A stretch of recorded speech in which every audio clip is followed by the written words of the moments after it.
Okay, there we go. Sorry, I was like still trying to get all this crap figured out here. Yeah, I was, but anyway, sorry. Welcome to Spook House, everybody. I'm Joe. I'm the BizarreStar. I'm the cult detective hunter and final guy. And holy crap, this Jesus Christ, OBS felt like being a complete pain in the ass today. Particularly, it kept crashing.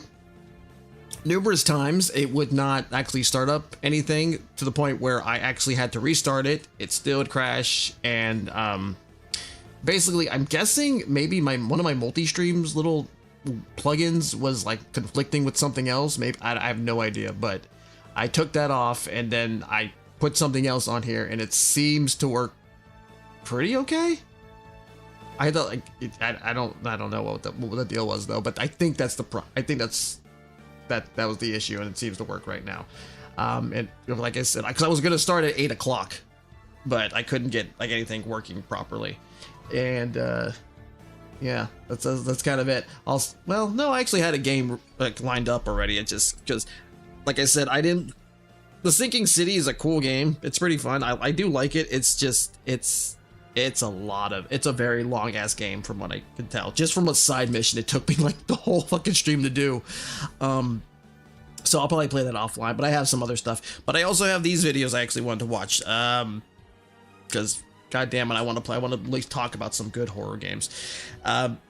So yeah, this is the many canceled and scrapped Resident Evil games. I'm gonna guess they're gonna talk about like the N64 version of 0 and probably 1.5. So, you know, but let's see. Anyway, 3, 2, oh wait, let's see. What's his name? Evil Slaw. Yeah. The many canceled and scrapped Resident Evil games. 3, 2, 1. For the better part of the last decade, the Resident Evil series has experienced somewhat of a renaissance. Since 2017's Resident Evil 7, we've gotten a new game every few years, and they've all been pretty darn good. At least most of the time. But throughout They've been alright. Resident Evil's storied history, things haven't always been green herbs and first aid sprays. In fact, a lot of the series' history has been plagued by interesting decisions, grueling development cycles, and lots of scrapped ideas. Oh, they never made an RE portable ever. I remember that announcement too. That actually kind of made me want to try to get a PSP, but it never came out. I mean, it's still a good console. I like it. It's just, you know, that never came out. Oddly enough, the only Resident Evil game that came out for PlayStation portable, well, the PS Vita was Revelations. So today, I want to stop making unintentional puns and instead talk about the Resident Evil games that didn't make it to the finish line. This was weird. Whether they were new games, ports, or radically different builds of games we eventually ended up getting, these are the RE games that never made it into the public's hands.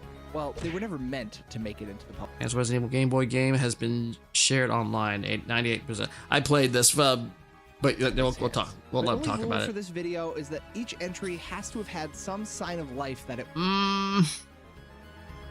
Sorry. I'm sorry. I'm sorry. I'm closing a lot of this. It's just that God damn it. I remember this too. This is like before they added Sheva and everything and made it multiplayer. Was being developed. A formal announcement, and before he looked like he was on the roids, Chris. Trailer, a screenshot, something along those lines. You won't see topics like the scrap proposals for Biohazard 3 featuring Hunk, as those really never got off the ground. And the devs were more interested in the DS. Yeah. Deadly Silence. Yeah. I like Deadly Silence actually. That was my first way of actually playing the originals.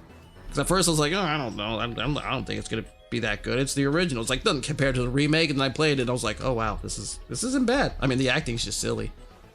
I'm glad I got that when I did too, because holy shit, that game is getting expensive.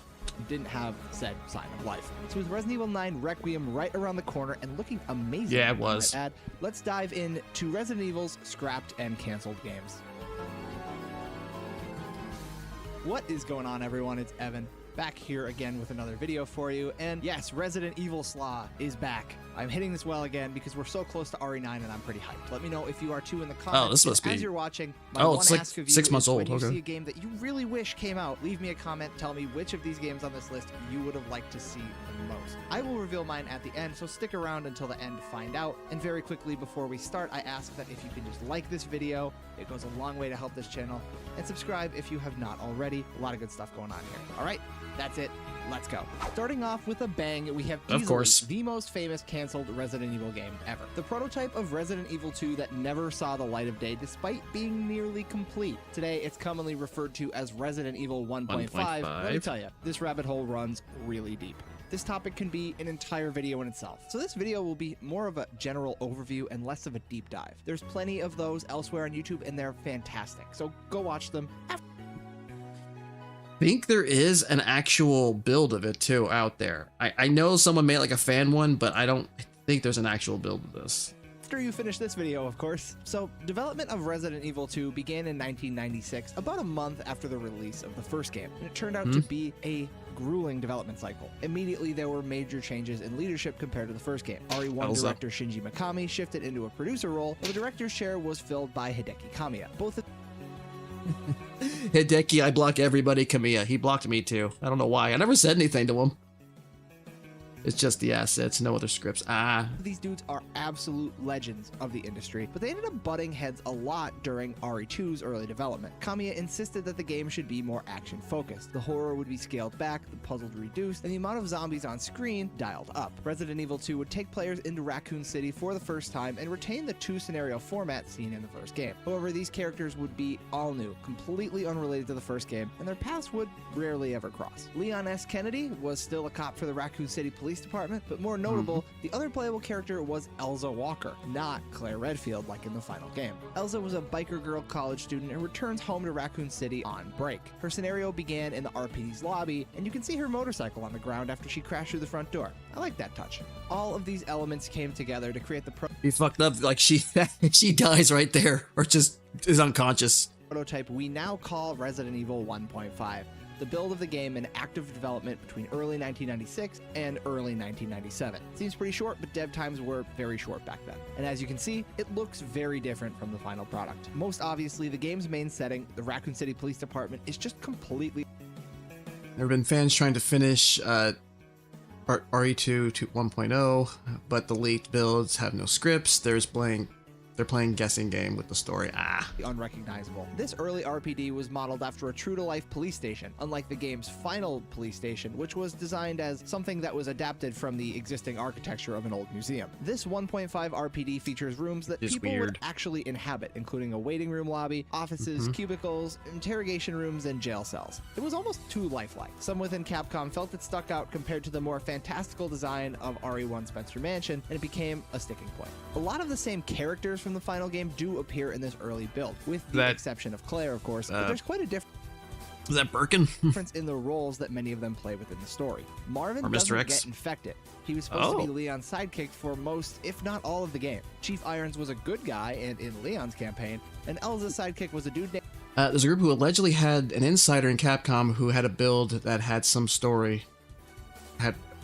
That had story, had retorted dialogue. And John and a cop named Roy. John would eventually become Robert Kendo. We all know how that ends. Sorry about that, and the Birkin family were also present, playing pretty much the same role they do in the final cut. Ada's a scientist here for some reason, but she's still a double agent. Like I mentioned before, 1.5 placed a much heavier emphasis on combat, and as a result, the zombie models appeared much less detailed overall, even sometimes compared to the first game. Making them less graphically complex made it easier to render more zombies on screen at any given time. The game could display up to 7. Drama killed the build release. Some assholes spooked the insider. I could go on and on about more differences and changes, but this isn't a deep dive. If you want to truly experience Resident Evil 1.5, just play it yourself. This gameplay footage you've been seeing was from my little run-through of the only publicly available version of 1.5. It's dated November of 1996 and is usually called the 40% build because it's about 40% complete. I wouldn't say this version's really enjoyable though. You need a debug menu to get around a lot of places and it's so easy to clip into a wall. There is a dedicated subset of fans working to complete 1.5 using information released by Capcom during the development period and marketing materials. I mean, yeah, like I said, they would just have to just wing the story, or just basically make it a whole gauntlet type of thing with no actual story. Sidebar: the story of how this prototype went public is an epic tale of internet. Is he talking to himself? Power struggles and elite gatekeeping. It's really interesting. But anyway, according to Alex, I think Justin Wang has a video about it. Neil, in his book Itchy Tasty History of Resident Evil, 1.5's downfall began around the new year of 1997. With a release date scheduled for May, the game was somewhere between 60 to 80% complete. But just as the team was about to begin final polishing and bug testing, Capcom's supervising producer, Yoshiki Okamoto, failed to pass the game through his internal inspection. Okamoto had concerns about the game's lack of scares, but more importantly, he criticized the plot as boring and uninteresting. Kamiya wasn't an experienced writer, and it showed. I mean, come on, what was so uninteresting about cubicles and waiting rooms? So the team took a look inside and realized that yes, the game wasn't really shaping up to be bad, but it wasn't really knocking it out of the park either. So they ended up taking their script to famed Japanese writer Noboru Sugimura, who promptly ripped it all apart. It's amazing though. This game doesn't look, I mean, it doesn't look all that bad too. You gotta wonder what he saw. But it also on the fact that this is what they didn't think was good enough, so they pretty much just scrapped the damn thing. Kind of shows you, because probably like today, they would be like, oh, it's perfectly fine. The modders are piecing out the story with the pre-release trailers and some developer notes, and some of them are just boring story-wise. Like I said, it's crazy. Like, you figure modern day, like, the publishers would probably be perfectly fine with what it is. It takes essentially a lot of balls to just flat out say, we're reworking this whole damn thing. Because that's a massive risk. In particular, he hated that the game had no connection to the first Resident Evil whatsoever. That became the spark which turned Elsa Walker into Claire Redfield, and with that laundry list of criticisms fresh in their mind, Kamiya and Mikami made the decision to start all over again. They carried over whatever they could to this new project, brought Sugimura on to rewrite the script, and delayed the game for a year. The end result was Resident Evil 2 as we know today, and in my opinion, it's one of the best games ever made, and these two deserve a ton of credit for looking at their work, going back and realizing that it wasn't good enough. And you know what they say about delayed games, right? I guess Miyamoto was right after. Oh, stop using that fucking quote. Also, I don't think he ever really said it. After all. Another quick footnote in the Resident Evil 2 release saga was the ill-fated port to the Sega Saturn. The first Resident Evil got a port to the Saturn about a year after the PS1 release, and I think it's important to note that while the Saturn was... The first time I ever played a Saturn was at a long time ago. It was like 90, when did it come out? 98? 97? I don't remember, but this is going to date me how old I am. I played it at a Venture, which is just like a Kmart or a Walmart, basically. It was like this Coca-Cola summer thing, and they were showing off the Sega Saturn, and I played Panzer Dragoon on there. That's the only time I ever played it. The bill was good enough, damn it. But I kind of wanted one, but obviously I just went for an N60, waited for like an N64 and whatnot. It was a shame. I would have probably liked, this probably would have been my first way to play Resident Evil 1. Also, never mind, I'm not gonna get into the whole freaking thing with the Saturn about how Sega completely fucked that up, but Jesus. Wasn't a hit here in the US, it was a decently sized success over in Japan. It probably didn't help when half the freaking games were only Japan exclusive. Like Symphony of the Night was a Japan exclusive for the Saturn in Japan, which had like a whole bunch of like new modes and everything. You could actually play as Maria in that one. It wasn't as big as the PlayStation, but it was much more successful than the N64. And that doesn't help the devs have an inferiority complex with games that have wowed the world. Halo, Doom 3, Half-Life 2, consecutive delays. Saturn port of RE1 was pretty darn good. So once development moved over to Resident Evil 2, Capcom brass did mention that a port for Saturn was planned and added to the company's release schedule. At this point, we were still talking the 1.5 era, but this port got mentioned a lot in the official Sega Saturn magazine. And at one point, Sega of America president Bernie Stolar once quipped that the Saturn version would come out about a week after the PlayStation release. Remember, for that RE1 port, it took a year. But as we just went over, RE2 was delayed and restarted, though Capcom reassured that this new and improved version of the game was still going to hit the Saturn. However, it wasn't meant to be, as official mentions of the port stopped coming from Capcom around this time, and by 1998, Saturn development was quietly canceled and moved to Dreamcast. We never got any pictures or videos of the Saturn version, and all of the promo images used in Saturn magazine at the time were from the PlayStation release. The whole story of the Saturn is a very, very frustrating tale to listen to.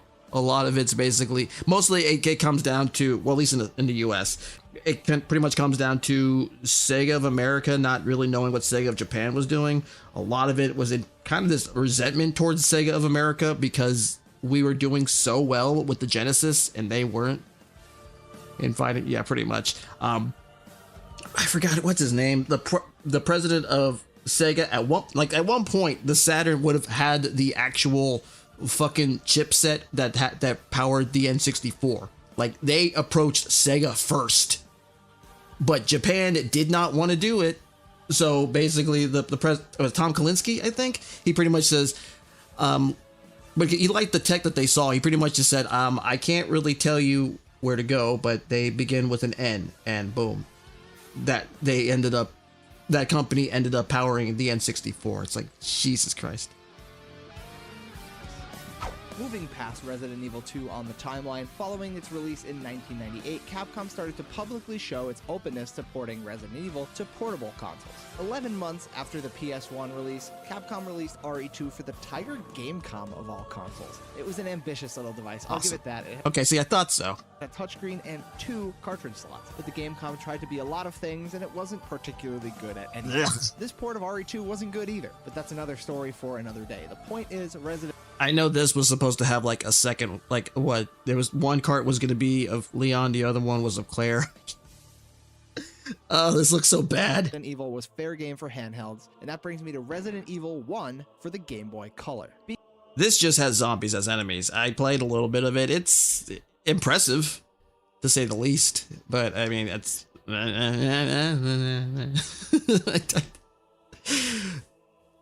It makes me wonder what would have happened, how would it have sounded if they actually had voice acting. Because you listened when you first start the game, go just to hear the lines. Being handled by British developer Hot Gen Studios, RE on the GBC was a ballsy attempt to cram as much of that 32-bit PS1 game onto Nintendo's 8-bit handheld. And for what it's worth, they accomplished a lot. Both Chris and Jill's campaign are present here. The cutscenes still play out with exactly the same script, sans what is this? Of course, the general structure of the Spencer estate is faithfully recreated, all with pre-rendered backgrounds, just like the PS1, and all the areas are here too, including the guardhouse, the caves, and the lab. There's multiple weapons, albeit all with unlimited ammo in this version you're seeing here. There are clips in the game, so it's possible that the ammo system just wasn't implemented yet. The puzzles are intact, along with the typewriter saves, the entirety of inventory management. It's all here on the Game Boy Color. A lot of Sega guys were wary of the 32X and the CD, wasted time and resources on hardware that would have been replaced by the Saturn instead of giving them games, yeah. I don't know, maybe you watch that video, that triple jump video if you're interested, but yeah, there's like a lot of that stuff. Like what was the point of those? Which was so dumb because the Genesis was still doing really well in North America as well. So it's like, why would they even, I don't know why they even bothered with those. Too bad Japan can't disobey the suits and their Americans were ignored. Yeah, there was, actually, there was this triple jump video that they were talking about. The theory is that, what was it? At the time, the Sega of Japan president was really frustrated at essentially Sega of Japan because the Genesis was not doing as well in the US, in Japan as it was in the US. So he kind of took it out on a lot of those people in Sega of Japan. So when those people moved up, there was this big resentment. So, you know, they were kind of giving shit to Tom and Company in Sega of America. All of this sounds really impressive. It's fucking petty. Although there were a few cuts, of course, zombies are really the only enemy you're gonna find, and they don't really die. At least they don't have an animation for it. They just drop to their knees and stop pursuing you. The iconic dog hallway is kind of an afterthought here, because there's no dogs. To my knowledge, the only boss fights include one of the 2 battles against Yon and the final Tyrant fight on the helipad. The controls are also a bit wonky, though they're easy enough to get used to. They're still tank controls. Yeah, I can't imagine them being great. Some of the buttons can do several different things. Then again, I don't remember them being amazing. Sprint while running, but B also pulls out your gun. You need to be at a complete stop for that to register. But on the whole, Resident Evil for Game Boy Color appeared to be pretty damn close to the finish line. Announced in May of 1999, Capcom featured the RE port in various magazine advertisements with a release date set for the end of that same year. But soon, Japanese corporate culture, it's allegedly to give them some fighting spirit, but it led to resentment. Wonderful. It became apparent that that deadline wouldn't be realistic, so it was delayed into 2000. Rumors repeatedly spread for months that the game was on the chopping block, and in March of 2000, Capcom officially pulled the plug. A representative told IGN at the time, "We were not confident that the product would have made both consumers and Capcom happy." They would eventually go on to make the original title Resident Evil Gaiden. GG, Sega, yeah. The universe happened with Saturn, sold well in Japan, but pissed everyone else in the world. Yeah, I mean, it didn't help when they kept all the good games in Japan only, too. Like I said, in North America, like a lot of those games that were in Japan, they didn't bring over to the US. I'll assume it was the same for Europe. And the scrapped RE1 port would eventually leak out online for the world to see. And this is a new development. Just last month, a near final build of the game was found and released by Games That Weren't, who estimate this prototype to be a staggering 98% complete. That's what you've been seeing in the course of this video. I'll leave a link in the description if you want to check it out yourself, and I highly recommend you do. Resident Evil on Game Boy Color probably wouldn't have reviewed well. Just because you can port a 3D PS1 game to the Game Boy Color doesn't exactly mean you should. But still, this canceled RE1 port remains one of the best oddities in gaming, and a true I can only imagine how expensive this game would be now if it did come out. Technical achievement, even though it never hit the market. The idea for a Resident Evil game on the Nintendo 64 started in 1995, with Capcom eyeing up the soon-to-be-released N64DD. But as we know, the N64DD crashed and burned, so that Resident Evil project quickly shifted to a cartridge. The concept of creating an RE game under the tight constraints of an N64 cart alarmed the team, but nonetheless, they pressed on forward. This fucking thing is witchcraft. And I fucking love it that they were able to fit so much into it. When pretty much the only real issue I would say is that the cutscenes are just super compressed, so they look a little they don't look that great. But all in all, it's amazing what Angel Studios was able to do with this.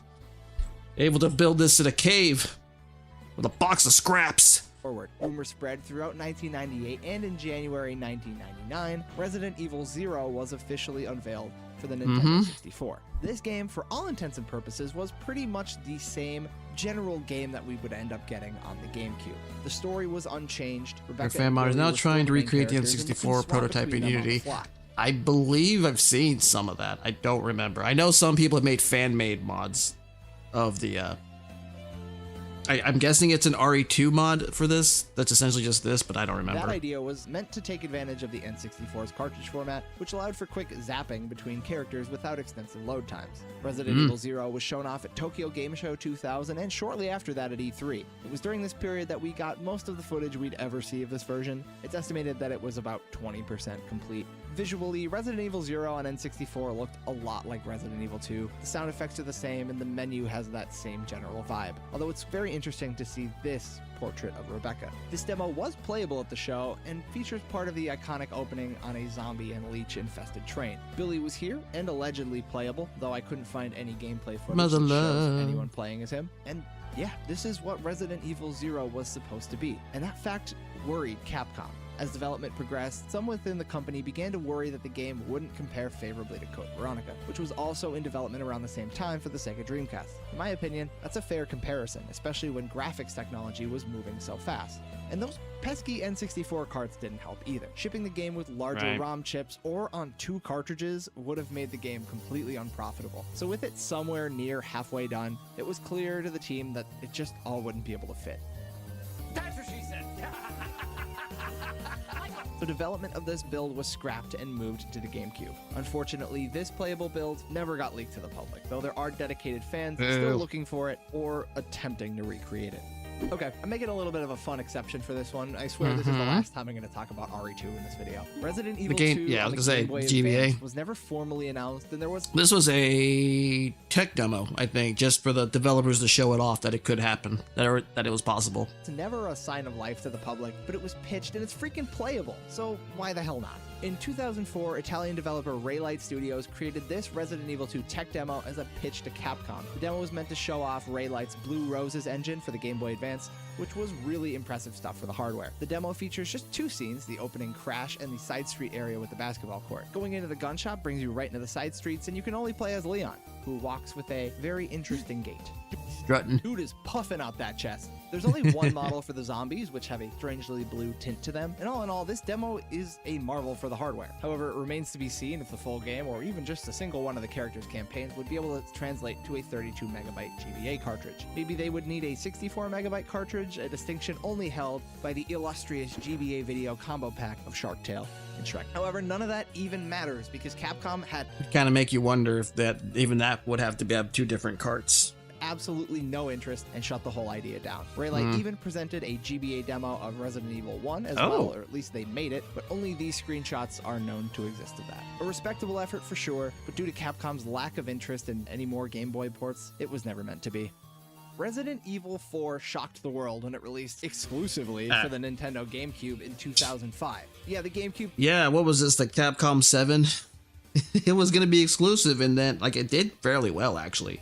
I think it's, like, the highest selling game on the GameCube, and then they just said, hey, let's put it on the PS2. Which I think was actually kind of a downgrade as well.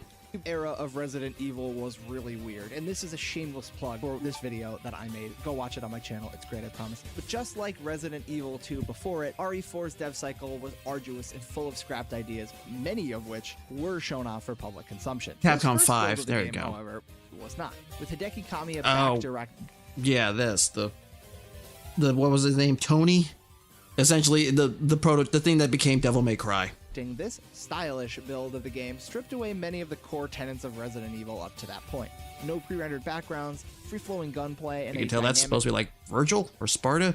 Player-controlled camera. And as you'd expect, this concept didn't stick for very long. Mikami felt the game wasn't Resident Evil, but it was still a great concept, and so they just made it into its own project, and the finished game would be released as... The next build of RE4 would go on to be known as the Castle or Fog build. And this was only ever shown through a single trailer at Tokyo Game Show 2002. Leon I have no idea what the hell's going on in there, too. is back as our protagonist, and the game takes place inside a gothic castle belonging to the founder of Umbrella. Throughout Leon's adventure, he's pursued by a mysterious shape-shifting bioweapon, often resembling a black fog, though it could shapeshift into several other forms as well. At some point, the fog even seems to infect Leon, and yeah, there's an airship in here too. Unfortunately, the team ran into troubles actually implementing the black fog into gameplay. They tried to work around these technical limitations by making Leon hallucinate as part of his infection, thus removing some of that load off the system, but that idea ended up morphing into a whole other iteration itself, which is now known as the hallucination or the Hookman build. A ton of elements from Castle return here, including Leon's mysterious infection, but the black fog is gone. We don't know much about the plotline on the whole, but in this trailer, Leon is seen hallucinating quite frequently, perhaps randomly as they had tried to plan, and each hallucination brings with it a variety of enemies and challenges to overcome. Whenever Leon is hallucinating, you can see it pretty clearly. A blue hue will wash over the screen. Like Resident Evil Code Veronica, this version of 4 also retains a lot of preset camera angles, even though it's a 3D environment, but in some places, the camera follows behind Leon, similarly to how it does in the final game, but not exactly. In these instances, you could see that over-the-shoulder camera snap into place when Leon starts aiming. They probably kept that. This is probably what made them keep it too. Interesting. Horror seems to be a much bigger emphasis this time around, and at several points in trailers and gameplay, we can see Leon facing off against this mysterious ghost with a sharp hooked weapon, hence why it's often referred to as the Hookman build.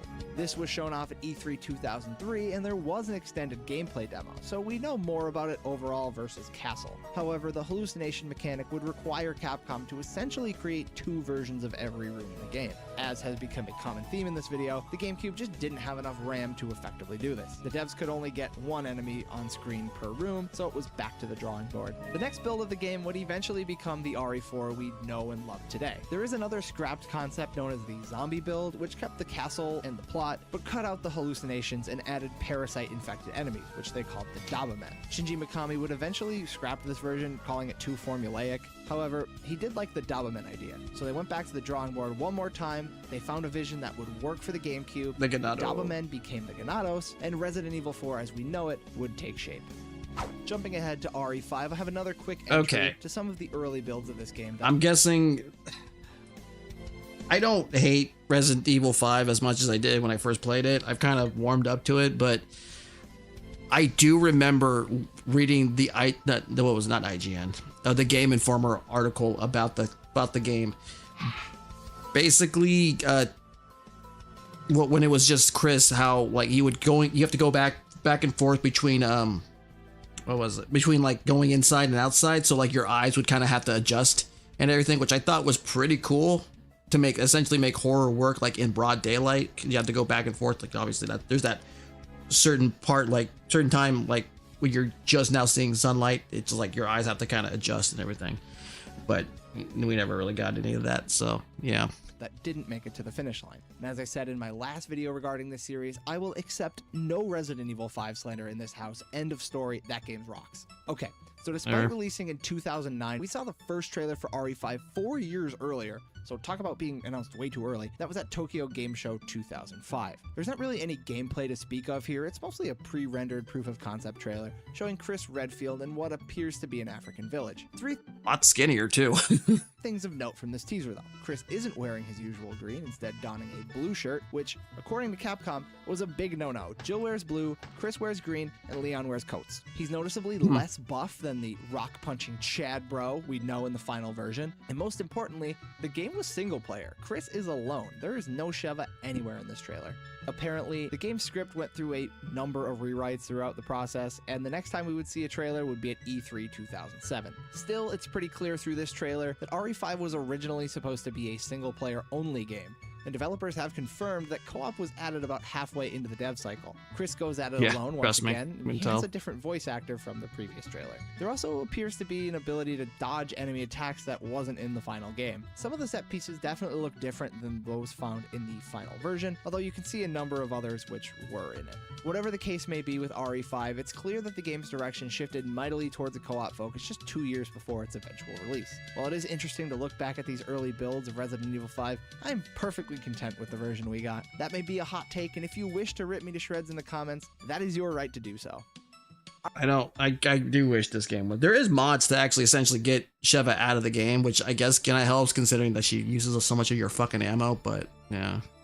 And contextually wise, I guess it makes sense that why he would be kind of more buff, kind of training for Wesker, after Wesker kicked the shit out of him in Code Veronica. Alright, last and certainly least here on this list, Resident Evil Portable for the PSP. We know nothing about it. Happens to be a personal favorite of mine. I remember watching this live and being so excited. E3 2009. Sony Computer Entertainment America president Jack Tretton walks on stage and gives what I think might be the most unceremonious game announcement I have ever seen in my life. Ever since Resident Evil first brought gamers to the fictional town of Raccoon City back in 1996, this series has gone on to achieve monumental success on PlayStation platforms. This is a franchise that has generated strong demand from PSP owners around the world. I'm pleased to announce that Resident Evil will be coming to PSP next year in a whole new game designed specifically for the PSP platform. We're very proud to welcome Resident Evil to PSP for the first time. Don't look too excited, Jack. That's it. Even Capcom's own blog summed it up by saying, blink and you might have missed it. But this blog post gives us just a tiny little glimpse into the game, saying it was a, quote, all-new, completely different title, not a remake like Resident Evil Deadly Silence was for the DS. It was also being designed with the all-digital PSP Go in mind. That redesign was set to release just a few months after RE Portable was announced, and as we know, it was pretty much dead on arrival. And for Resident Evil Portable, that was pretty much it. To the disappointment of 11-year-old Evan, that was all we ever heard about Resident Evil Portable. 11, Everything Jesus. I just told you. Capcom never mentioned it again. Sony never mentioned again. The game essentially went dark the very second old Jackie Poo stopped talking about it on stage. This screenshot is all we have. We don't know when or if the game was officially canceled. I think it's fair to say Capcom isn't releasing a PSP game anytime soon. And honestly, I like to think of this whole situation as a net positive. This was a weird era for Capcom. They kind of lost their way with Resident Evil around this time. The next mainline game that would come out is Resident Evil 6. So this very well could have ended up like Silent Hill Book of Memories before Silent Hill Book of Memories was even a thing. And To be fair, that might have actually worked a lot better for Resident Evil than Silent Hill. that wouldn't have been good for anyone, now would it? Resident Evil Portable, we love you and we salute you. All 1 Fuck minute that of your game. existence.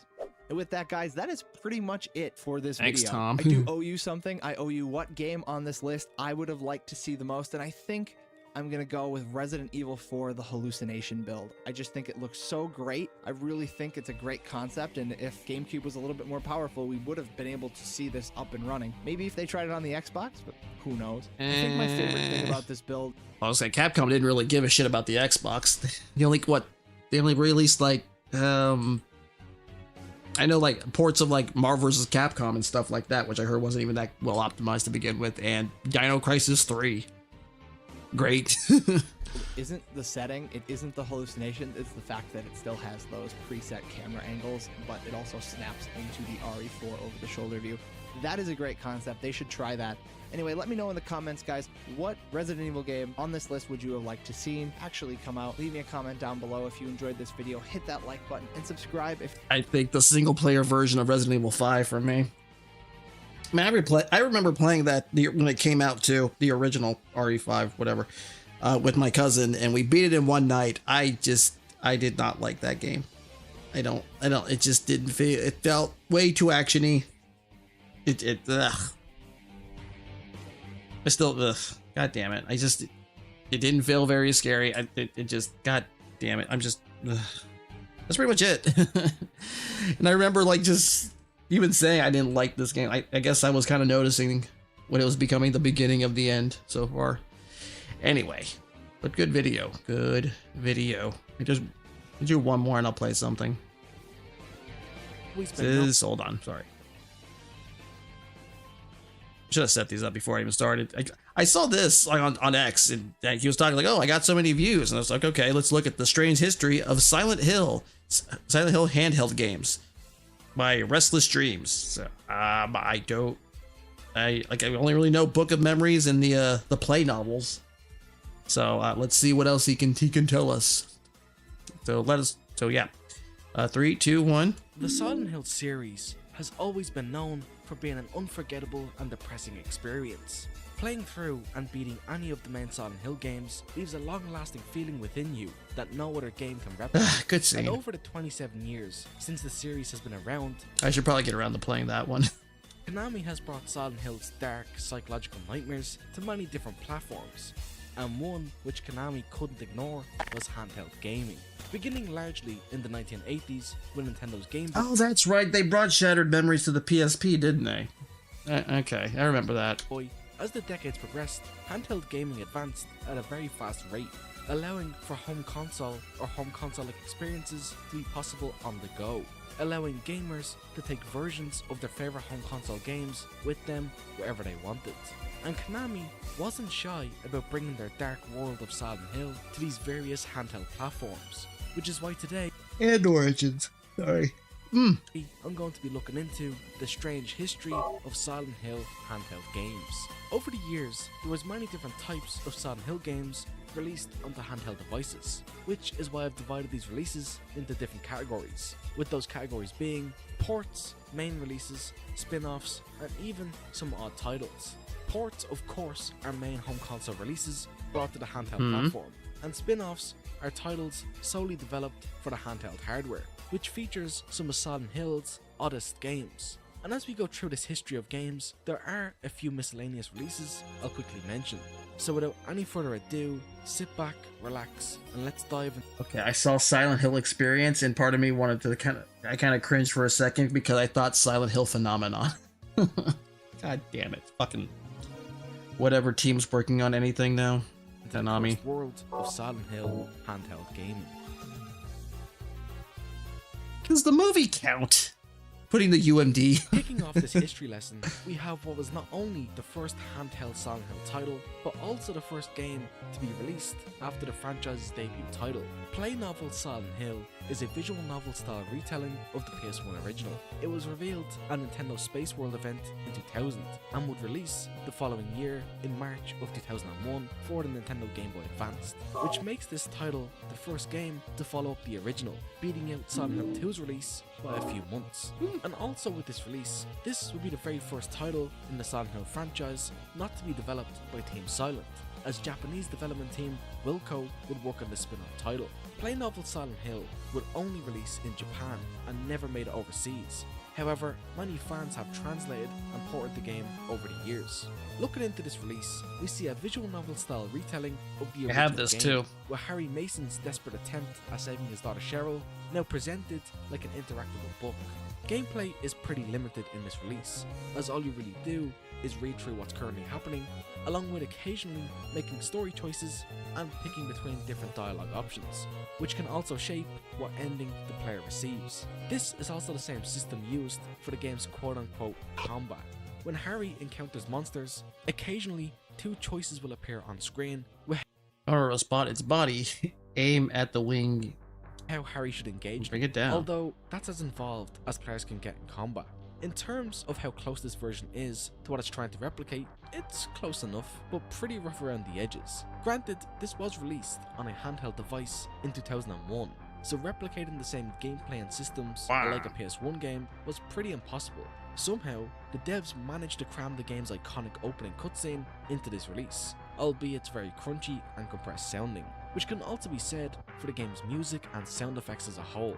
Essentially, none of the original game's music tracks are used here outside of the opening cutscene. I would assume they'd be too large to fit on the game's cartridge with an acceptable sound quality. That would be impressive if they could do it though. So Japanese music and sound production company Noisy Croak would provide this game's soundtrack. They opted to create entirely new tracks for the title that 1 could better fit on the GBA hardware, and 2 somewhat replicated the atmosphere and ambience the original game had. And for what they are and how compressed they sound, I really dig this game's music. While the tracks themselves are very short and loop on repeat, their compressed quality honestly adds to how scary and eerie the tracks are, and it gives the game its own haunting atmosphere that I really enjoy, whether it be intentional or due to hardware limitations. And again, speaking of limitations, as for visuals, this title will have you looking at still, low quality backgrounds of iconic Silent Hill 1 areas. Occasionally, there can be a bit of animation used, however that's typically limited, alongside many reused renders and models being seen throughout, except the occasional brand new render being used in some instances. And here, just like with the game's music, I feel like its low quality adds to how scary this game appears. A lot of the game's screens give me such a weird vibe, and I have this, I unfortunately just haven't gotten around to actually playing it. I really need to actually just sit down and play some GBA games too. Fits with the uncanny feeling the original game provides, which I'm sure the artists working on these backgrounds strive to do so, but the GBA limitations definitely aided that feeling in a positive way. While exploring these areas, It's sad. Play Devils DLC is lost media. Yeah, it was supposed to follow like that little kid who's like not really Cheryl's friend, but kind of like, I guess, just some kid she knows. Not seeing the original game can be found, along with all I think you can also play as Andy. There we go. I think you can also play as Sybil in this version. I think so, or something. I don't remember. Major plot points recreated with this game's aesthetics and style, which are found really cool to see moments like Lisa's demise and Sybil's possession replicated in this game. All of the same endings are featured here, and there is actually no way to fail or die, if you will, so it's pretty easy to blast through this title. And upon completing the game, the player will be awarded with digital trading cards. These cards can feature art of the various monsters and puzzles from the game. For completing the game, it would be kind of cool. I mean, maybe if the remake could do it, but let's be honest, they don't. They're probably not even aware of it. And I can't imagine Konami keeping anything related to this much, seeing as they never even bothered with. They just magically lost the source codes for or the ones for 2 and 3.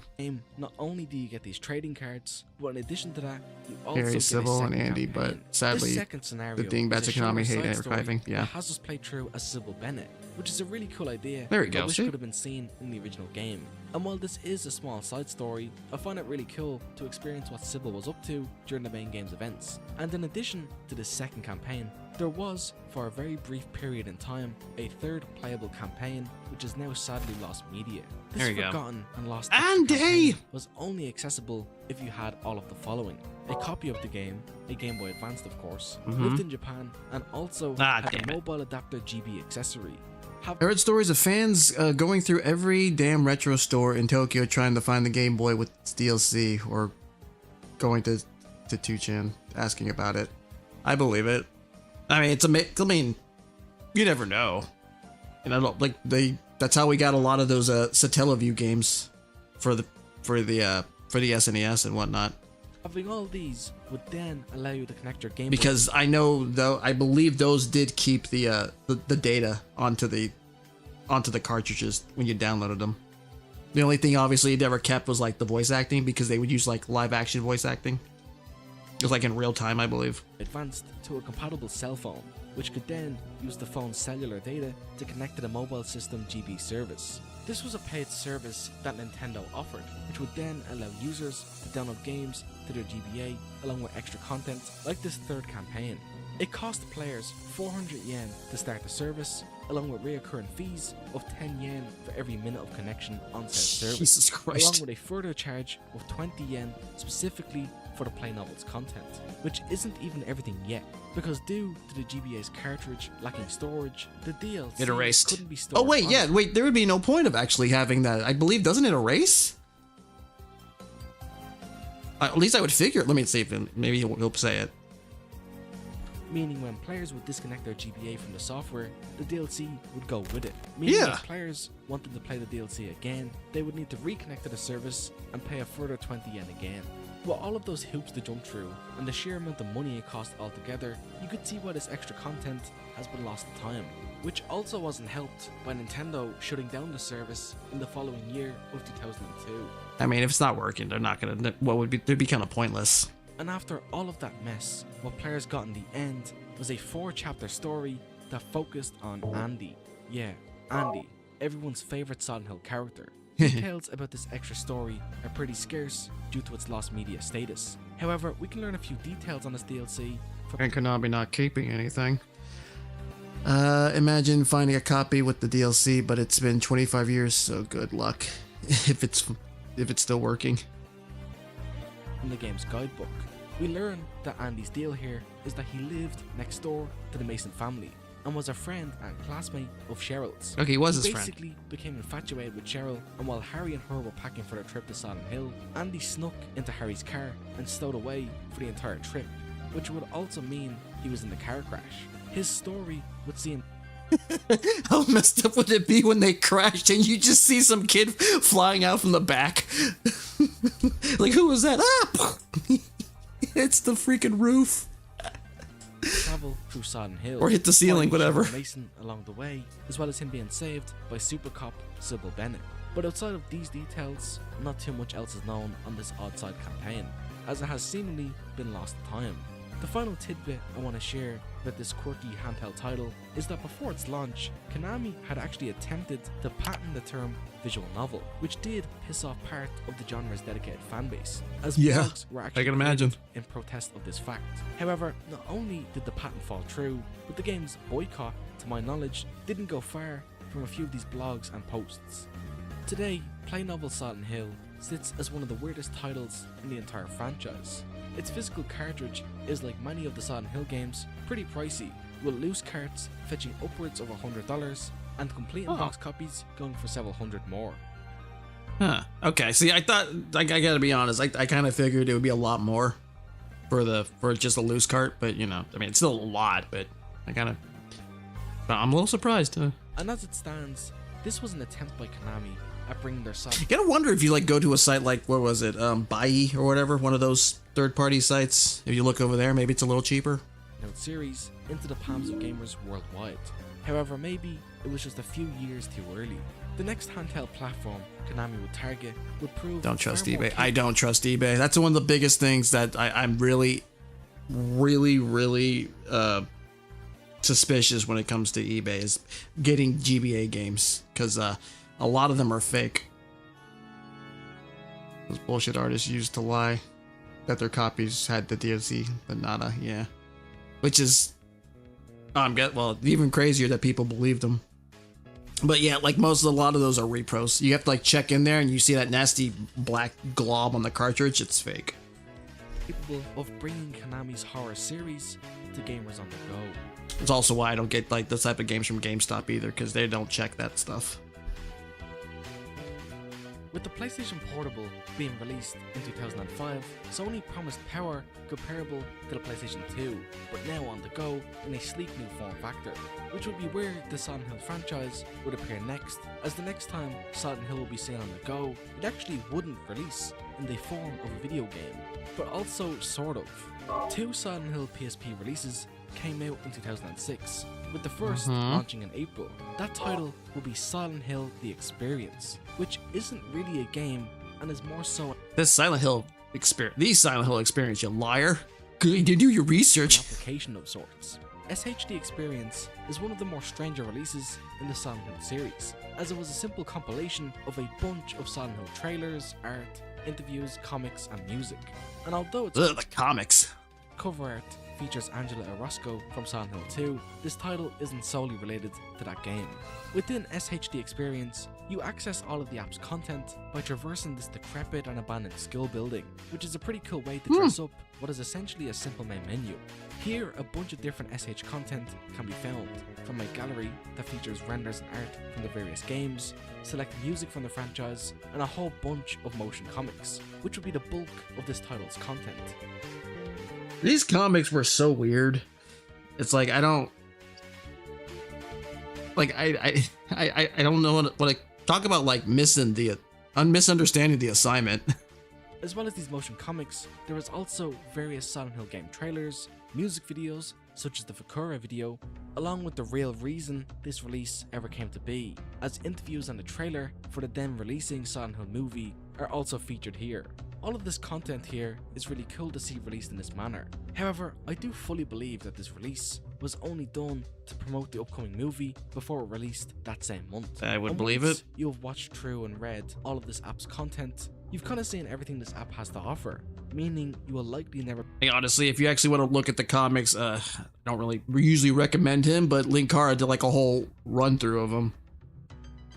I mean, he kind of has some obvious takes that he admits he's never actually played them in the first few comics or played the games, so and it can fucking tell considering his takes, but it's still pretty. The comics obviously are still pretty bad. pick it up again, which now leads us into the next PSP release from 2006 for Silent Hill, as a UMD movie release. This the doesn't Silent count, Hill come movie on. would launch in August of that year, allowing fans to take their new film adaptation on the go with them wherever they wanted. Now yes, quality is going to be massively downgraded compared to watching it on the big screen. However, this was still a really cool novel way of watching movies on the go. And you gotta remember, this is at a time when portable DVD players were bulky and pricey. While neither of these releases were video games, I figured they should be mentioned here as they are both handheld Silent Hill releases. Moving ahead just a year now, we get to see the next true handheld Silent Hill game released. You'll probably play this at some point. Following up Team Silent disbanding, Silent Hill Boo. Origins will be the first main title in the series to be handled and developed outside of its founding developers. Initially beginning in development in 2006 at Climax Studios' LA office, Silent Hill Origins would undergo the development title of Silent Hill Original Sin, and was far different from what would release in 2007. In 2006, a trailer for the title would debut to present the general tone of the game, along with acting as an announcement that a new Silent Hill game was in development. Additionally, I see what you're doing there. You're not James. Cut it out. some early gameplay demos from the start of that year showcased the game's mechanics and a very different camera style, with this title drawing clear inspiration from Capcom's Resident Evil 4. Yeah, I was gonna say, why do they look like mini tyrants? However, behind the scenes, Climax LA faced many issues with this release, and its troubled development caused it to miss its initial release date, which was winter 2006.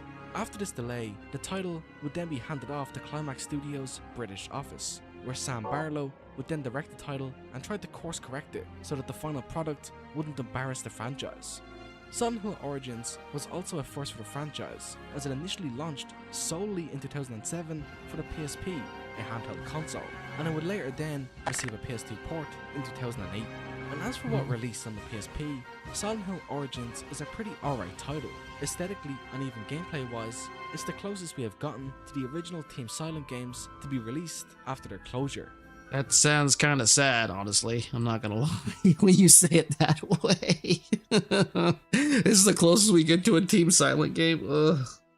This game acts as a prequel to the events of the first Silent Hill game. Interestingly enough, the Japanese release of Silent Hill Origins received the title Silent Hill Zero instead of what we got in the West.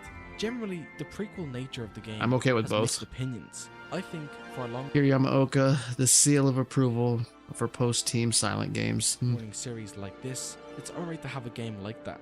It also makes the Harry Heather Mason games have an even longer connection, as now 3 games I love they just call him the creator of Silent Hill, and he just rolls with it. are technically tied together, which I think is neat. So you can expect some characters from that original Silent Hill game That's a weird looking Lisa. Not her long hair. make an appearance here. And outside of reoccurring characters, Kaufman! this title sees truck driver Travis Grady thrown into the mix as the game's protagonist. Travis is a troubled and lonely truck driver who one day Even Gans and IGN did it during and behind the scenes interviews with him during Return to Silent Hill. Jesus. Ugh.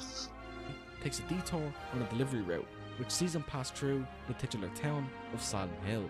In doing this, Travis begins to see memories of all the tragedies that have occurred within the town itself, which causes him to then get caught up in the game's plot as he explores Silent Hill and gets himself involved with the religious cult, the Order. And as you can expect, Travis will face off against a variety of disgusting creatures as he explores the foggy little town. Some iconic monsters It's like they want to have fans watch the movie with the official Akira Yamaoka seal of approval. Sorry, been Silent, but that's fine. Yeah, I have it on here too. I probably should end up play. I should really get on playing that actually. Like the only one I haven't actually played. I'm just writing this down. I'm like making a list of games I should be playing. But what is it? Yeah, I lost my train of thought too. can be seen here. I mean, obviously, aside from what is it, short message, which I kind of wanted at some point to just kind of, instead of actually playing it, because I don't have a PS5, we'll just do a watch along of the video. That's why the closest we'll actually get to doing a two hour video, because I'm not getting a PS5 and I have no desire to play it. And from what I understand, it's only got one ending. Well, I know that I'm more doing it for the sake of riffing on it. Such as a version of the Bubblehead Nurses, along with what appears to be an obvious Pyramid Head clone, as Travis can encounter the Butcher enemy, who is seen Unskippable suicide hotline loading screens. with a masked face, long butcher's apron, and a giant bladed weapon, much like James Sunderland's personal tormentor. Travis can face off against these creatures using a wide variety of melee weapons and firearms he acquires while traveling, and this is done in a very similar gameplay style to prior entries in the series. However, what's unique here is that all melee What are weapons those? have a durability meter. No, go back. Like, hold on. However, What the hell are those? What is he fighting? traveling, and this is done in a very similar gameplay style to prior entries in the series. I mean, obviously, it's just, I don't know if this like on just the game's resolution of the footage, but it looks like they kind of look like the bear traps from Saw. Weird. Huh. However, what's unique here is that all melee weapons have a durability Oh. meter, and Travis can make use of all sorts of different items from his environment in order to defend himself. Is this like Dead Rising? You could just throw it at the TV at people. That would be funny, but it probably wouldn't really be that appropriate for a Silent Hill game. At least not maybe when you're doing a first playthrough. From the likes of your standard Silent Hill pipes, hammers, me-hooks, wrenches, to even everyday items like a toaster can all be wielded by Travis. All to toasters, fight down their toast. scenes. To back Travis's story and exploration throughout the Okay, I game, might have to play Akira this. Yamaoka reprises his role as the game's composer, and he does an excellent job at delivering a wide variety of Silent Hill tracks to entrance the player into Travis's journey. And just as Sony promised, this game on PSP Was supposed looked to be a pretty dark comparable comedy. to PS2 levels of fidelity and gameplay quality. And hey, it's a Silent Hill Portable TV, TV, toasters, IV stands, small safes, Mini Cooper. game, a proper Silent Hill game, portable and on the go, which is pretty neat. When Silent Hill Origins would later be ported to the PS2, it would Rubber of jacket course can fit receive a nice anything. facelift in terms of resolution, texture quality, sound quality and so on. And it even had some icons and little details altered Should have put your truck there, Travis. from the PSP release. And as for today, Ah. Silent Hill Origins did leave a bit of an impact on the series. It was the first game to be developed by a non-Japanese studio. The character of Travis Grady himself has actually been featured in other Silent Hill games. Okay, even see? the film adaptation of Silent Hill 3. Okay, I barely. Hello there, Trim. Silent Hill Revelation, with Konami having Okay, I'll be honest. I never saw Revelations. I just know it was fucking horrible. But I believe we said that.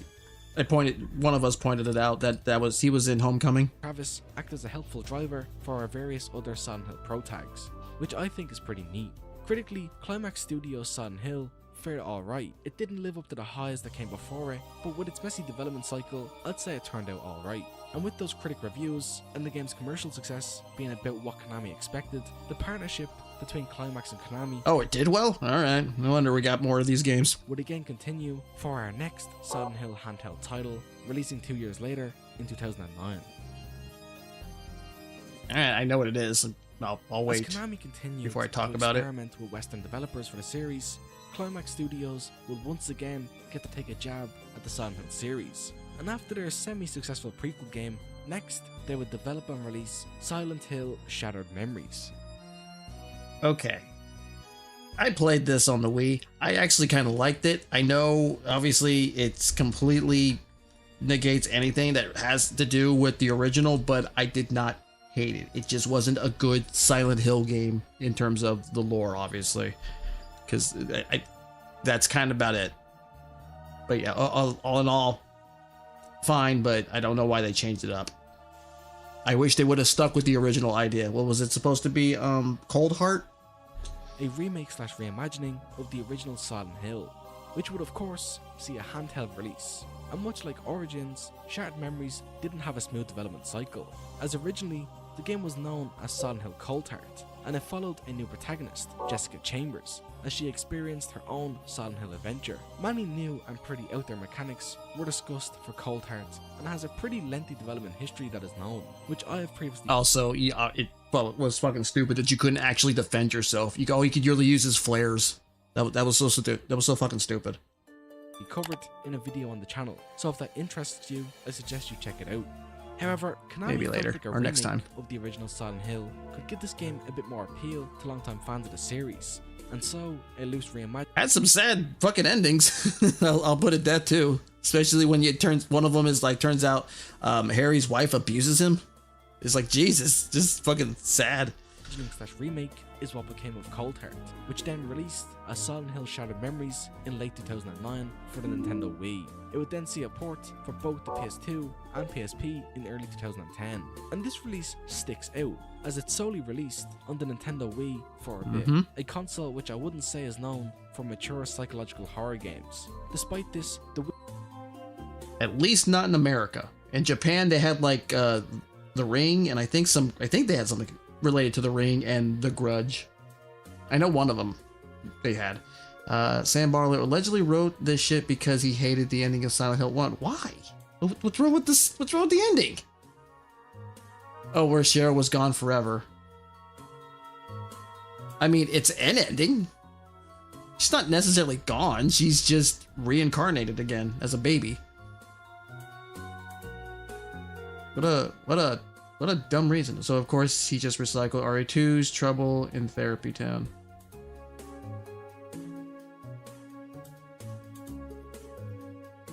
But I mean, like, so he didn't like one ending? It's like you don't even have to get that ending. I didn't even get that ending when I first played it. Wii version is easily the best release of this game, and how I myself experienced this title. The PS Yeah, oddly enough, the motion controls are not that bad. I mean, obviously, if you're like, you can like flail it about, but it's not super intrusive. Even the puzzles aren't that obnoxious. 2 and I do like that you can call the Konami hotline in the game as well. That was actually cool. Because I felt so he felt so bad the daughter was gone while Harry lives. That's kind of on you though. Like if you don't do all this that's so stupid. That's such a dumb fucking reason. Really sounded like fan fiction, if that's your reason to write this tripe.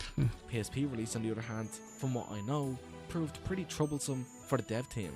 And the PSP port definitely looks a bit rough around the edges. But I mean, this is technically a 7th generation console game running on the go, which is still pretty impressive. And as for Shattered Memories itself, this title, like I said, is a loose reimagining / remake. How does it control though?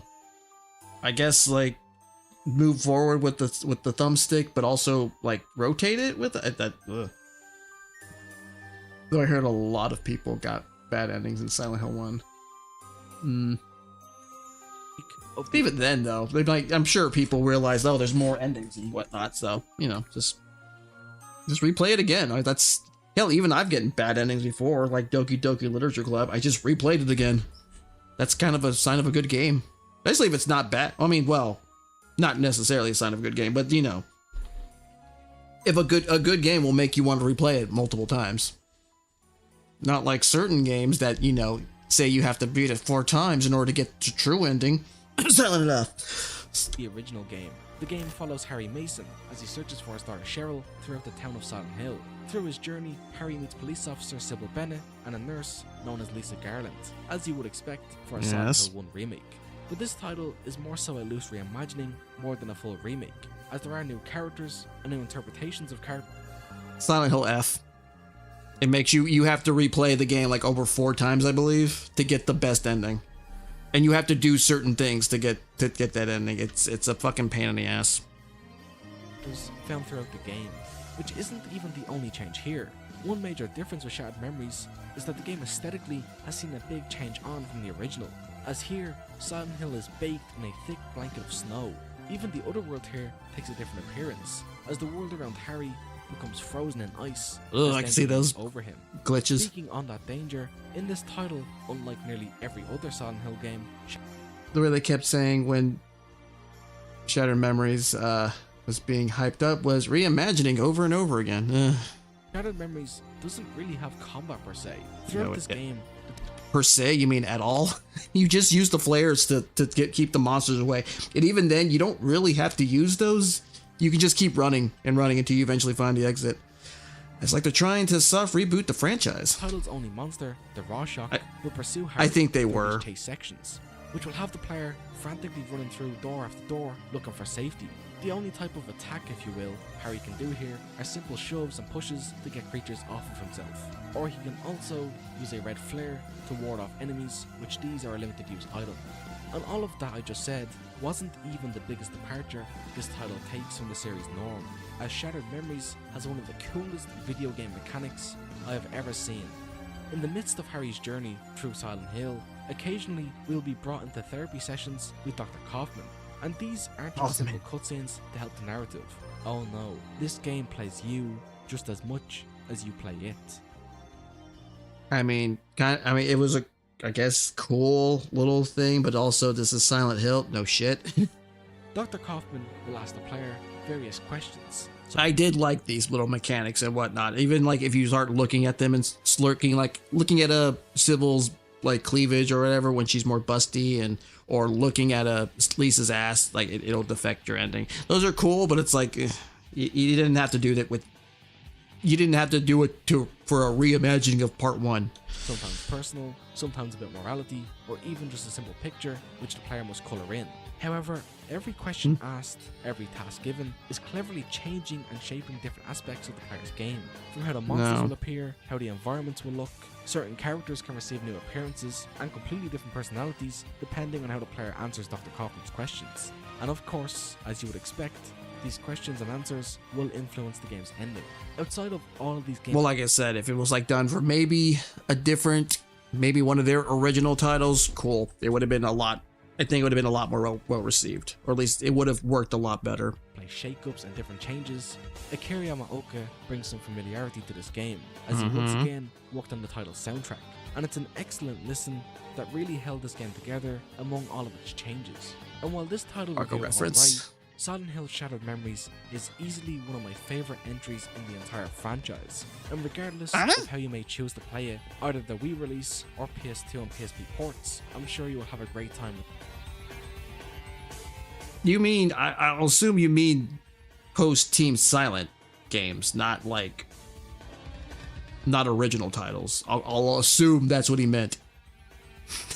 Not that Shattered Memories was his favorite alt out of everything. With this game, it's very different for the series, and for that I kind of like it even more so.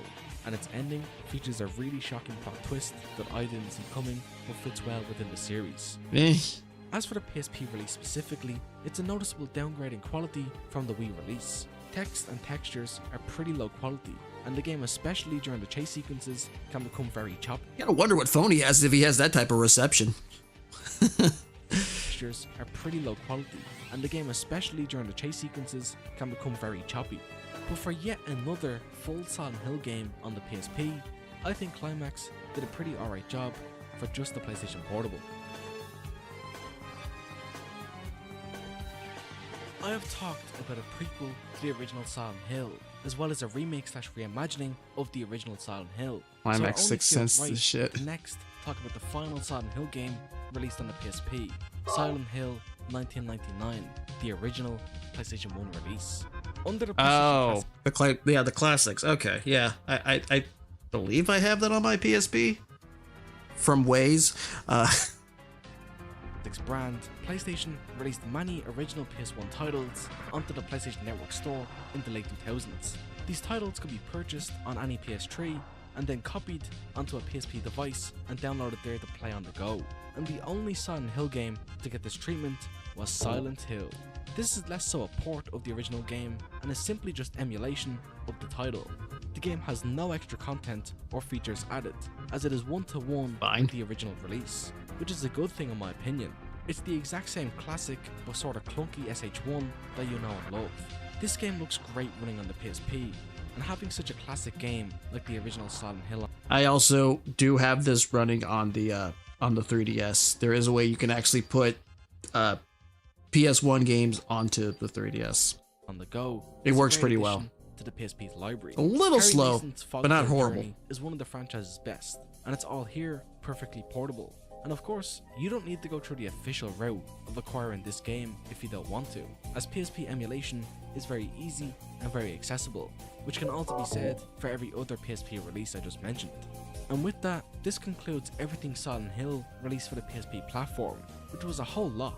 Konami really supported Sony's handheld during its life, and Silent Hill fans who also had PSPs were served. You gotta give them that. And with all of the support the PSP had, you may wonder how come I didn't mention Nintendo's portable device from that same time. Well, the Nintendo DS didn't receive a Silent Hill title, which I find pretty odd. I mean, Konami did first test the waters with handheld Silent Hill games via Nintendo's Game Boy Advance, so surely they would have developed and released something for Nintendo's next handheld device. Well, while there was no Silent Hill game released for the DS, they probably didn't think it was going to do very well. A lot of companies didn't think that the DS was going to do that well. There was a proof of concept title developed by Studio Way Forward.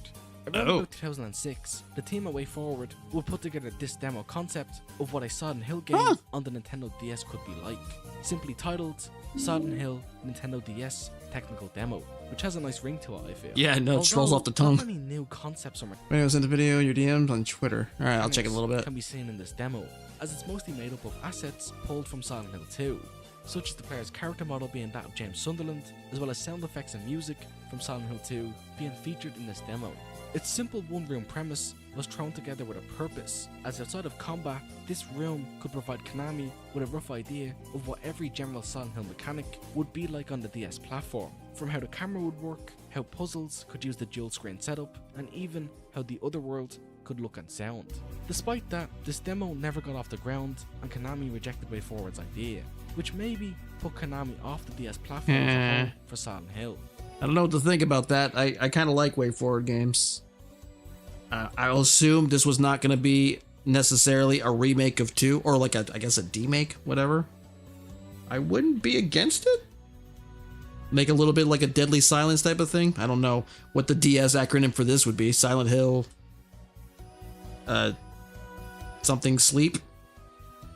I still find Way Forward's Desolated Sleep. Work on that. Demo pretty novel, as it showcases how a Silent Hill game could potentially look on the hardware, dual screens and all. How we have this footage of the game and know of its history is a long story, which I've covered in a previous video on the channel already. However, this failed Nintendo DS demo isn't where WayForward's attempts at a Silent Hill handheld game would end, as a few years later they would try again and succeed. With the launch of the PlayStation Vita, many developers and publishers were banking on this new system to be a big hit, much like the PlayStation Portable before it, and Konami was one of these publishers. Remembering the development team at WayForward, they would once again propose a title to Konami for their Silent Hill series, and with the much stronger performance of the PlayStation Vita, a closer to home console levels of graphics fidelity could be reached here. I just recently got a Vita too. I like it a lot. Before we get to the final Silent Hill handheld game for today, What I have done to it is no one's business but mine. WayForward did put together an initial demo for the PS Vita that Konami didn't go with. This demo showcases a very different title than what WayForward would eventually release. Given this is a demo, it again sees a very rough and ready approach, with temporary character models, rigging and animation used. The demo's camera takes on a third person and isometric top-down style, which the player can toggle between at any moment. One of these two camera styles will be seen in the final product, and it's probably not the one you were expecting.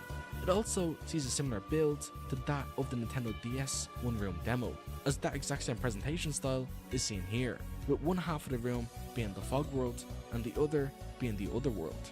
The demo's aesthetics were also said to be inspired by both Silent Hill 3 and the Silent Hill movie from 2006. Ugh. And in this demo, the player will solve a simple puzzle and examine the environment, which is what you'll be typically doing in any Silent Hill title. Just like WayForward's DS demo, this one here doesn't have any combat, as in game development, that's usually a very hard and involved process that you can't just slap together in an afternoon. The demo's conclusion That's a gives us shame. a few fun tidbits. The end screen features the 9 red squares from Silent Hill 2, and it actually mentions the PS Vita as the PSP2, which I find pretty funny, as this demo was seemingly made before the console's official name announcement.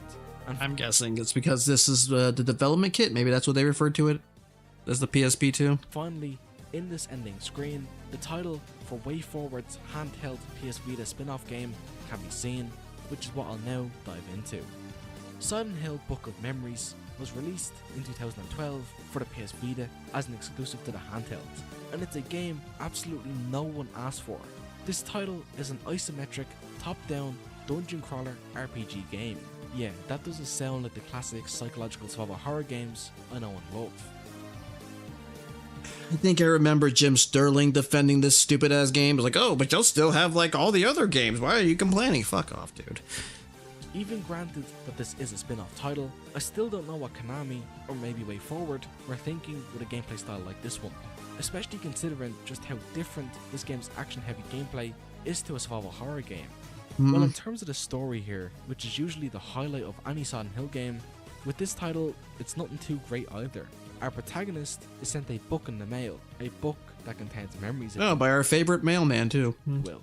After some messing around with this mysterious book, our protagonist wakes up in their own personal nightmare. As you This is do. where the game's gameplay will take place, as the player will fight their way through these otherworld dungeons, facing Very off accessible. against iconic Silent Hill monsters. This game's combat is the simple hack and slash style with a mix of melee and ranged Not as much as they were now, but yeah, they were pretty inaccessible. attacks that the player can dish out. While exploring each dungeon, the player must defeat all of the enemies in each room in order to progress. And along the way, the player can find artifacts, which are small trinkets the player can equip in order to boost their stats. The game also has a shop system, which can net you valuable items and upgrades you may need. All weapons have either a durability meter That or ammo sounds counter, stupid. so finding repair kits or new weapons entirely will be crucial to survive the waves of enemies you must face. Something you may have noticed from earlier is that I described the game's character as the protagonist, and I Because didn't it doesn't give have a it name. That's because this title has a character creation system, so the game's character doesn't have any real personality or major character progression throughout the game, which is such a bad piece of design for a Silent Hill protagonist. There are some small, concrete Yeah. plot points that surround the main character, Why would you just send, like, that's a very weird return address. Why would you send it like that? regardless of You're how a you horrible customize it. mailman. For example, each dungeon the player passes through has a story piece tied to it. The first dungeon the player can go through is related to their co-worker, who recently got promoted over them. When each dungeon is completed, the story piece is rewrote to a more positive note for our protagonist. Beating the first dungeon sees our co-worker being fired, all while allowing the protagonist to take their job. So that's the only real narrative progression the player can see throughout this title. Throwing out a single set protagonist isn't the best idea, especially considering the game's customization on the other hand is pretty basic. You can choose between simple stuff like a character's name, gender, to even their class, which is essentially just vague fashion and character stereotypes that will dictate the protagonist's outfits. From stuff like goths, rockers and so on, this then gives the player a few outfits to choose from per class, along with things like skin tone, hair and accessories. Something notable about Book of Memories is how much fan service is present throughout the game. From monsters, weapons, outfits, everything feels like this big reminder that you're playing a Silent Hill game. Because without these recognizable creatures, I don't think anyone could tell this was meant to be a Silent Hill title, which is easily this game's biggest problem. It just isn't a Silent Hill game. It does. I mean, this would probably fit better for something like Resident Evil, but yeah, Silent Hill, no. I love how Tom Hewlett inserted bullshit lore along with the dig against Twin Peaks, or Twin Perfect in his game. Oh, was he aware of Twin Perfect? Honestly, I'd believe it. Doesn't really attempt to be one either, which makes it that like at some point you don't really address your critics your critics completely. Sometimes you just stick to the fucking work. Put your nose to the grindstone, dude. He had a grudge against Twin Perfect. Oh, it's more frustrating as to why Konami would call it a Silent Hill game. And look, I'm gonna take a stab in the dark and say maybe he accuses them of why he no longer works on the games anymore. I'm honestly not one of those people who says what is and isn't a Silent Hill game. I am. Man, this just isn't it.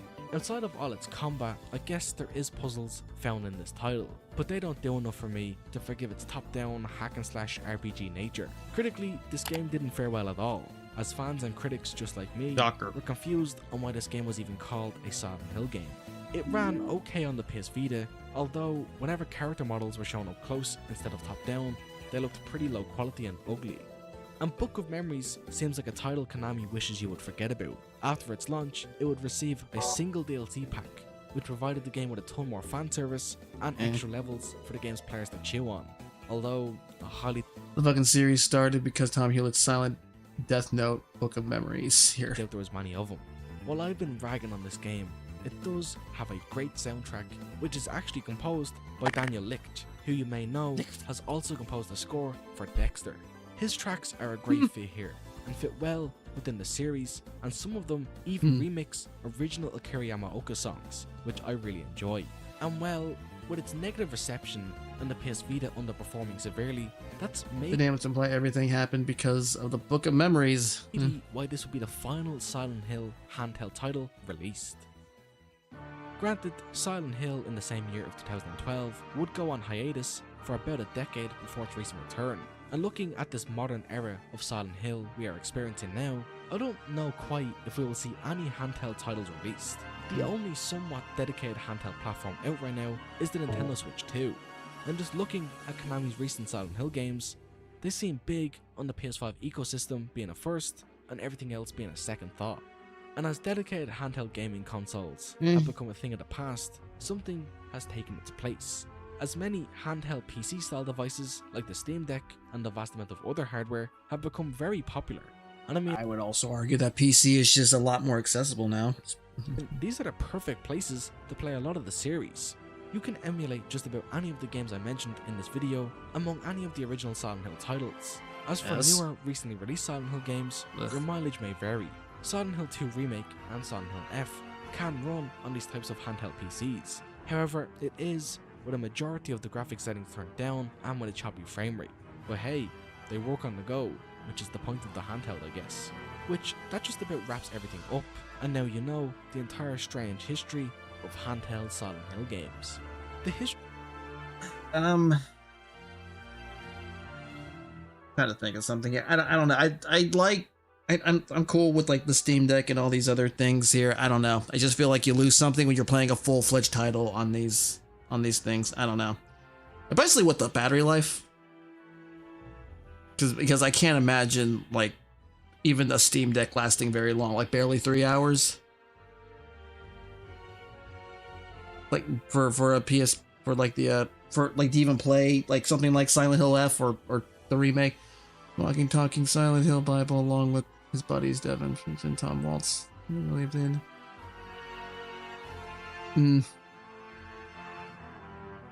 History of these releases has a very clear start and end point, and unless things change in the handheld gaming space, or Konami shifts their focus for the series, I expect.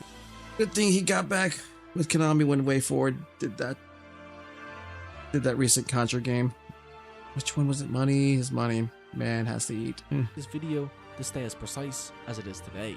So with all of that history said and wrapped up, I want to know what your favorite handheld Silent Hill game is. Let me know why, and if you have any fond memories with any of these games down below, as I would love to hear it. I guess the PSP port of Silent Hill 1. I mean, I didn't play Shattered Memories on here.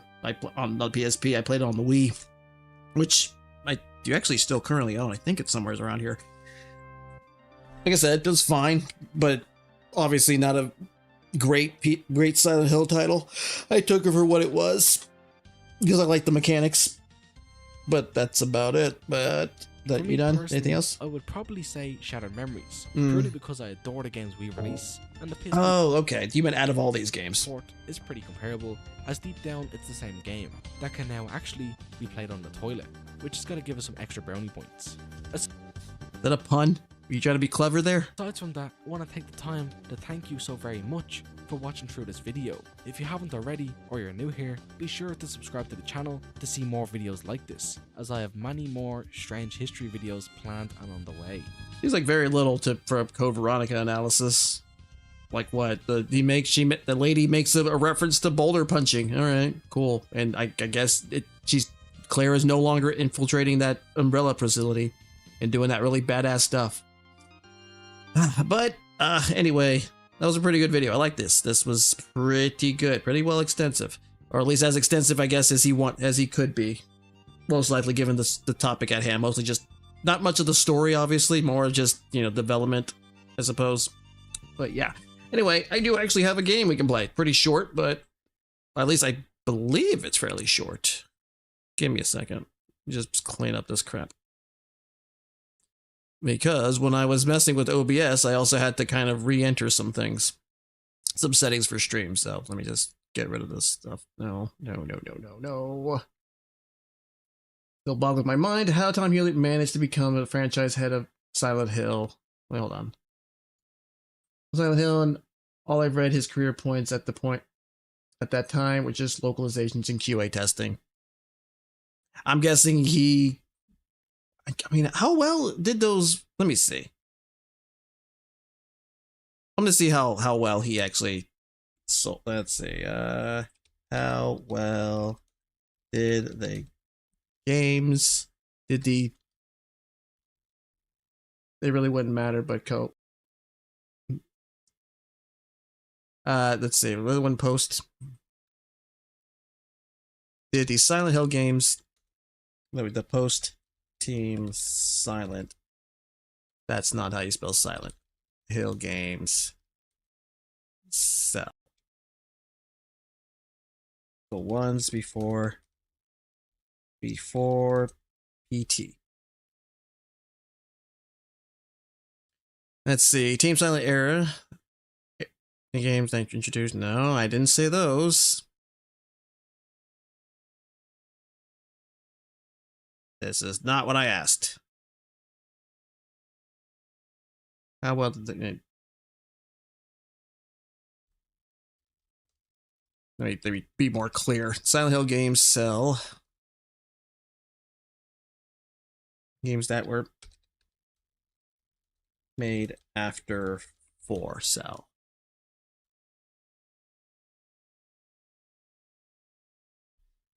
Let's see. The post... SA4 Team Silent series of Origins Homecoming, mixed results compared to the original 2 games. The sales generally low to more inconsistent. Let's see, Silent Origins 8.5 million, 8.5 million by the end of 2012. Homecoming, 8.5 million. Shattered Memories, 8.4 million. Oh, wow. They just get 8 point whatever fuck million. Downpour, 8.4 million. Book of Memories, 8.4 million by the end of 2012. Blech. Were people just that desperate to get a Silent Hill game?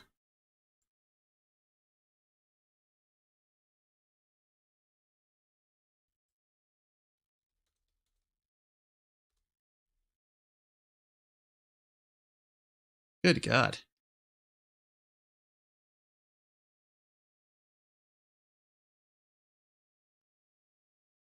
Oh yeah, sorry. Let me check my DMs first.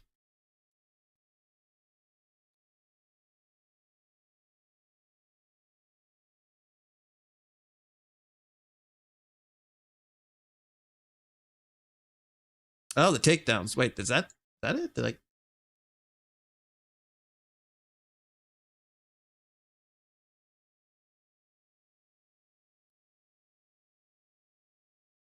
Oh, wait, never mind. Hold on. That was the old one. What is this one? Ah, okay. Oh, okay, about Origins. Okay, cool. But also, you know, yep, you know, addicts, they don't really care about the quality when they all want a quick fix. I took Downpour and HD Collection for fans to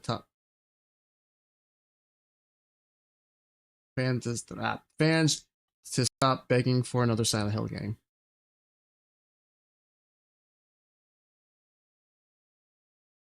Also, you two. You kids! It's me. Can't Talking keep to your you two. heads to yourself. I'm gonna turn this car around, and there'll be no Cape Canaveral for anybody. Yeah, just cut it out. That's it. Back to Winnipeg. I will turn this stream around. You gotta knock it off. Anyway, let me all right, take the lead. Do I still have that there? I think that's it. Is that it? Did I just pick something right? There we go. We'll watch this one because the game I have on here anyways is like really short apparently.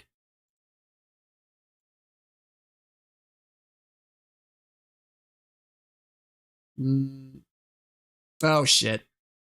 Sorry. Well, either way. Oh, well then, see, now I just ruined the joke, but you know what? Let's go back real quick. It is here. Even shorter than short matches, they possibly... You kids can't keep your heads to yourself. I'm gonna turn this car around, and there'll be no Cape Canaveral for anybody. That's it. Back to Winnipeg. There you go. Anyway, see, my joke is dead, but whatever. I put it on there, and I don't care. Let me see. Then PT happened in Silent Hills, and you know the story, yeah. They see possibility of good Silent Hill game, and they go all crazy, even shorter than short message. Anyway, let's watch this one. It's only 16 minutes, that's fine. Not a big issue. The original Silent Hill Origins, Climax's LA's Visions by PT, was that PTOP online? PTOP online? PTOP, whatever. Anyway, let's watch this one. 3, 2, 1. Silent Hill Origins, also known as Silent Hill Zero in Japan, was developed by Climax Studio out of the UK. You think they changed it because they didn't want to think they were ripping off Resident Evil 0? I wonder. Probably not, but yeah. Since they always use 0 in a lot of these titles, but in Japan was like Street Fighter 0. They call it that instead of Street Fighter Alpha over here. And was released for the PSP on November 6, 2007 in North America. Other territories would follow, along with a PS2 release the following year. Oh yeah, that's what I meant, sorry. The game received mostly positive reviews, which was impressive considering that this was the... When is this supposed to take place? I'm guessing, obviously it takes place before 1, but like how far? Because obviously, I'm guessing that's Kaufman. Like, he's pretty young looking, so was Lisa. First Silent Hill game from a Western studio. Getting the title ready for release, though, wasn't an easy process. But first, Patreon. The Patreon campaign helps in all facets of what I do, whether it's buying new things to cover, or hardware that helps restore access to lost titles. Hmm. I'm in the middle of backing up 1976, if you believe the that stupid timeline. Proved I'll believe somewhere's in the 70s, maybe. Hmm. to be the biggest prototype find ever. Thank you to Tiago for joining the campaign this month. I mean, I don't need a definitive date. I will assume maybe 10 years. I don't know. Because obviously, like I said, Kaufman looks much younger, and what's-his-face, the main character here, looks a lot younger than he does in his appearance in Homecoming. If you or your friends would like to contribute, check out patreon.com/p2ponline. Thank you. PTOP. The first demos of Silent Hill PSP were created by Climax Solent using the Ghost Rider engine. Development was then passed over to Climax Studios out of Los Angeles. The title was initially revealed at E3 2006. They wanted something timeless. Yeah, I figured they would. Fall 2006 release date, using an over-the-shoulder camera not unlike Resident Evil 4. The decision was made to hold off on showing a playable demo at E3, giving the team time to focus on the game itself. The game was then quietly shown at Leipzig. Do these monsters have any actual, like, meaning, or is it just, like, they just put monsters in here for the sake of putting monsters? 2006, at the end of August 2006, without much fanfare. It showed off a small section of Silent Hill itself, along the with damn an right Asylum joystick. demo. Some people What right joystick? who got their hands on the game noted that there was very little to actually do in either demo, noting that it was more of a tech demo. One thing I've noticed in doing my research, though, is that the Asylum demo did have some basic pickups and basically little puzzles that seemed to go unnoticed by many of the people playing the game at the time.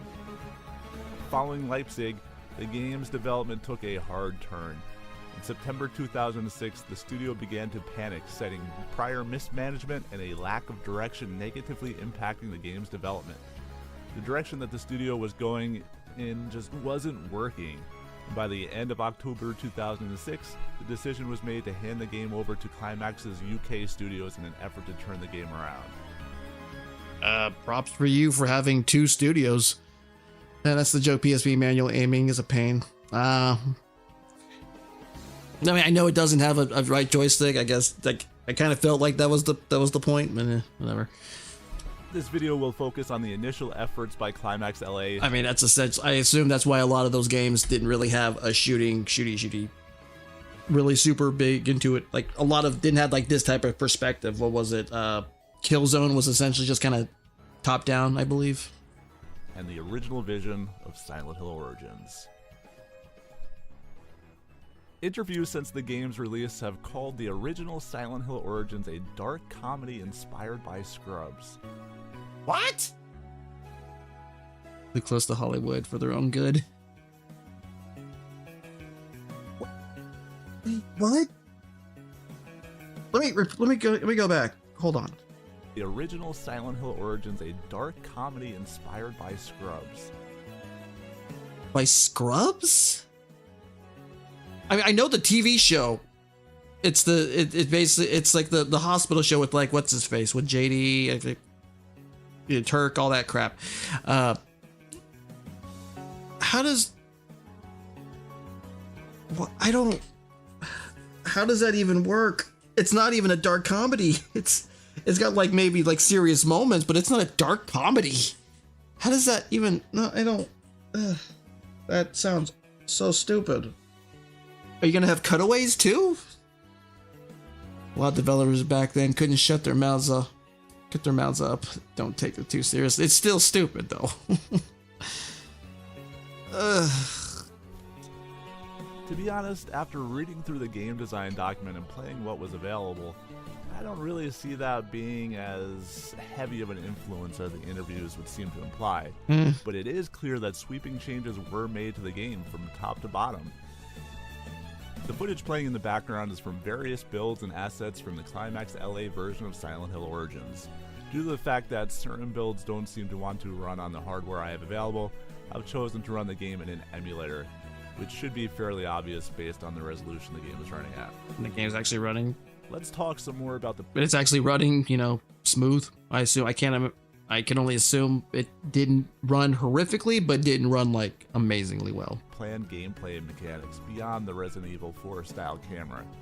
For fans of the original games, the unique camera angles wouldn't be completely gone, instead serving to introduce players to areas, to build tension, or to simply highlight something in the room. These camera movements would occur as the player entered the area, rather than disorienting them during the gameplay itself. The chilled breath system was designed as an alternative to the radio static of the previous Silent Hill games. The developers simply couldn't count on players using headphones or even having the sound turned on, so they went for the visual element instead. Okay, that's actually not a bad idea, I'll be honest. Especially if when this is originally supposed to be a handheld, that's actually pretty clever. Well, would you really take Silent Hill seriously if all you had to do is read it? Was either inspired by Twin Peaks and Jacob's Ladder, probably some off-topic shit, some game mag interviews are stupid. As enemies got closer to Travis, the main character, he would have begun to shiver and his breath would become visible. As the danger inched closer, Travis's breathing would increase in pace. If there were many enemies... I mean, if it was actually inspired, well... See, I don't know if I would have actually truly understood it then. Back then, like if they like the originals were based off that mostly because I had not seen Jacob's Ladder at the time of these games, at least not when they originally came out. Twin Peaks, I was pretty damn young when that show came on. It was mostly bits and pieces until I started getting older and actually watching the show, and really started watching David Lynch's stuff.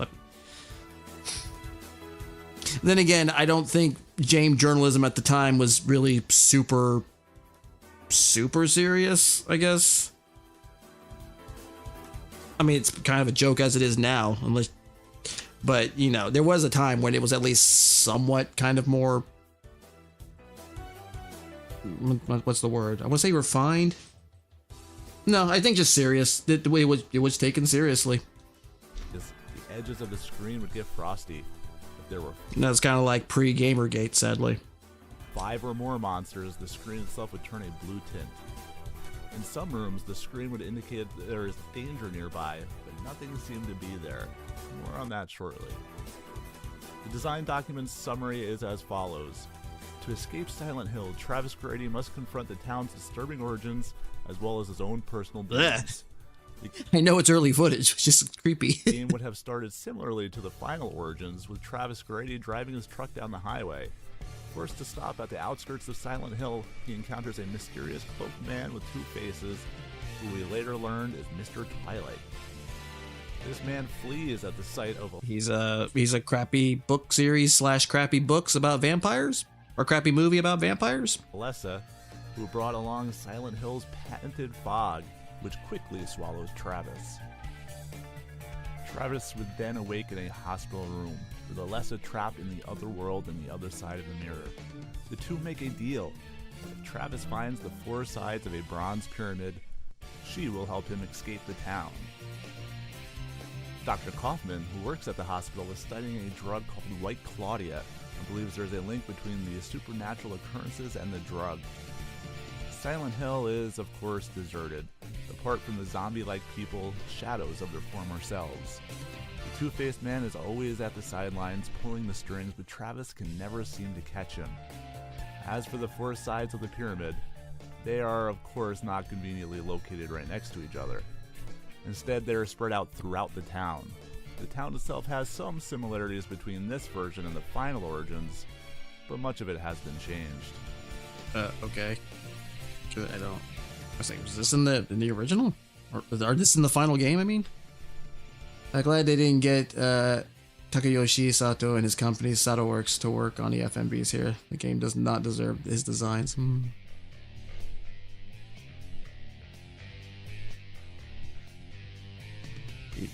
Is the sound off? No, he's just not talking. Okay, he's just letting us watch it.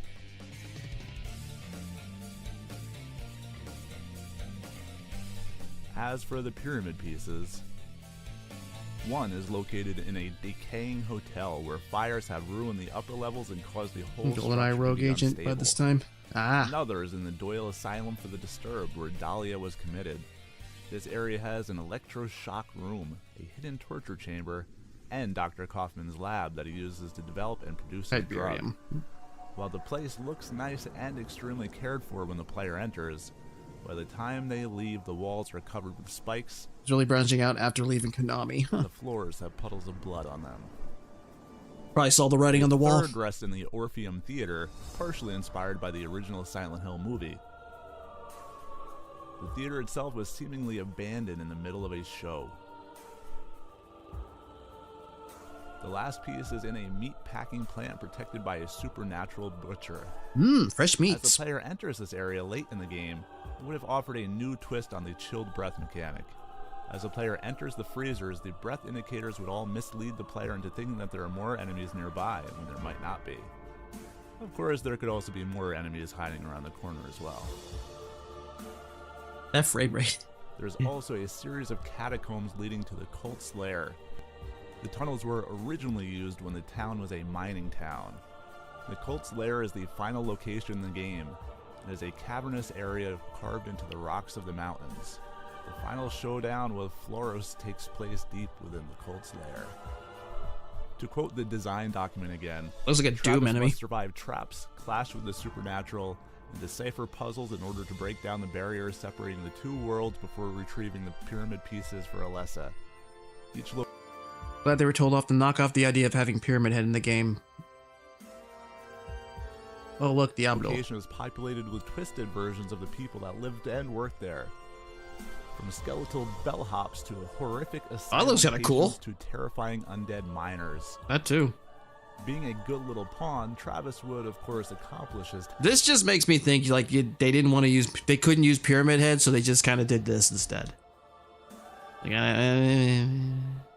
what's he supposed to represent? task, releasing Alessa from the other world, It's a very odd. That's a very manly chin. while also unleashing her nightmare onto Silent Hill. He's been a pawn in a Man, they really wanted an origin for Pyramid Head in his game, where he was a cannibal serial killer hanging out in a motel. Well, maybe they should ask that now. They might actually do it. Give it time. elaborate game between vengeful Alessa, Dahlia, the mother who betrayed her, Mm-hmm. and an evil cult intent on bringing about a holy apocalypse. Past, present, and future collide as Travis must disrupt the cult's plan to channel a demon's power, break Alessa's spell, solve the mystery of the Cloaked Man, survive a battle with a great Duke of Hell, and confront the memory of his dead father in order to escape the disturbing origins of Silent Hill. One of the main goals of the story was to show how the alternate reality in the other games came to be. During the first level, the player would pick up an item called the Eye of Samuel, which would allow the player to defile the room by using it at a mirror, showing a decaying world. The chilled breath indicator would come into play here as well, as no enemies would be nearby, but the room would still be exceedingly cold. This indicated that there is a mirror nearby waiting to be used. Later on in the game, simply using the eye wouldn't be enough. Instead of showing a completely defiled room, the player would have to fix all the differences between the two rooms before the mirror would activate. Later in the game, the defilement wouldn't be limited to one room either. Instead, it would spread to the surrounding rooms, giving the player new pathways or items to help him explore. This, of course, Alright. before the Nightmare Pretty World took over the whole standard. town by the end of the game. Throughout the game, Travis is seen protecting Cheryl, who ends up being adopted by Harry Mason and his wife. Wait, Monsters like the Afflicted, like a baby, I guess? I'm assuming not grown-up Cheryl, because that would make no fucking sense. the Meat Monster, Or at least, I guess, kid Cheryl from the original. the Straitjacket Monster, the Wheelchair Monster, the Bellhop, and others were all to show up. The waiting Monster to end Monster. Travis's journey. Bosses like the Piercer and the Butcher, a precursor to the Pyramid Head, would also be waiting. Players would have been able to barricade themselves with objects from the game world to prevent enemies from reaching the player. Objects could be pushed into the enemy's path, but each object would have a set amount of hit points before being destroyed. The objects could also fill in a gap, creating a bridge for the player, or the player could have used the objects to hold down a pressure-sensitive switch. Chairs, couches, cabinets, dressers, and tables were all planned for the system. Puzzles were of course included in the game as well. Beyond the mirror puzzle mentioned earlier, there were also voodoo mannequin and sewing discord puzzles planned. As for weapons, a handful of melee weapons were to be included, although these demos focus mostly on the sledgehammer. Barbed wire, wrapped 2x4s, pickaxes, and shovels would all help round out the inventory. Apparently, fucking Mick Foley lives in Silent Hill. 9mm pistols, revolvers, and shotguns would give the player some range and firepower. Ooh, a chainsaw. But who was Mr. Twilight? In the cult lair at the end of the game, Travis is able to rush Mr. Twilight, peeling off his mask, only to reveal It's him. Dr. Kaufman. I knew it. The last encounter with Floros takes place after Dr. Kaufman throws a cloud of white Claudia into Travis's face. Upon Hardcore defeating match with the Floros, Butcher. in Travis's mind, of course, he helps seal its power inside the Bronze Pyramid. Like other Silent Hill games, there were to be multiple endings. The good ending has Travis finding his truck and getting out of town. It was all a Thus, the dream. Spirit leaves her child with the orphanage. What's playing in the background now is an early version of the good ending.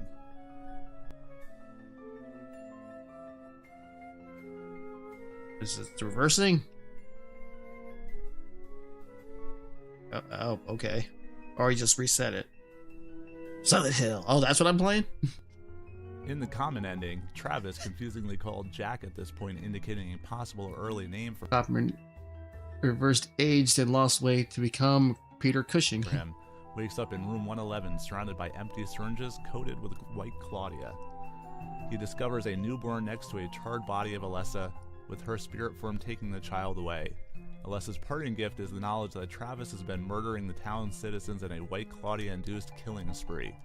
Travis goes mad and becomes Pyramid Head. That's stupid. That's all I gotta say. That is really fucking stupid. The bad ending has Travis once again waking up in the hospital with syringes.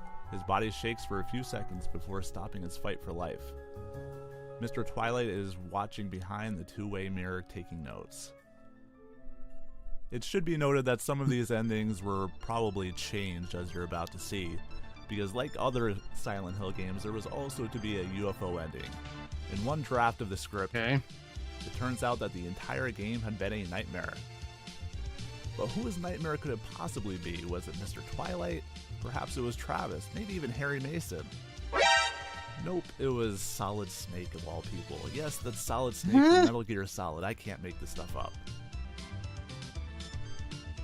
So you're telling me you were trying to make it seem like the Metal Gear Solid and Silent Hill are connected?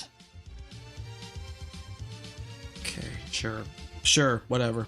I'm assuming this is not in the final game. Another, perhaps more appropriate version of the UFO ending has UFOs descending upon the town. Travis asks the aliens for a jump start. They shoot him with a zap gun and the UFOs fly off. Alright.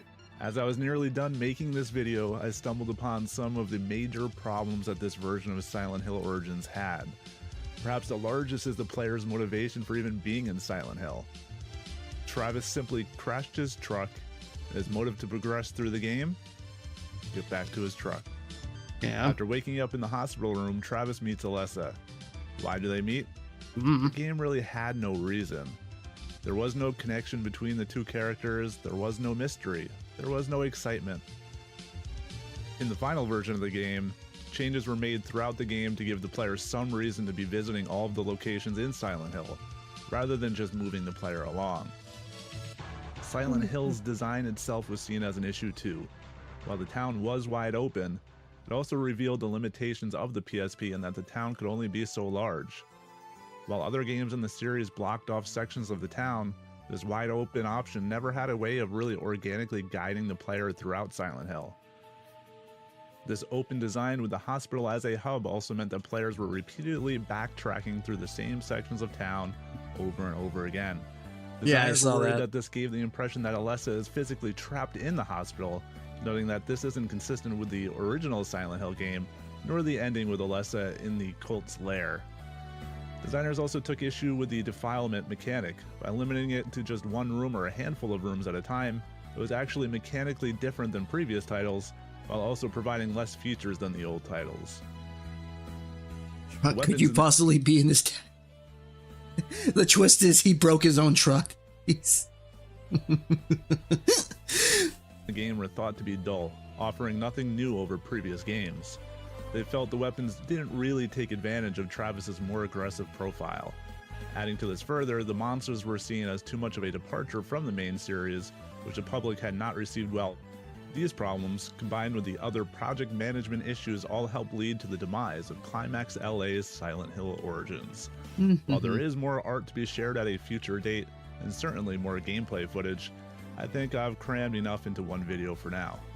Do hit that subscribe button, follow me on Twitter, check us out on Patreon, the usual, and until next time, thanks for watching.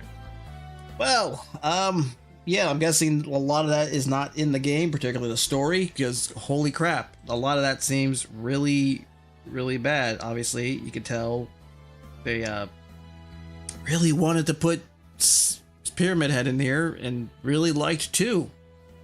In fact, it feels like it's the only game they played, at least from going from these.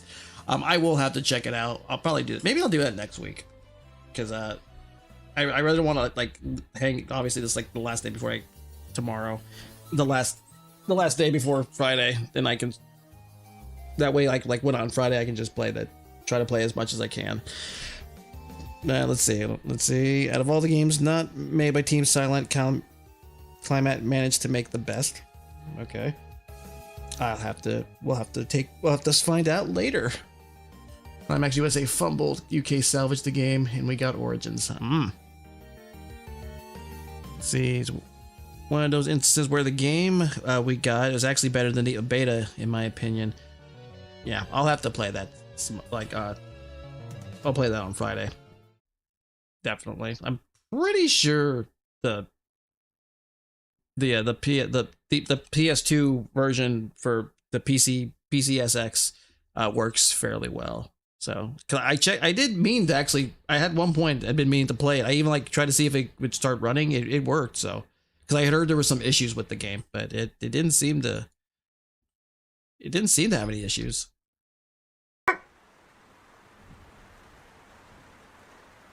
Did they not? There we go. All right, house. I heard there was a demo coming, or that there's a part 2 coming out fairly soon. I still have the demo for that. If we have time, I'll play that.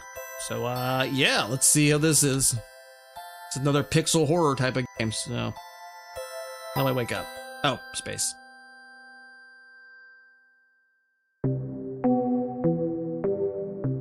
Okay, I gotta use the. Can I use the control? Yes, I can. Cool. I don't have to use the keyboard. I don't want to use the directionals. Oh, she's happy. X to sprint. Okay, circle to sprint. Da-de-da-de-da, having fun. It's locked. Not too loud, is it?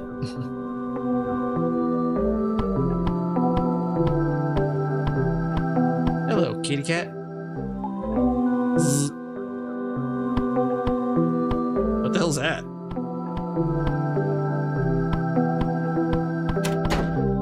There's the chandelier. That's scary.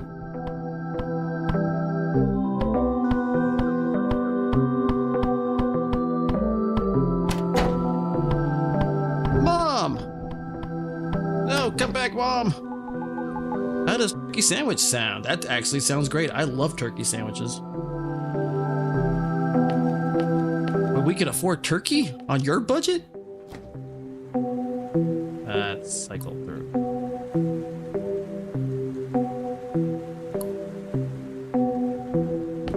How do I... Turkey panini. What the hell do I... Okay, I might actually have to... Oh, tab.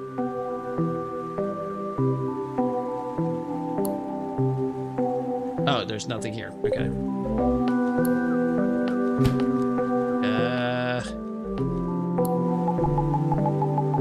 Put that back in the fridge when you're done with it. All right.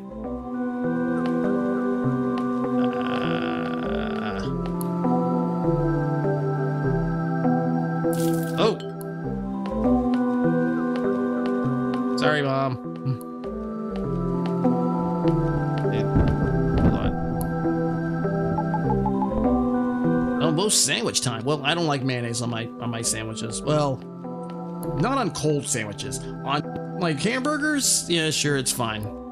But like on a turkey sandwich, I don't know, it just tastes weird. What the fuck was that? Oh!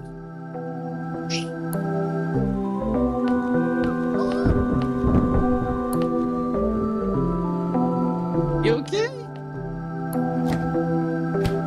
Is my sandwich ready?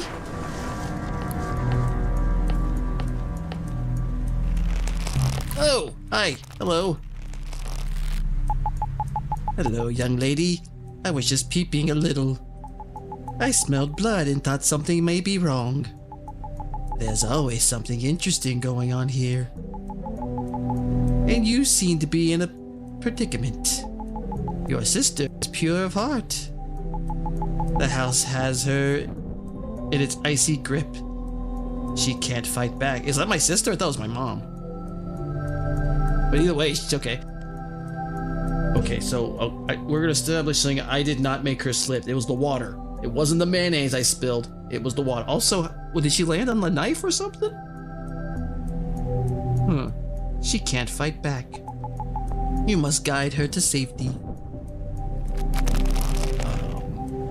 How?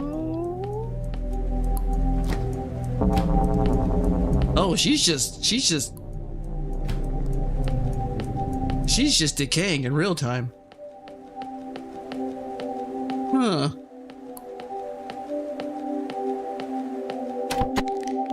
Oh, a key. Thanks, kitty cat.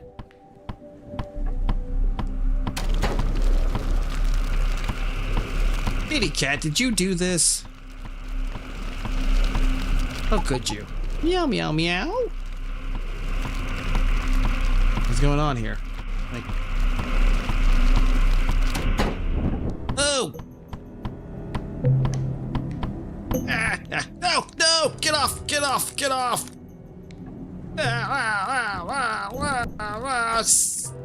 No! Don't put me on the table! That's no way to get ahead in life. Waka waka. Chicken out. Fuck you, I'm not chickening out. It just now started. I just... Read. Moving day. Ever since the move, I sometimes can't tell if I'm awake or if I'm dreaming. The days are starting to blur together. Can we watch TV instead?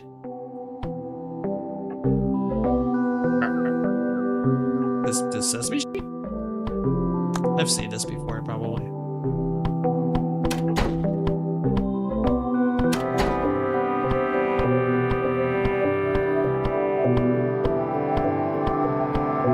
Wake up, wake up, wake up, wake up.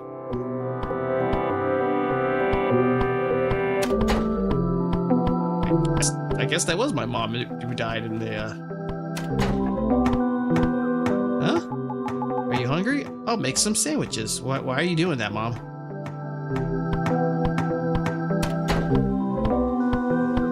Maybe I can find a mop and save her.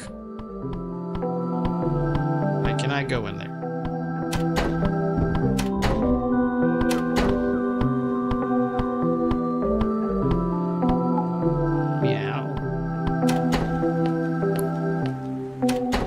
I can't slip. How can you slip, Mom?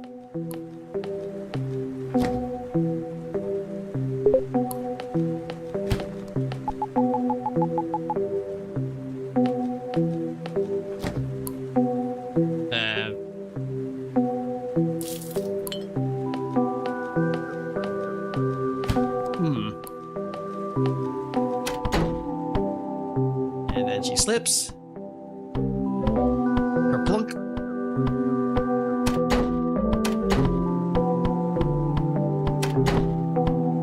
Hello there, sister. I hate this room. Oh, okay. Wait. Oh. What you doing? Oh, that's nice.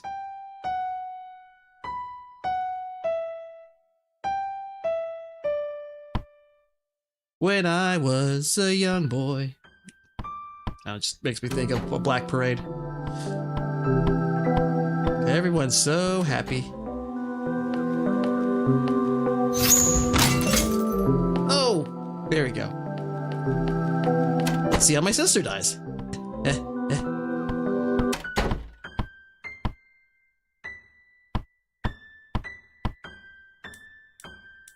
Does this annoy you, sis? Huh? Does this annoy you? Oh!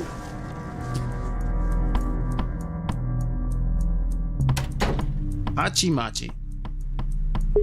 That.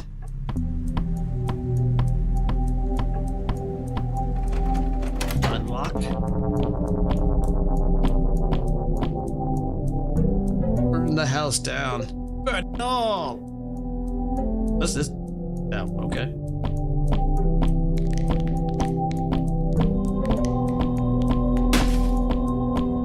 Oh! I forgot how to run! Okay, that's how I attack. I was like, how do I attack? Ah, fuck. I should have hit it with the axe. Yeah, let's try this again. A little trial and error in this. Haven't had this much frustration since Majora's Mask cycle upon cycles. Same as it ever was. Ooh, bathroom.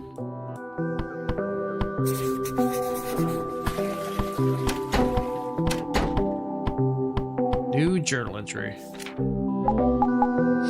There's something in there. I can hear it whispering to me. It wants me to do horrible things. Maybe it will stop if I listen. Kill your family. Give me your poo-poo. Oh, is the toilet talking? Is that why?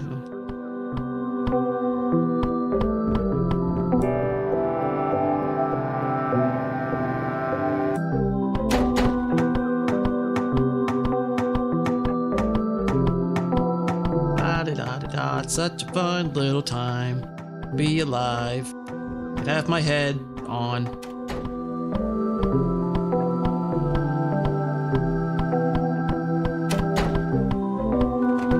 It's locked.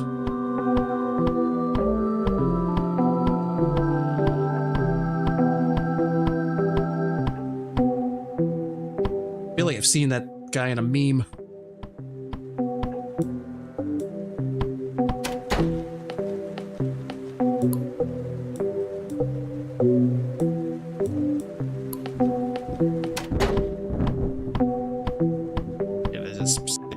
Blah, blah, blah. Having fun, having the time of my life. Oh, okay. Wait, there's... Oh. I hate this house. I hate what he did. I hate this house. I hate what I saw. I hate this room. Are you Francis from freaking Left 4 Dead? You just hate everything? I hate my life. Well, we all do, but we keep going anyway, big baby. I hate these walls. I hate this house. I hate stairs.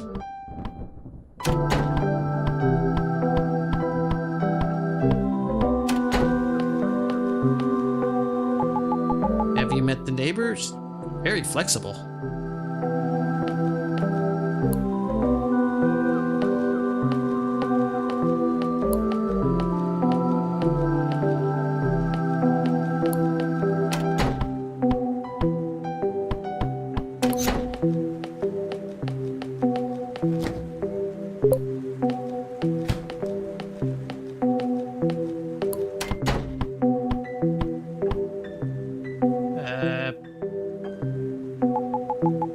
His eyes widen as he begins to purr.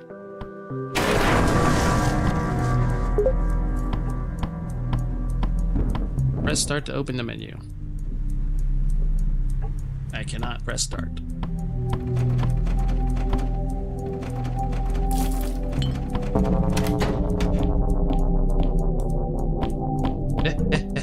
X.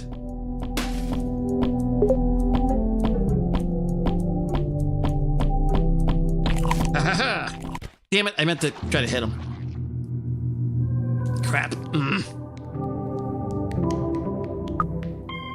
Alright, let's try this again.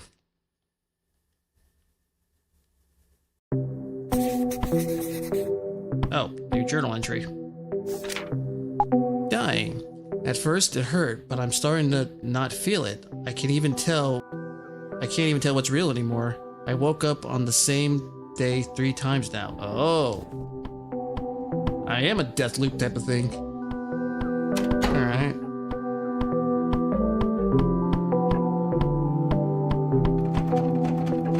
Let me in, Mom. Let me in. Let me in. Let me in. Let me in. Let me in. Let me in. Let me in. Oh, okay. It's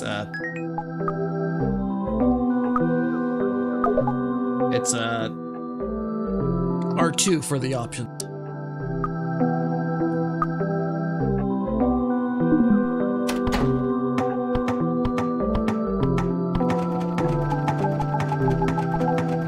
What do you say about sleeping at your friend's house tonight? What? Alright, thanks, Mom, I guess. Is your sister asleep? She hasn't been feeling well.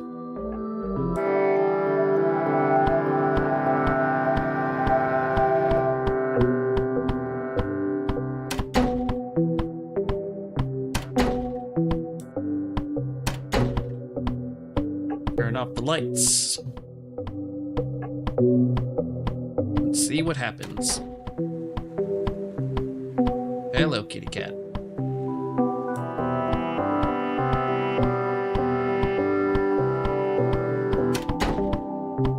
Can I play the piano? No.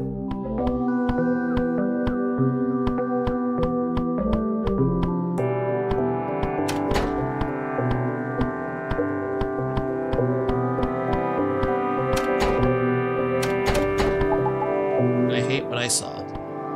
I can't see anything now.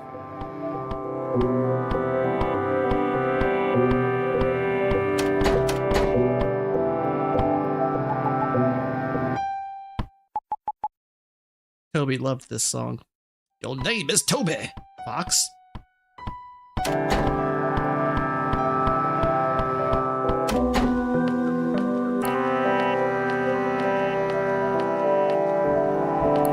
Hello, Ghost Man.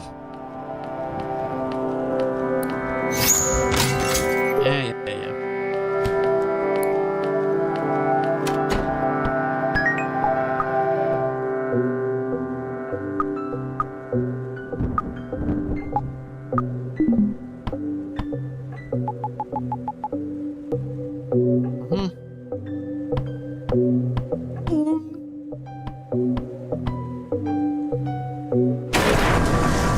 Okie dokie.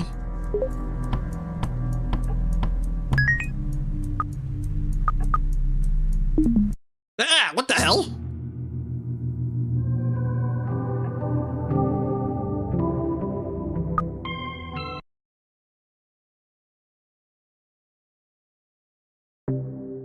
New entry? Really? Alright, fine. I guess don't turn off the lights?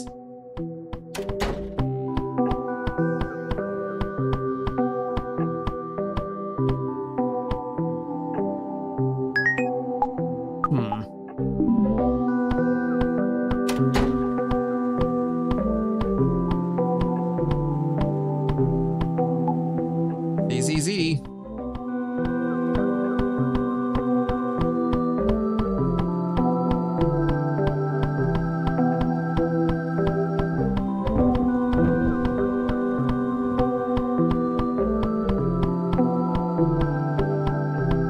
Wake up, wake up.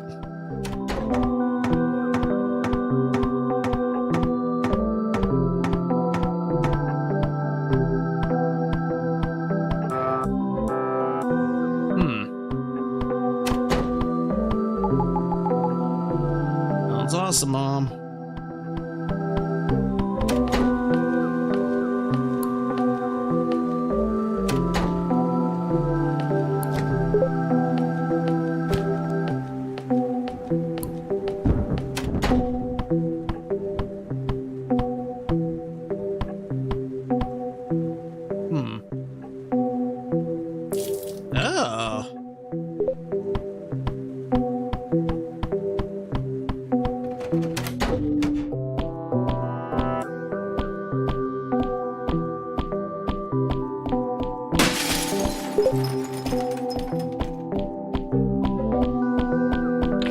Damn it. Ugh. Okay, so I can do... Alright. So I can do all this before they get started.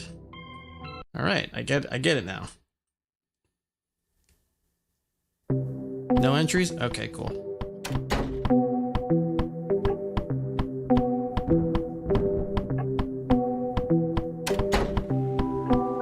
Trial and Terror.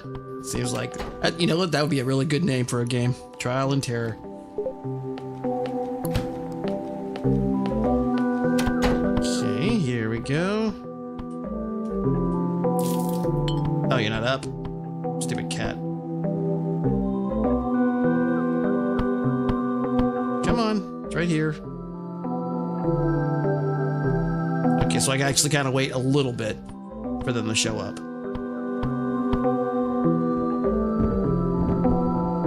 Come on. There you go. Oh, fuck.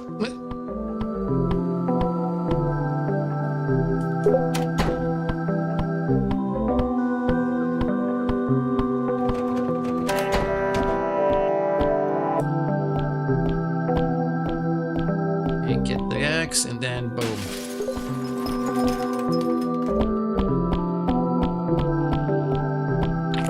Ooh, yeah.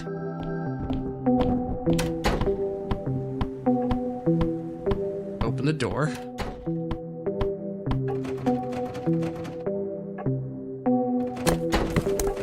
Hey, sis.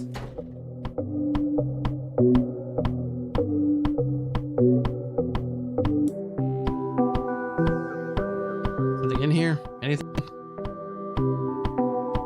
Ah. Oh. What'd I get? Oh.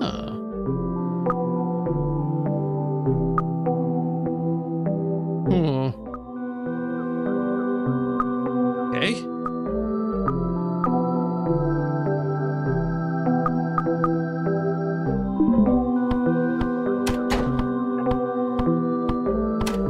Don't mind me, Sids.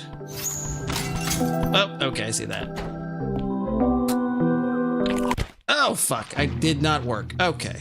Huh. Did I... How the fuck did I...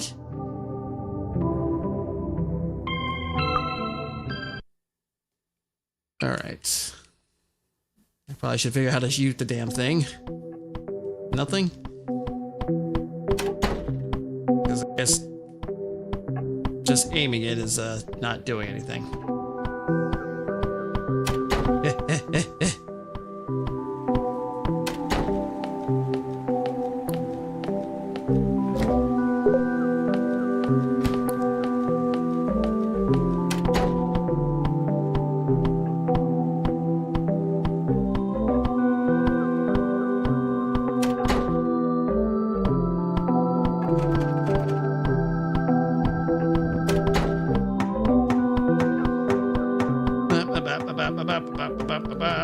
You up yet, cat? Come on.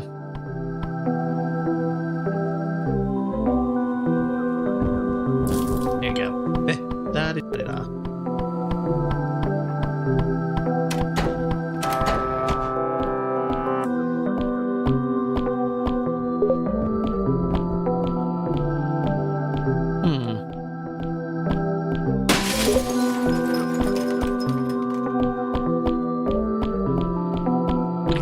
Ah, damn it. Ugh.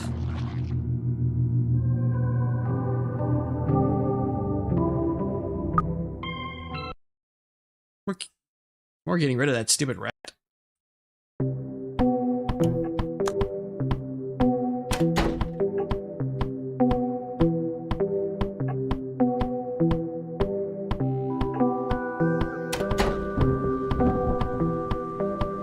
Oh, huh.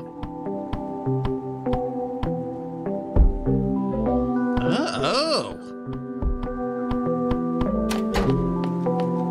Cool. Okay.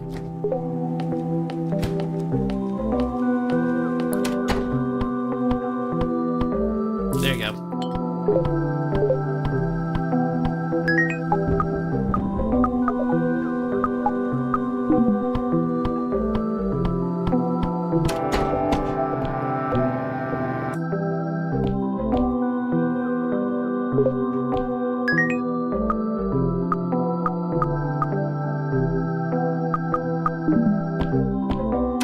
this here just in case.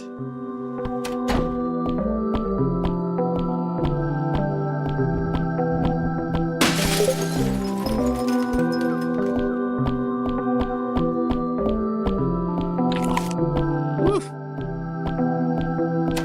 All right.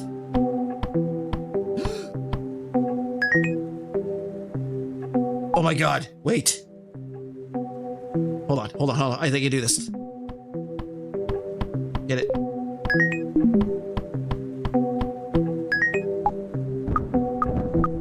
Nope, no. Nope, go, go, go, go, go. Okay. Work. There we go. Hopefully, that doesn't kill her.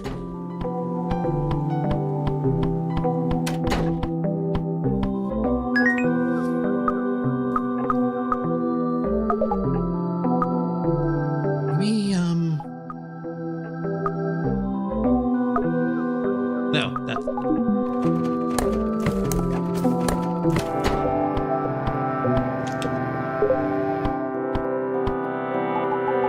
Girls, I made sandwiches. Come and eat. Coming.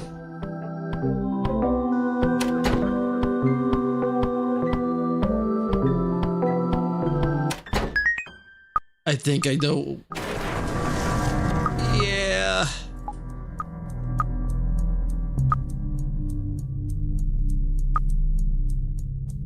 That's not really what I wanted to do, but okay.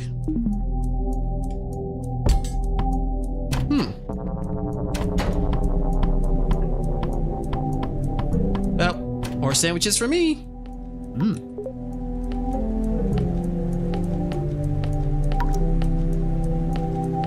Why are you drinking wine, Mom? Guess we won't be eating with...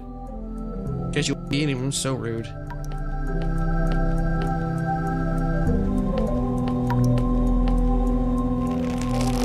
Hi. Hello again, honey. Seems you're under the curse of this house.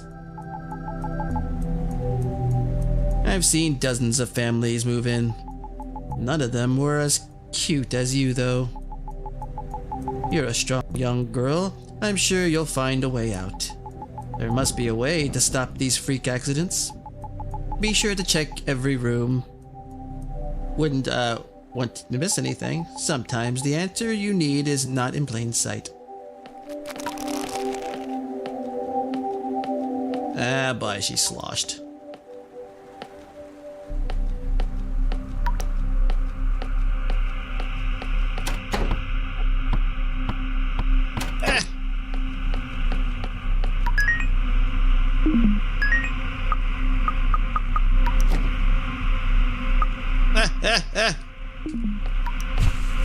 Oh, fuck.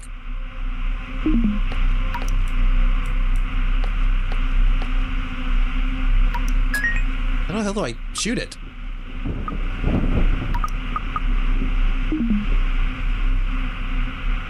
Oh, B.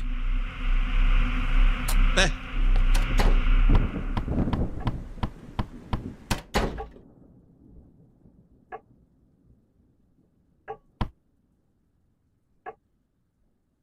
Do I not have ammo?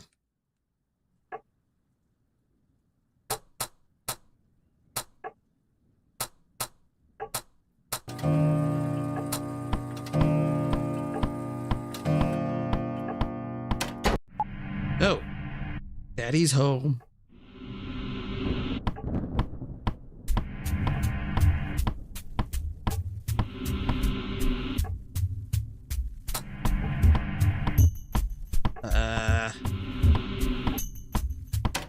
Fuck! No! Ah, my eye! I needed that.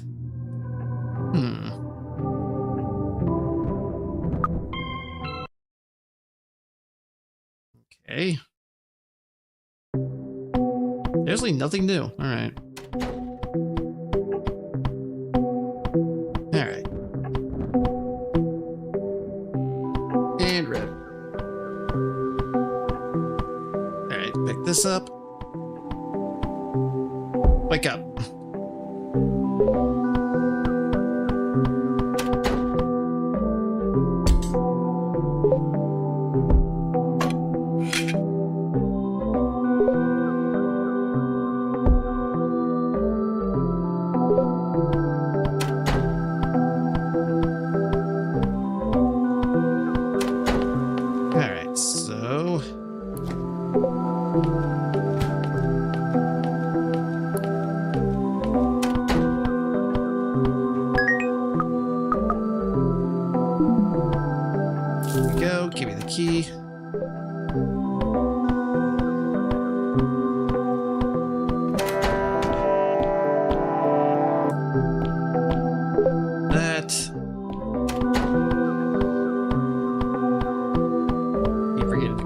because they're kind of weird.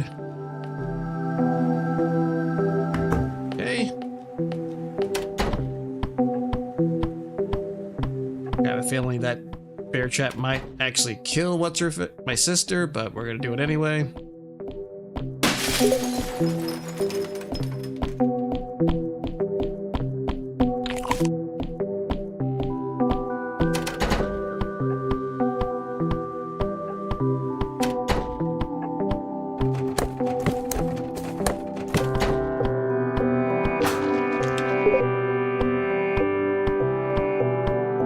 Around here. What is that? Nothing.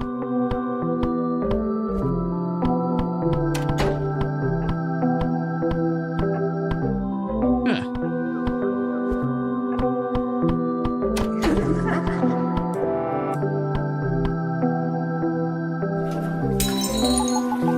Girls, I made sandwiches. Come and eat. Well, I broke the toilet. Was I supposed to do that?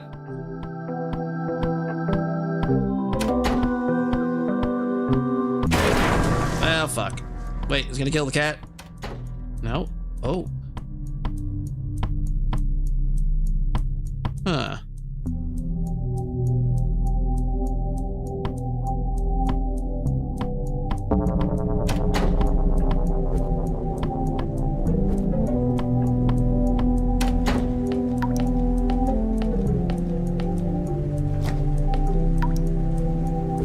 Like smack it like that?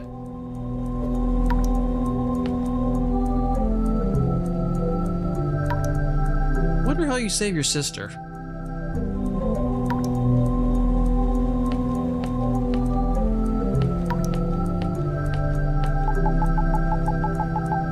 You've been in the basement, huh? Careful for the rats in there.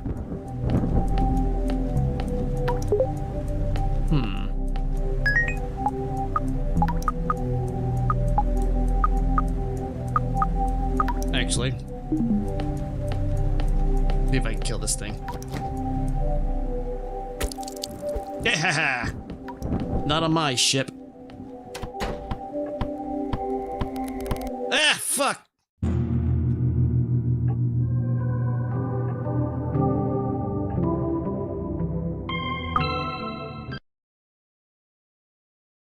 Okay, get a little farther here.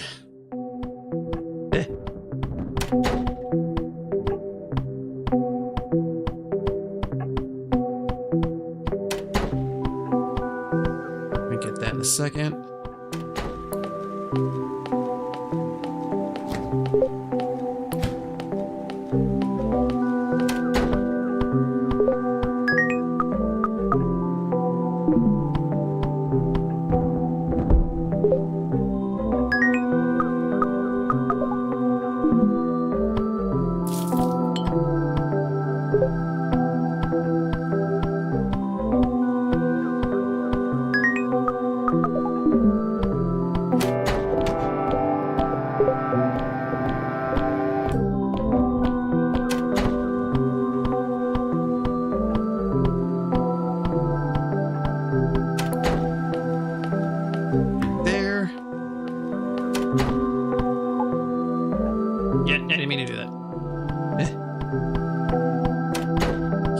So...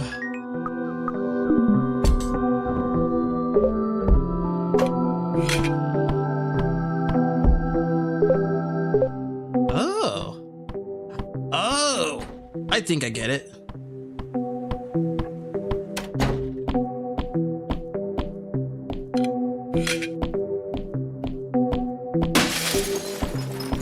Gotcha, bitch.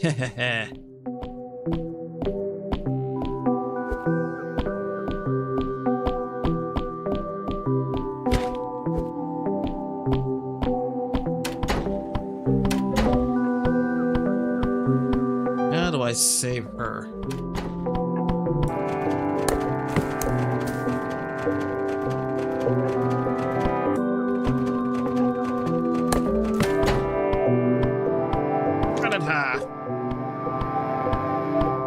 No evolving in here.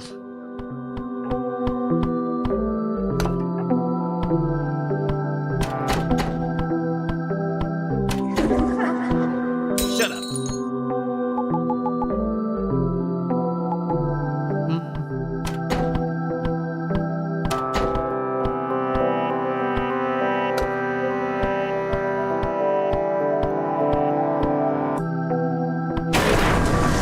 Well, fuck. Oh, shit. I guess I should have saw that coming.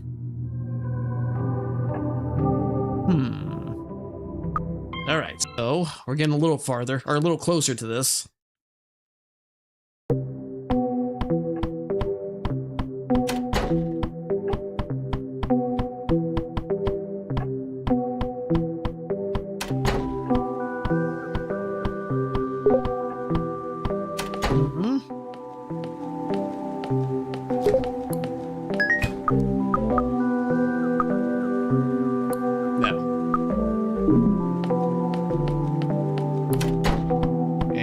Wake up.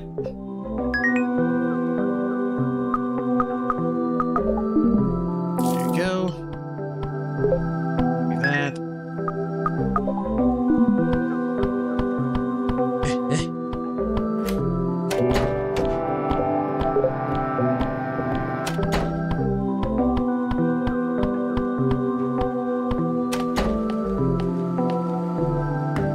Hey. Hi, Mom.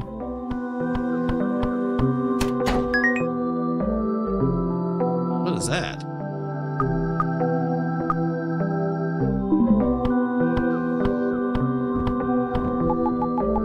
Oh, a little girl, and an adorable one at that. My name is Marty. I'm a snail. You smell like you're having a hard time. Would you like some help? Pick it up, leave it, sure. Befriend Marty. Ah, what? Fine.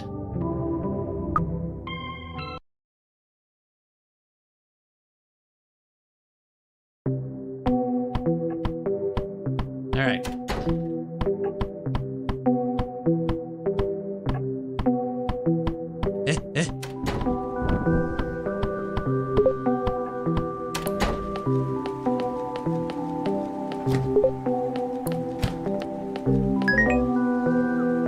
No, I need this. And wake up. Thank you.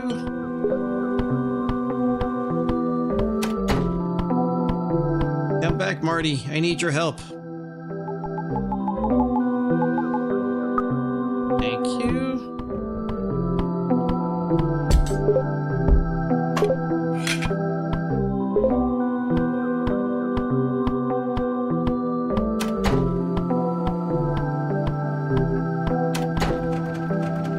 Oh, yeah.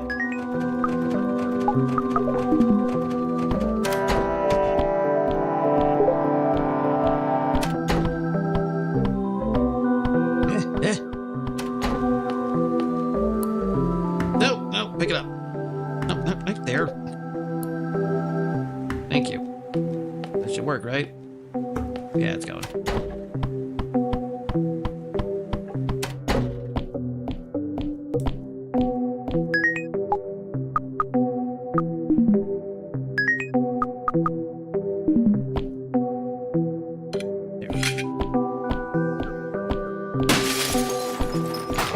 Ha ha!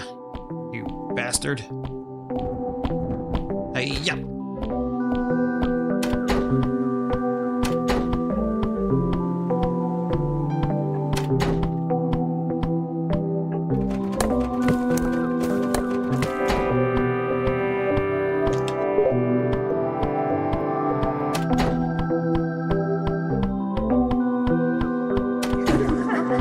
Shut up. The hell are you? Wait, what? So, you need that disgusting snail's help? Pathetic. Will you hold me? Sure. Girls, I made a sandwich. Come and get it.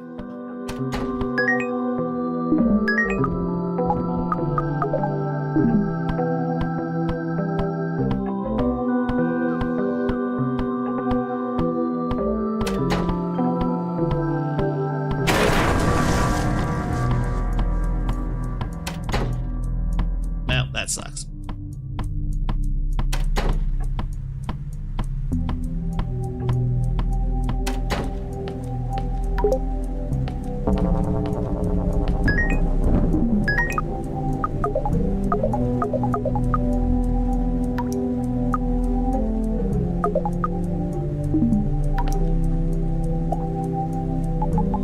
I'm so hungry. Too bad I can't eat. Will you hold me? Oh, here you go then.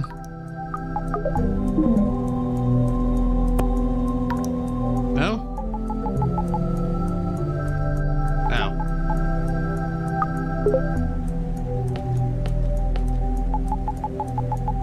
Toby, can you talk to Snail? Toby can talk to... Can you talk to Snails? Tell him I need some wine. Tabby, can you talk to Snails? Drop.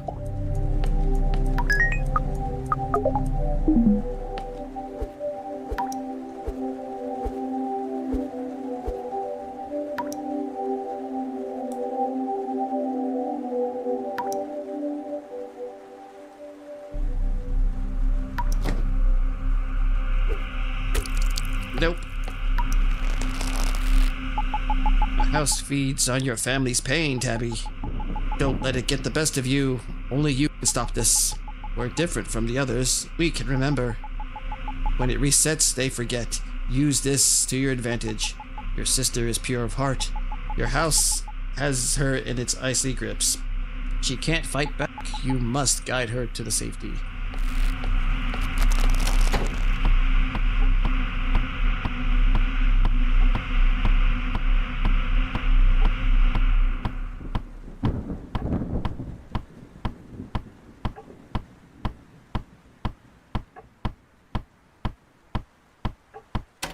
There. Long neck yokai lady. Ah.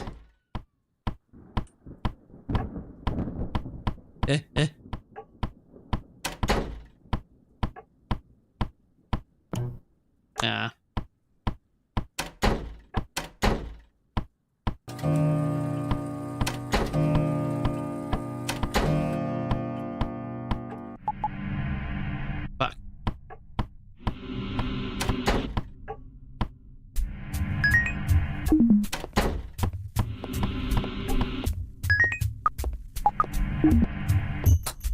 I cannot shoot it. It doesn't work.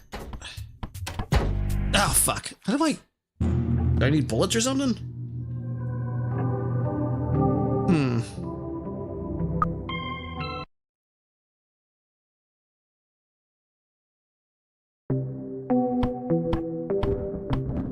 Get up to say now?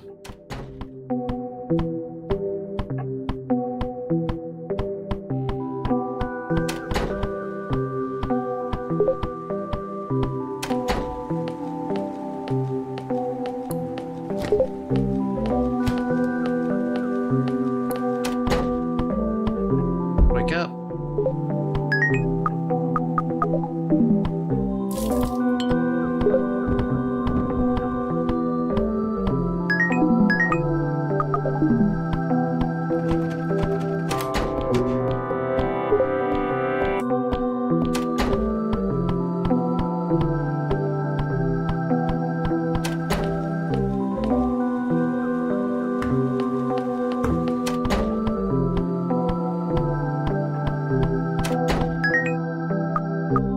Alright, get out of the way so it doesn't...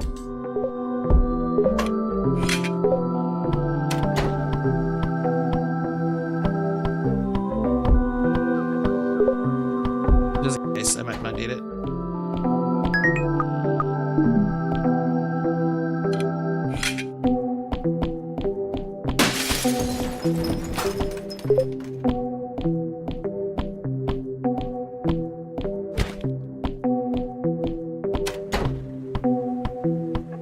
What if can I destroy the piano so she can't do anything?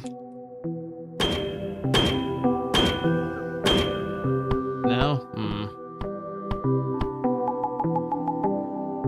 Melody, you have to try to save her. Well, now I understand why you have daddy issues. I think your mom has a drinking problem, yeah. That doll sure is rude. I'm starting to memorize this tune. Hop in. Hop on.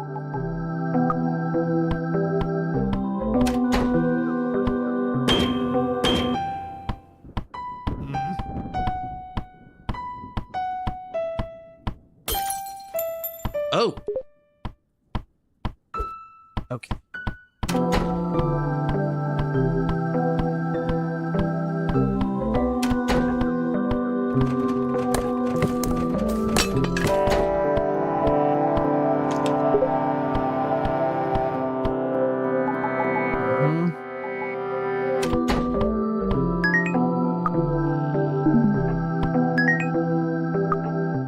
Come to the axe.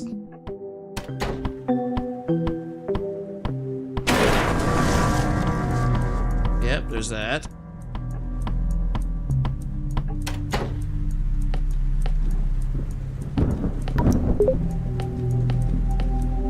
Hmm.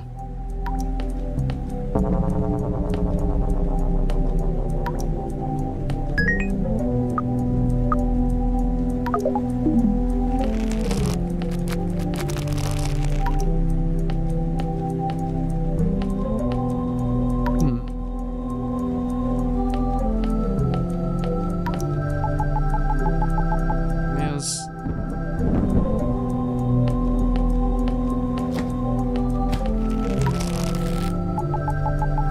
Hope you're getting there. There must be a way to stop these freak accidents.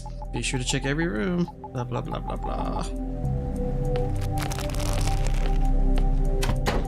I guess I don't need it anymore.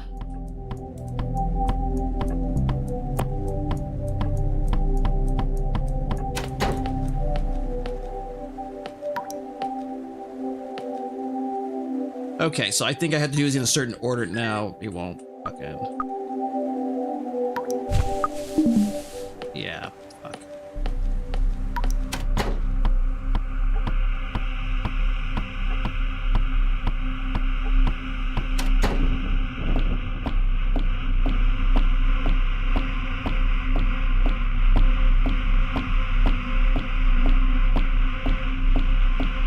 Ah!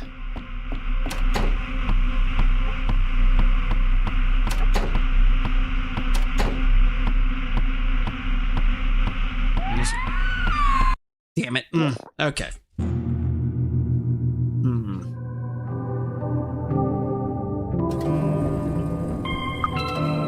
Can't go back into that room either, so.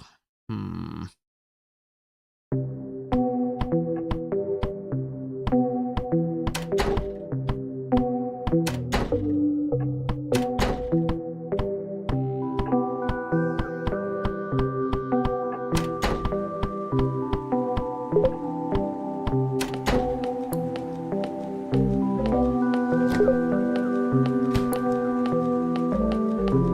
do I do this?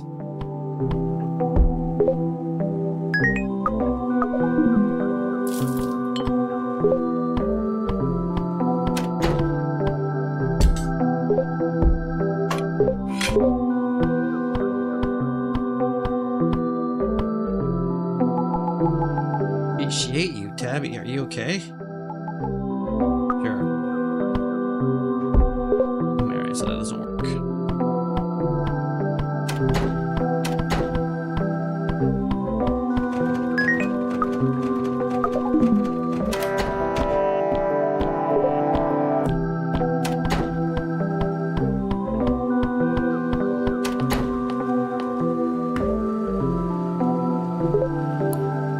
Can that work? Yep.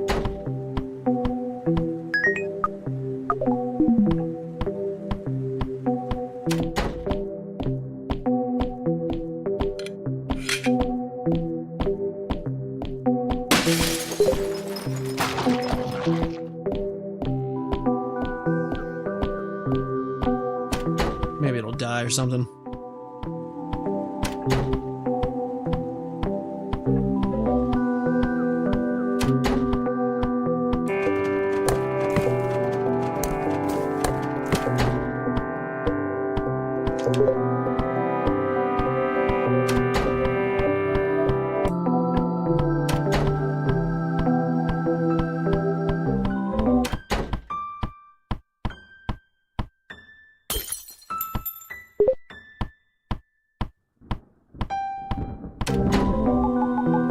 materials. They made sandwiches. Okay. How do I keep her from...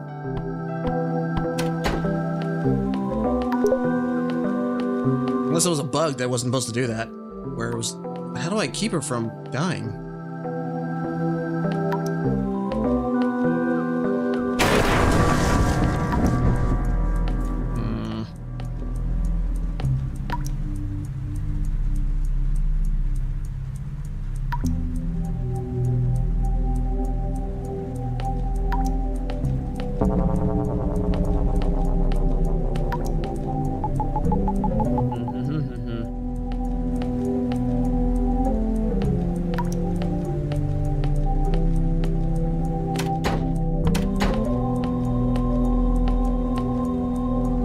Come on, Mom.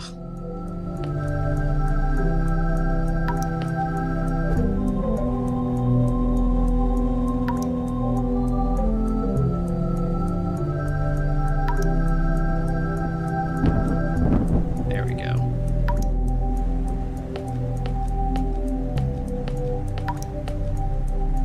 I killed this thing.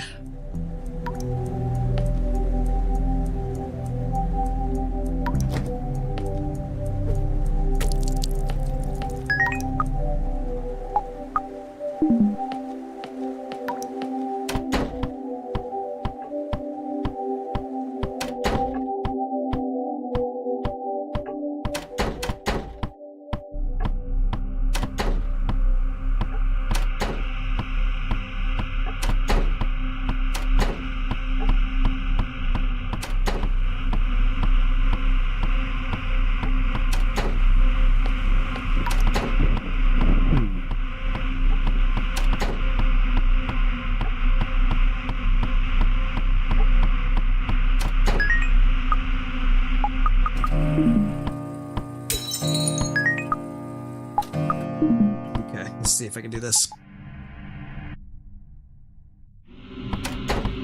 Come here.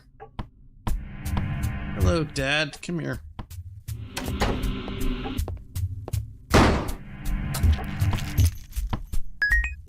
Fuck. He's still alive. That's not what I want to do. Damn it.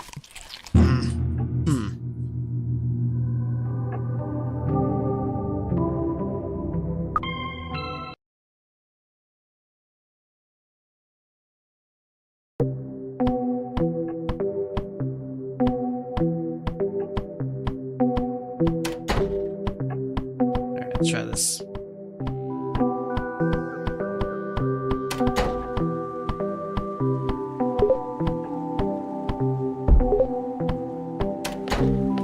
You know what? I don't think I'll need it after this.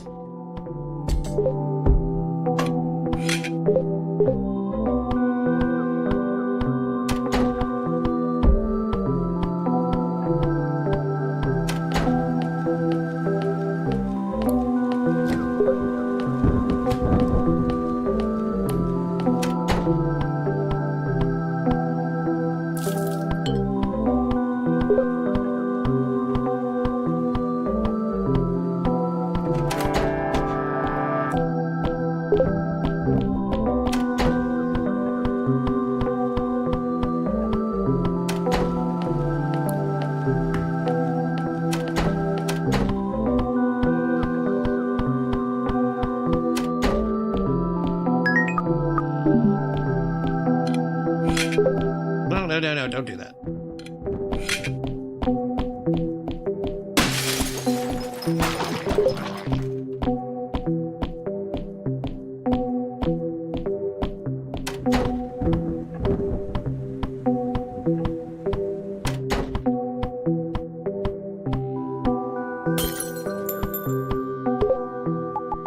Ready for another adventure?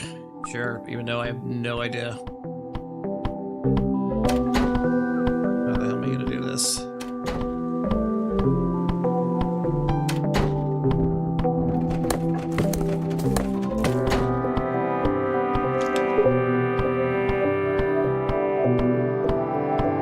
Anything here?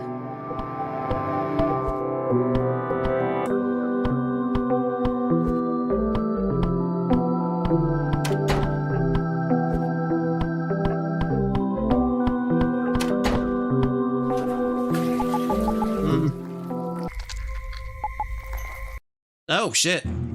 I actually did not mean to press that either. I meant to actually break the damn thing.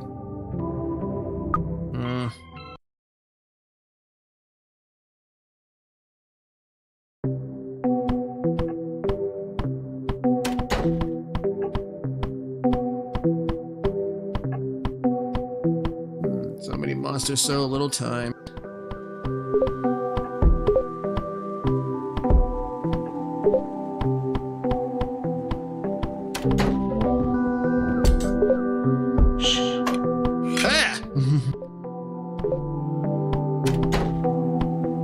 Stop being loud.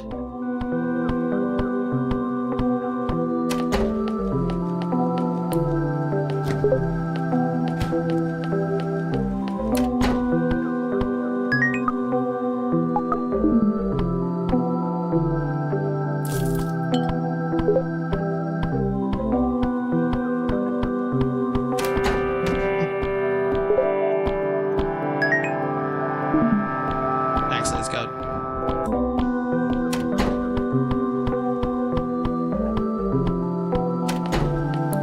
And right there. Hi, Mom.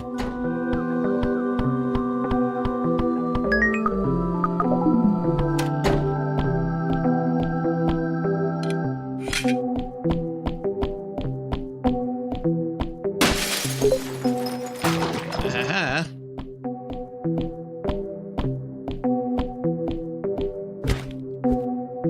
Okay, never mind then.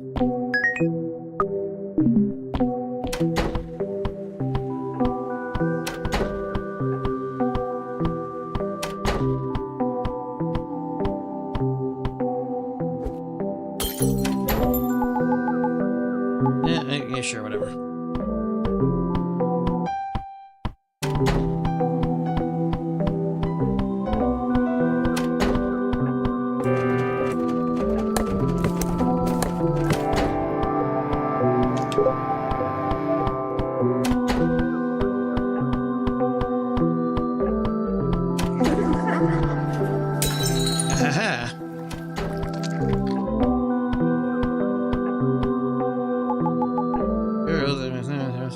Aha.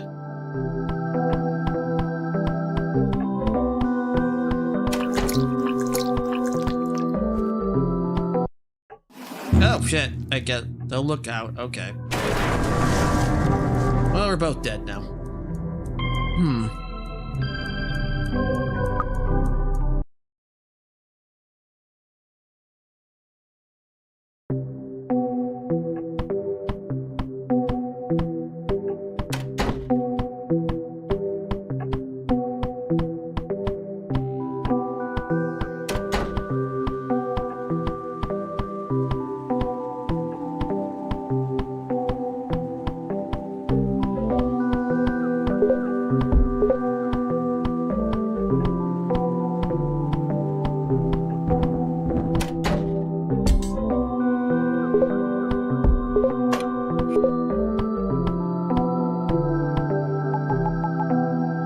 Think we could take a break? Yeah. I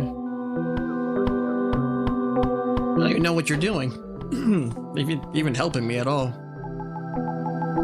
Looks like... Oh.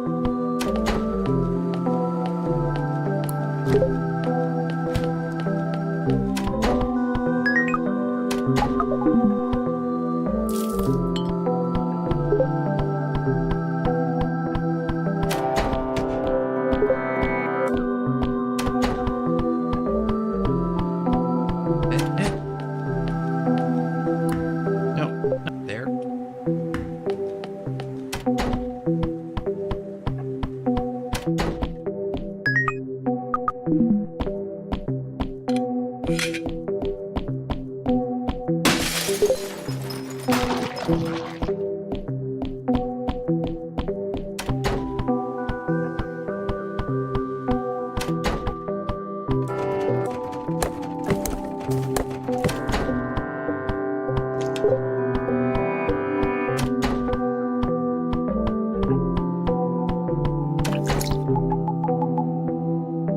Yeah, will you hold me? Sure. I'm just gonna drop you right here, though.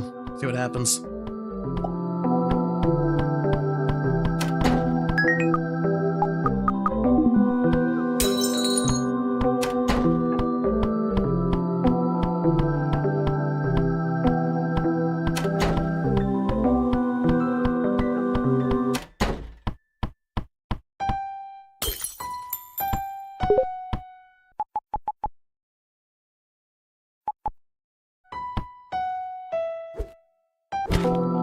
shit. Well, whatever.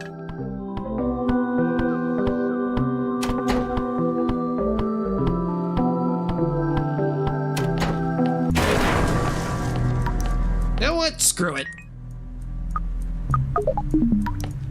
You lush.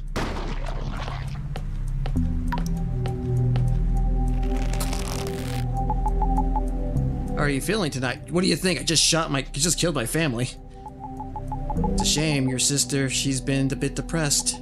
She needs a big sister now more than ever. Keep an eye on her. Make her feel safe. Protect her. Well, I think we're a little over that. Oh, you're alive still.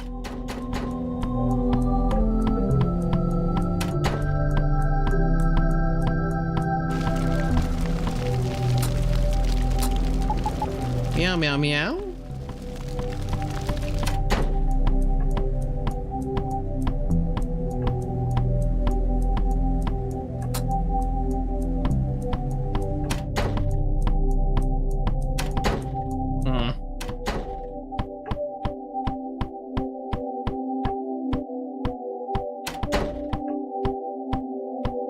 I don't care.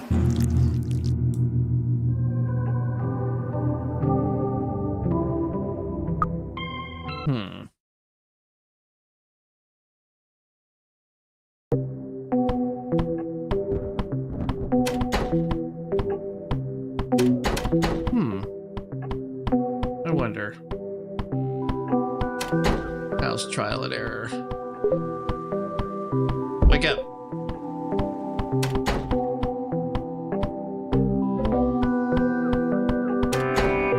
Wake up.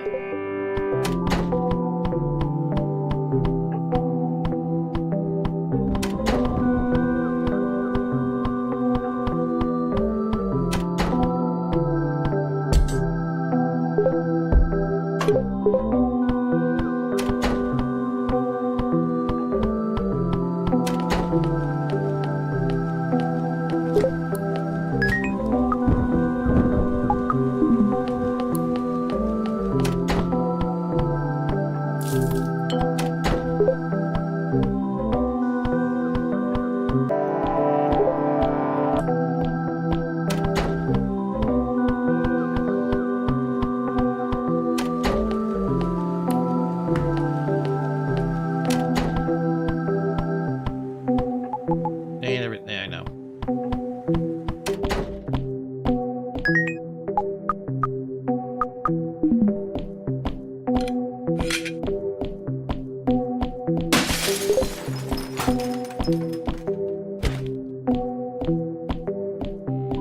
Can I pick the bear trap back up? No. That would have been cool though.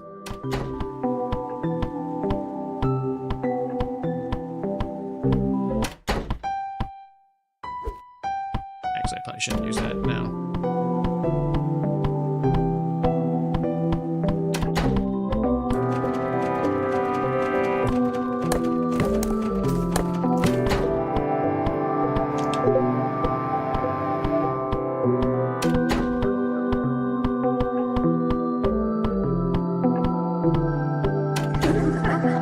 Shut up.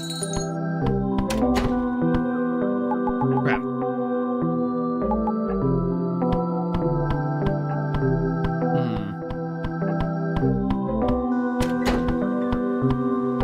Bong.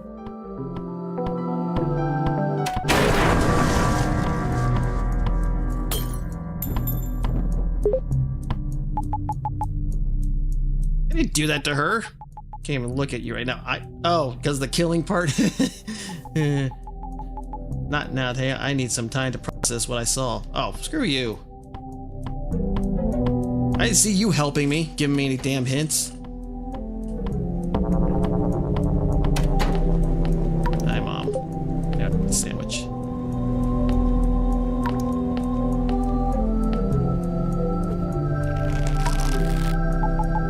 How are you feeling tonight? It's a shame about your sister. She's been depressed. Uh-huh.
Damn it.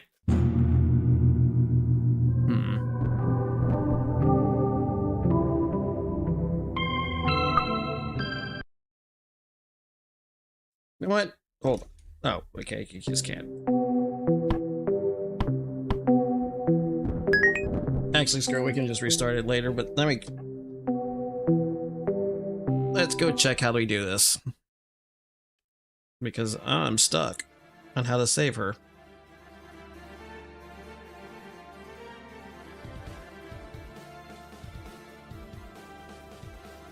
Hey, that's me.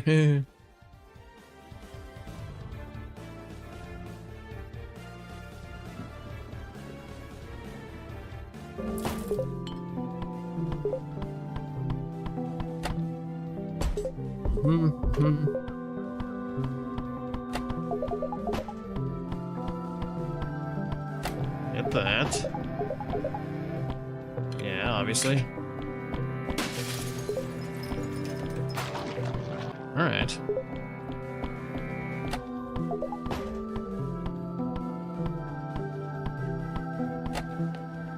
Put the bucket there.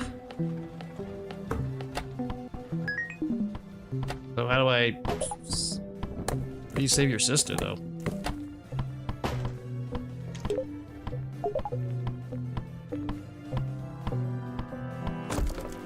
Oh.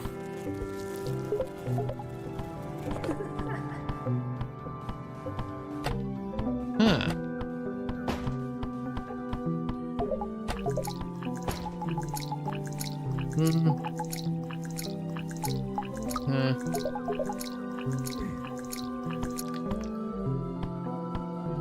Huh.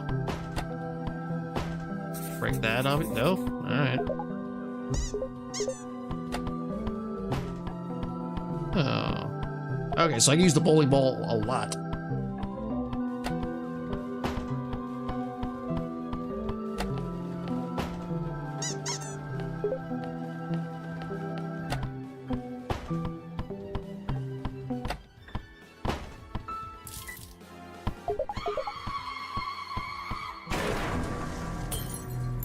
Oh, huh.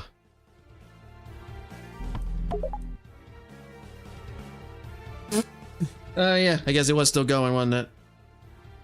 Alright, let's do this again.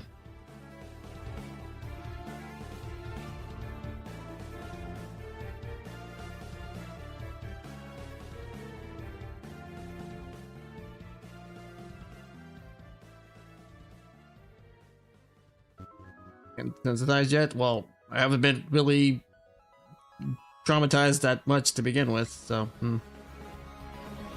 Hey, loop cycles. It's not too bad, I guess.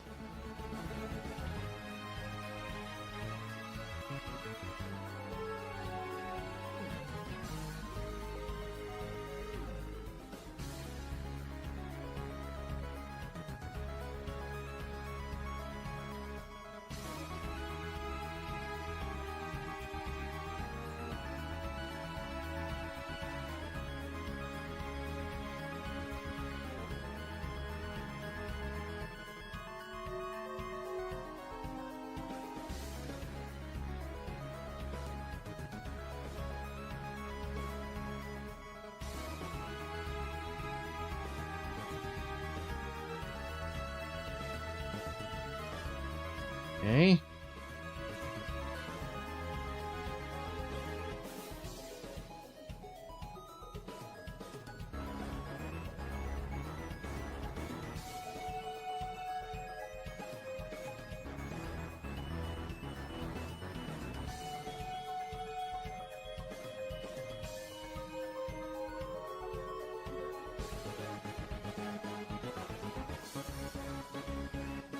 What I get? Slingshot, huh?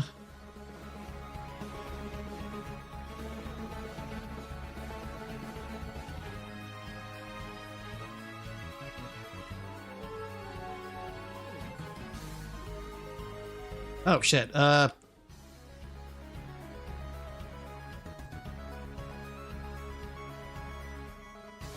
might be take too long.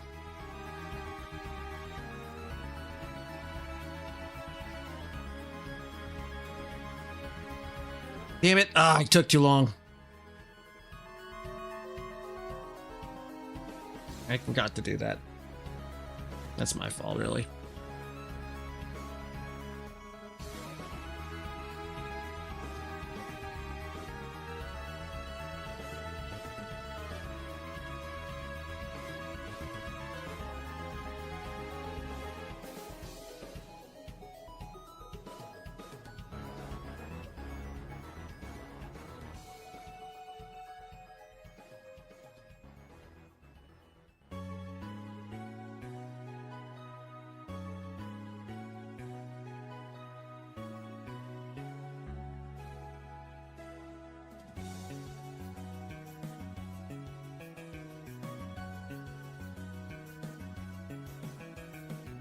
Alright, so that.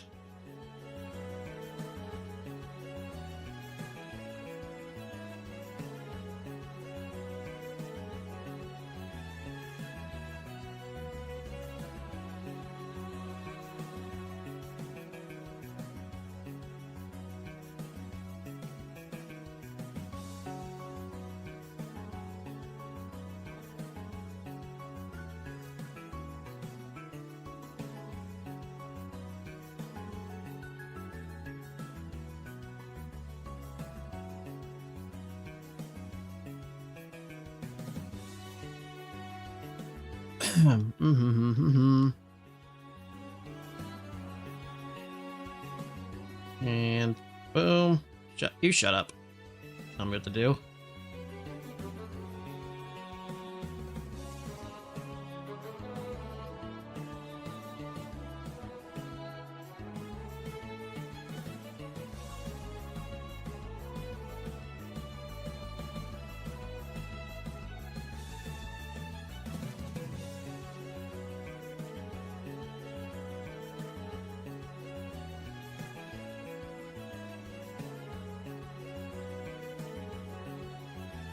Ha ha ha!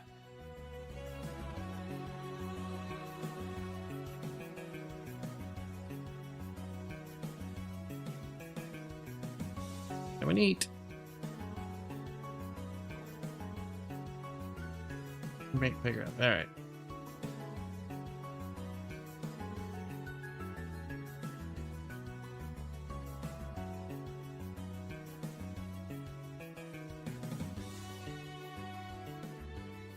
Hello. I'm feeling tonight. It's a shame. Your sister, she's been depressed.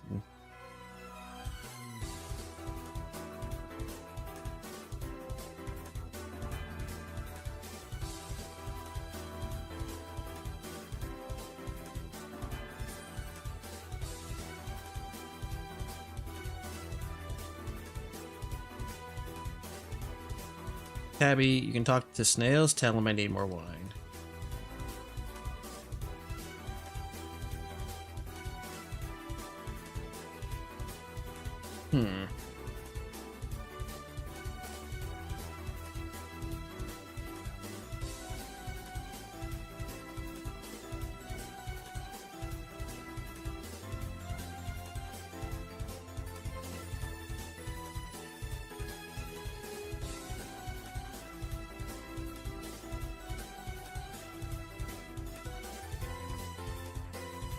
Come on.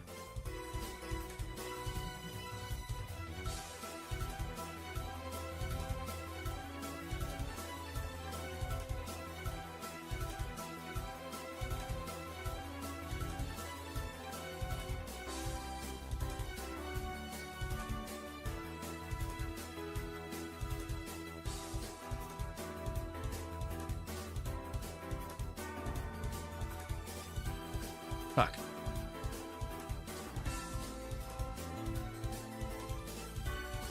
Nope.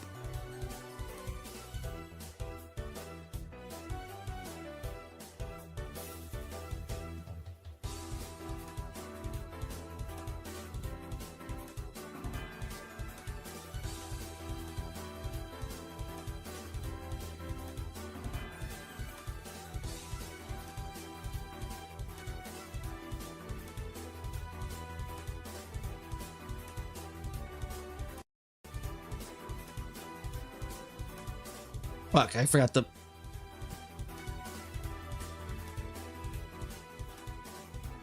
Damn it.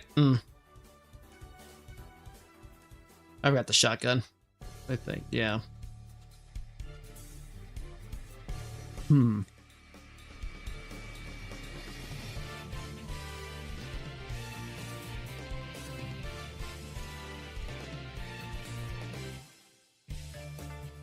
Try this.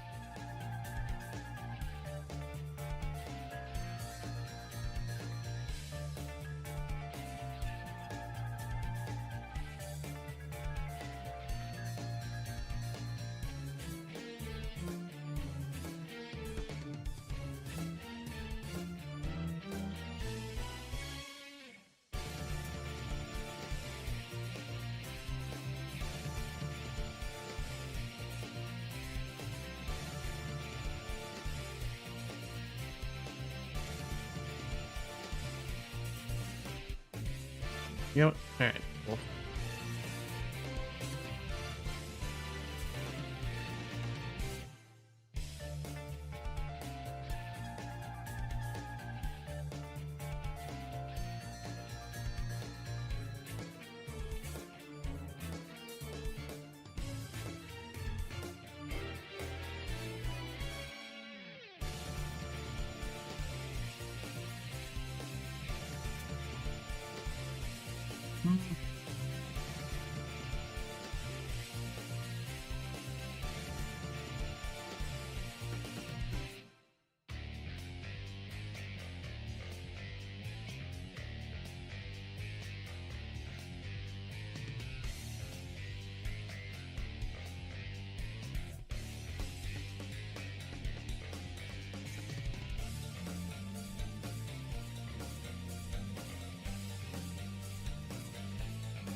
Oh, go, go, go, go, go, go, go, go. I wait too much time.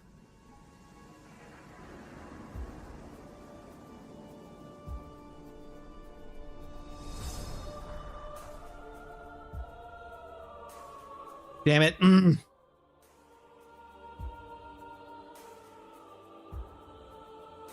What's the today? I guess. No matter anyway. Just kind of fucked up.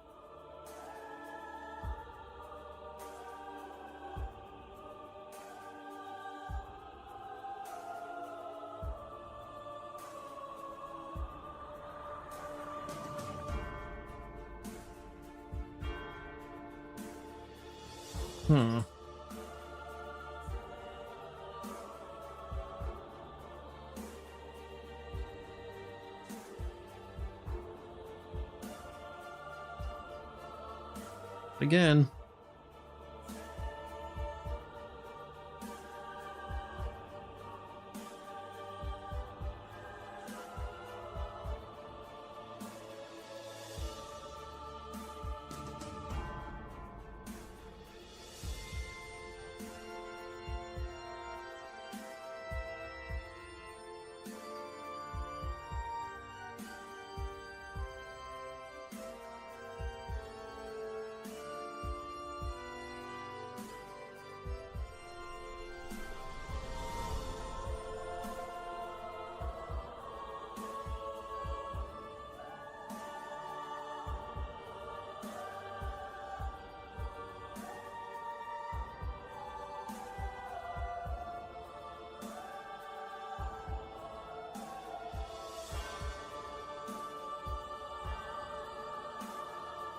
Seriously, didn't even... Come on. There we go.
Oh, fuck. Did I not get the bucket? Fuck. I forgot to do that. Damn it.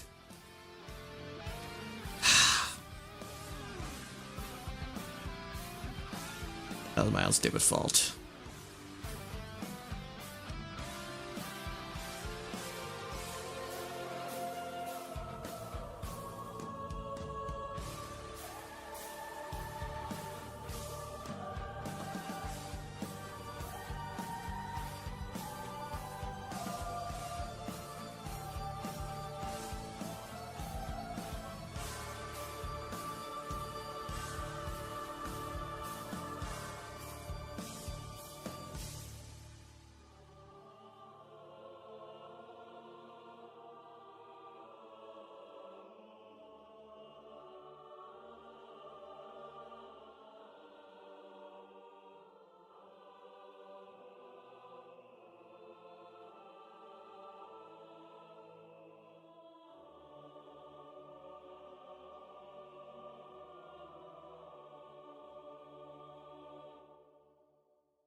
Okay, right there.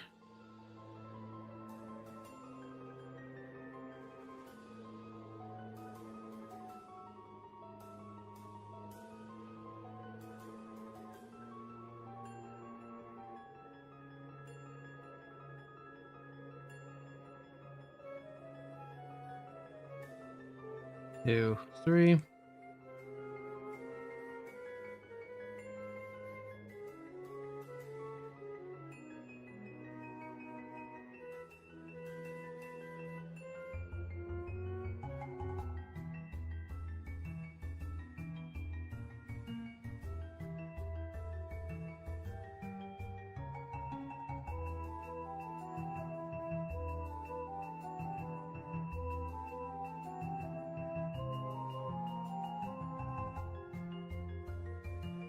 Come on.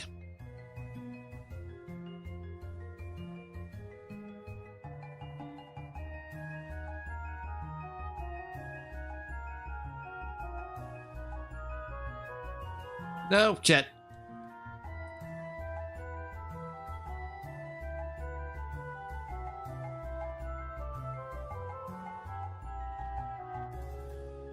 There we go.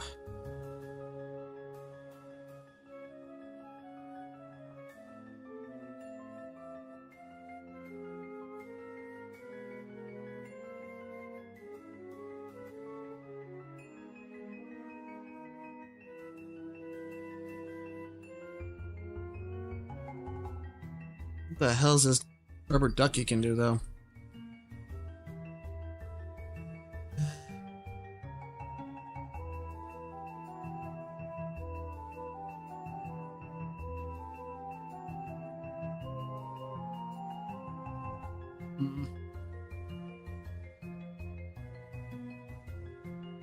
Nah, might as well talk to you.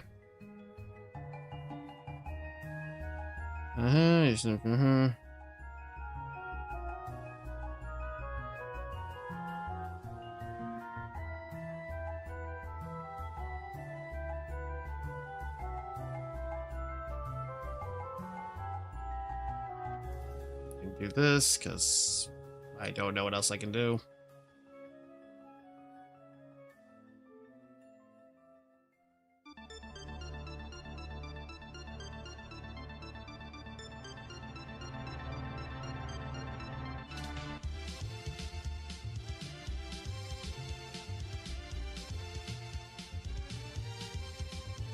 Did I not take the gun?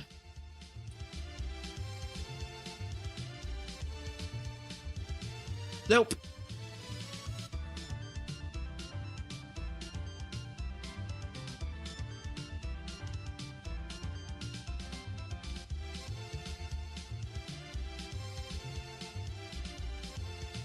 Hmm.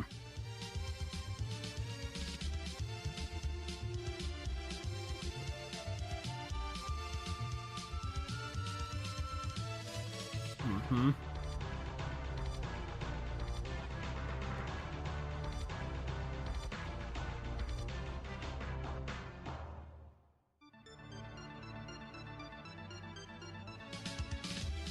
Oh, wait, L this... Oh. don't want this to aim. Oh. All right. I'm going to go back again because. Oh shit! I'm not even on the right fucking screen. God damn it! I'm sorry. I'm an idiot. Let's see.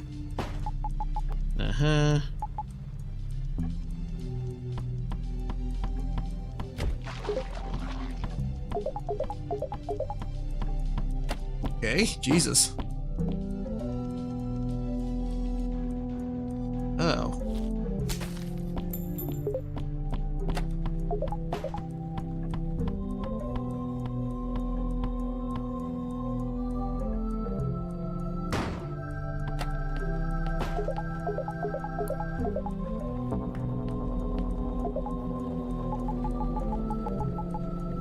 You're going to hurt yourself.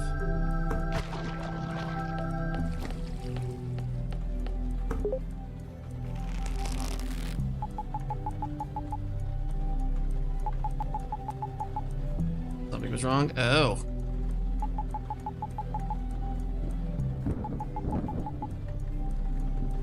I meant. Shame your sister's been depressed lately. More than ever. When I her make feel safe, protect her.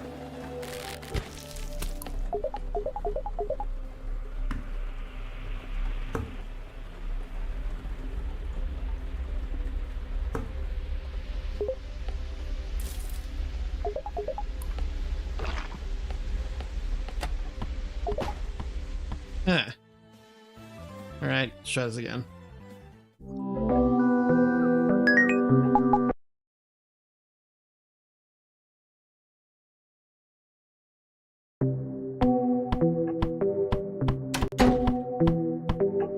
Holy crap, there's a lot of stuff to do here.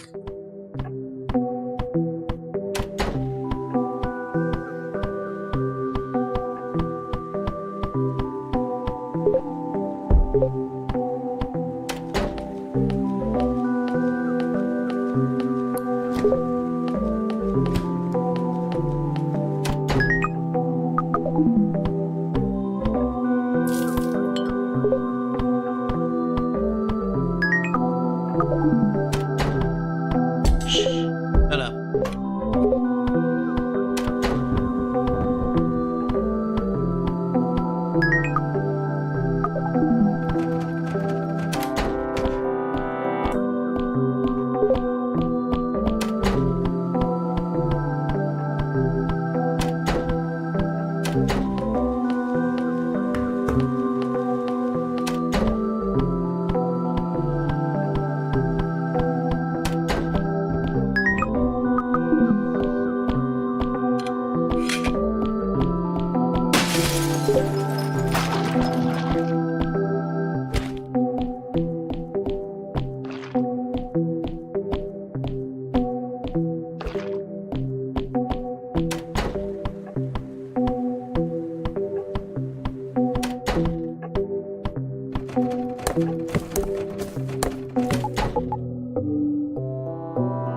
I hate that axe. Yes, you do.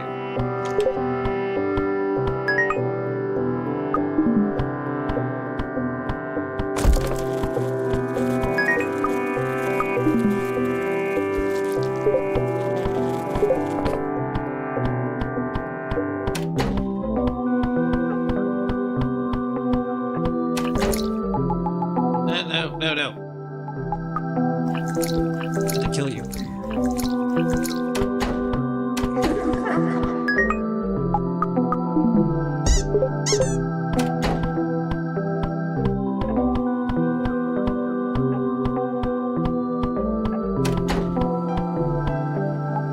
Oh, fuck, I took too long.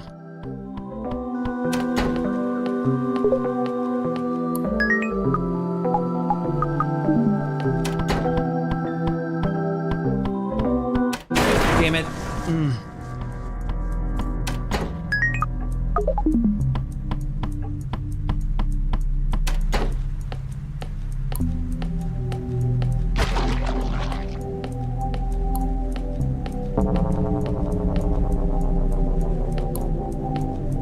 Really? Not gonna let me open it?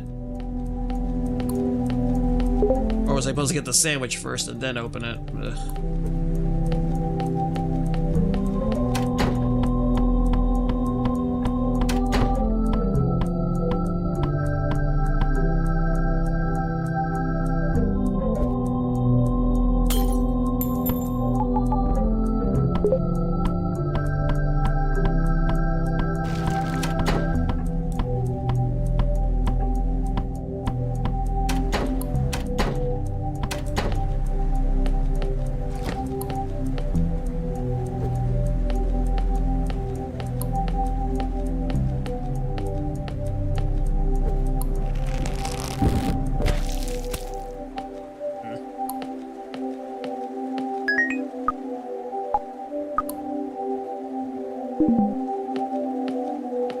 Oh, did I lose the bucket?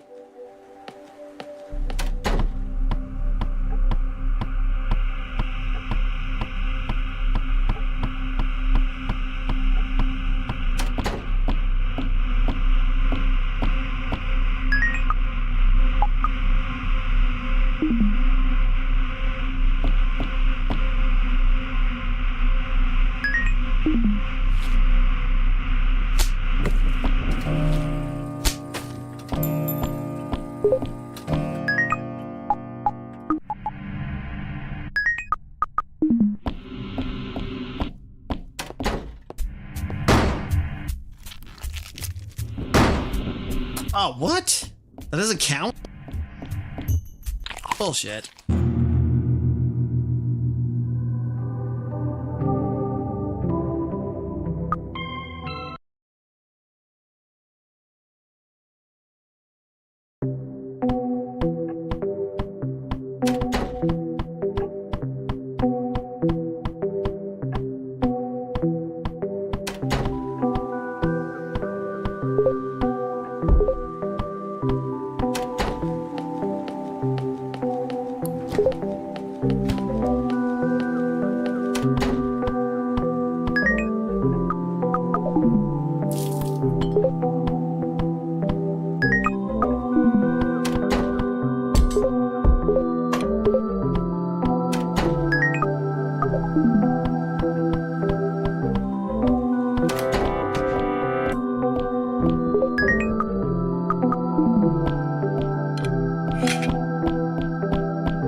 No, stop doing. I hate when. God damn.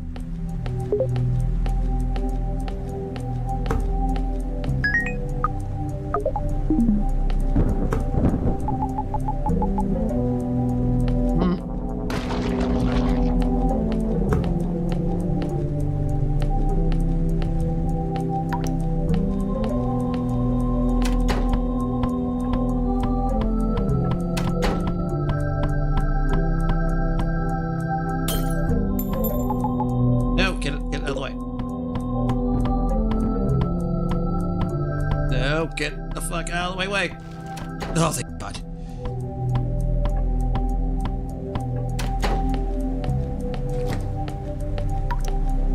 Yep. Where's that stupid cat?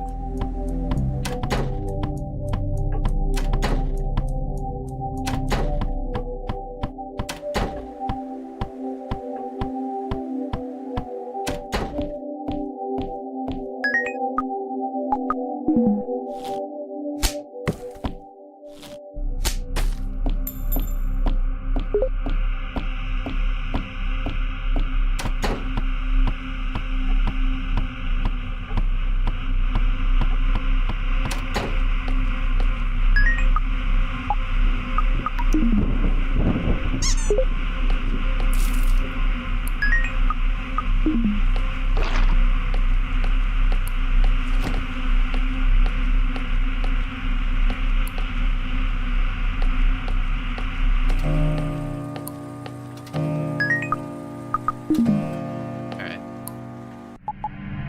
Daddy's home.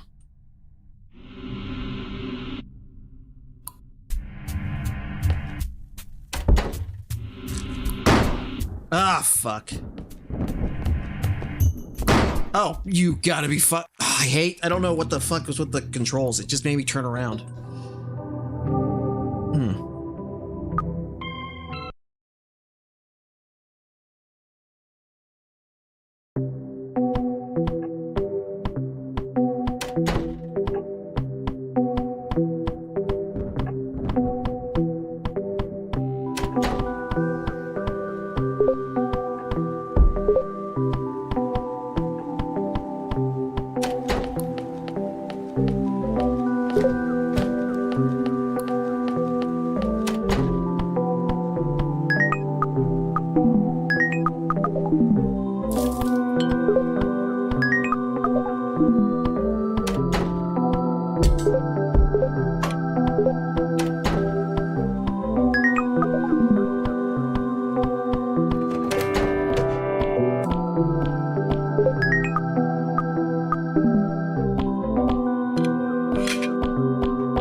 Not, I have no clue.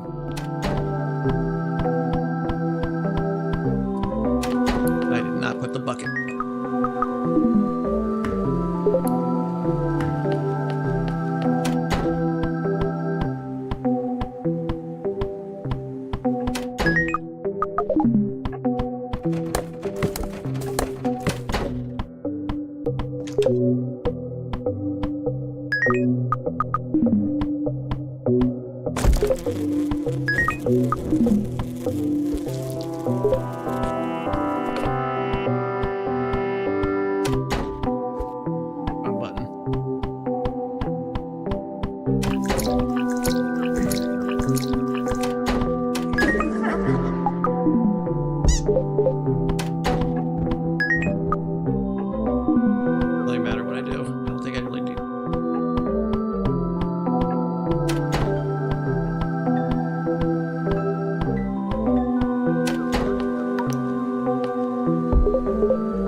What you did, young lady.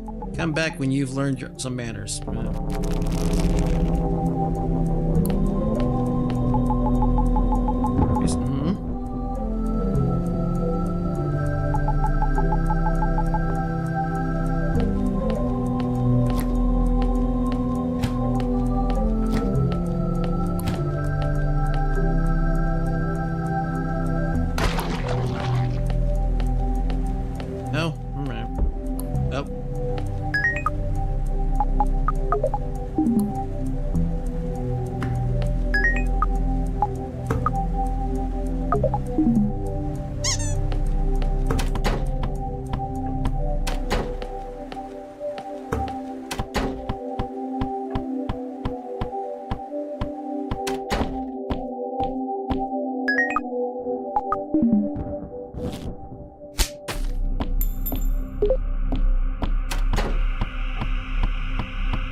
Hmm.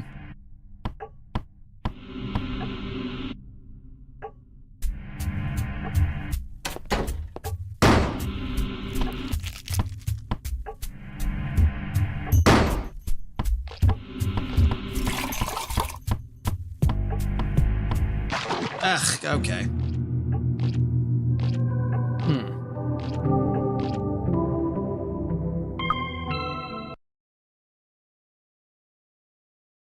I wonder if I...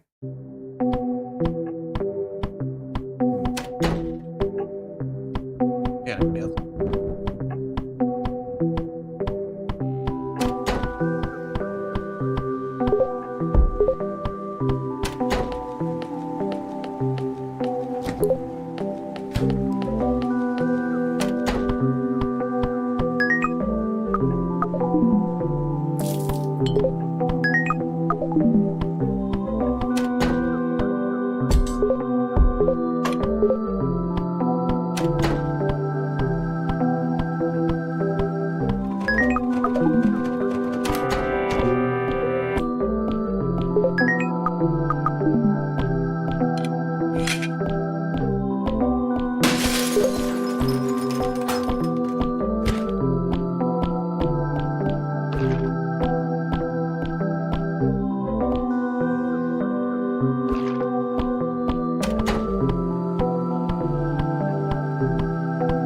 Forgot the bucket.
Oh.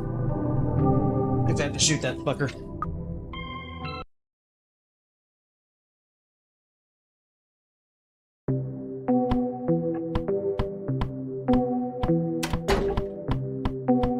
Alright, I think I got some of this.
Oh,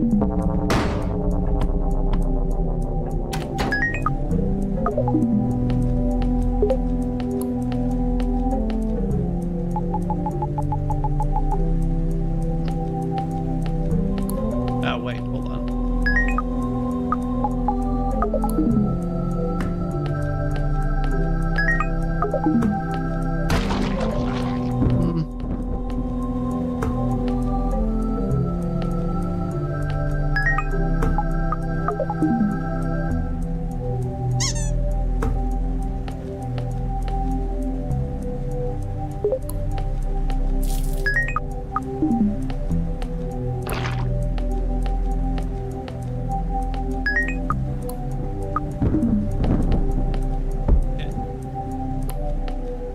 No, go, go, go, go.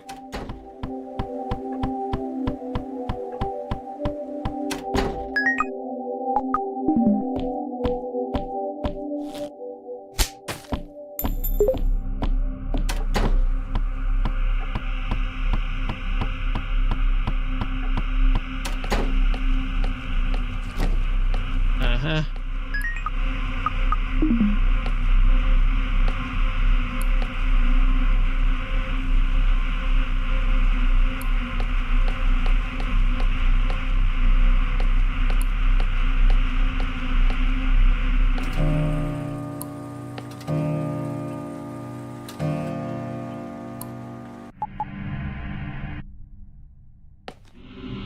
I don't think this is how it works, because I think you can only be like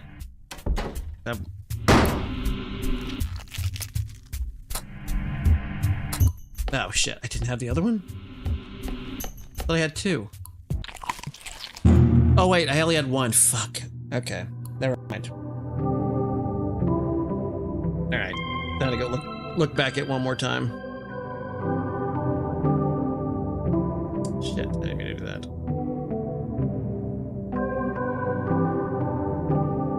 Let's see, where is it going? Oh.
Let's see.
Okay. That's again then.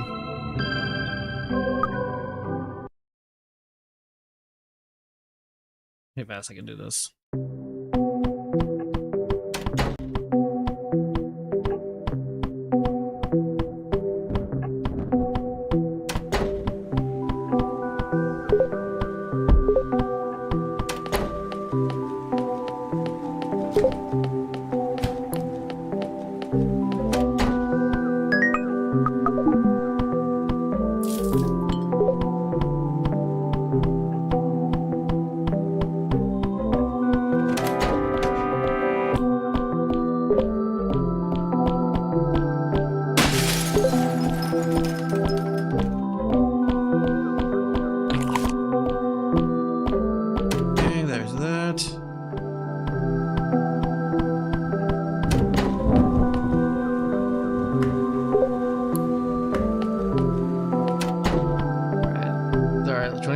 The game, it's fine so far.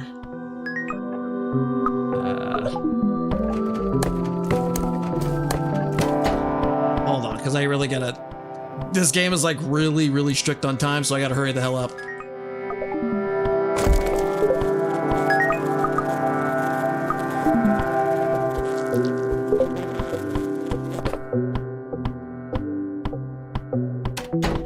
Yeah, she's not there, is she?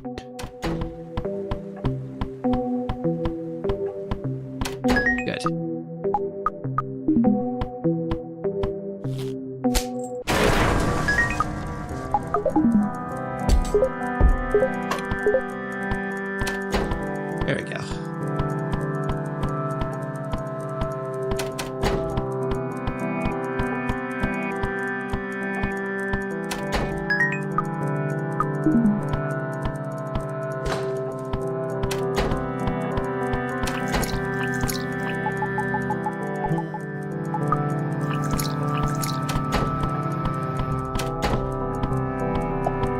There you go.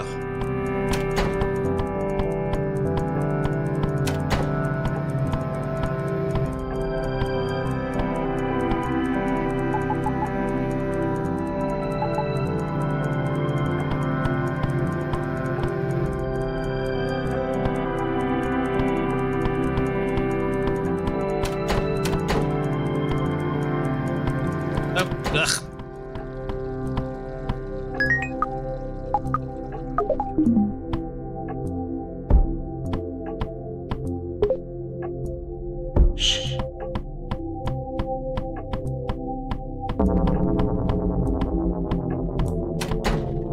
Fuck. Oh, now you freaking stop? Right. Crap. Okay.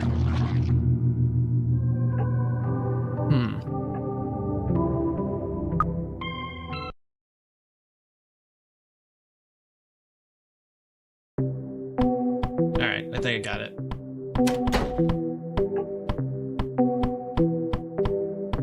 At least some of it.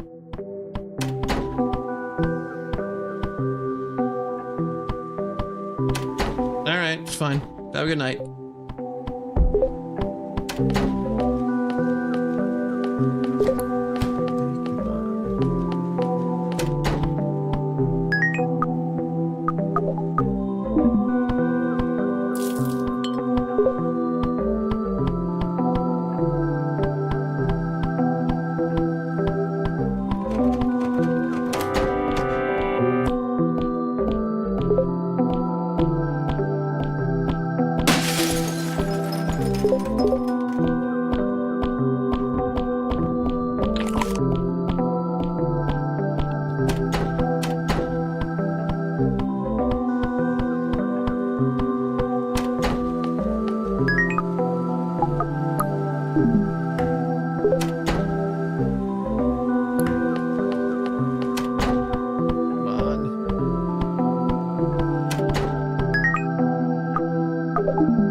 No, no, no, no, no, no, no, no, no, no, no, no, no, no.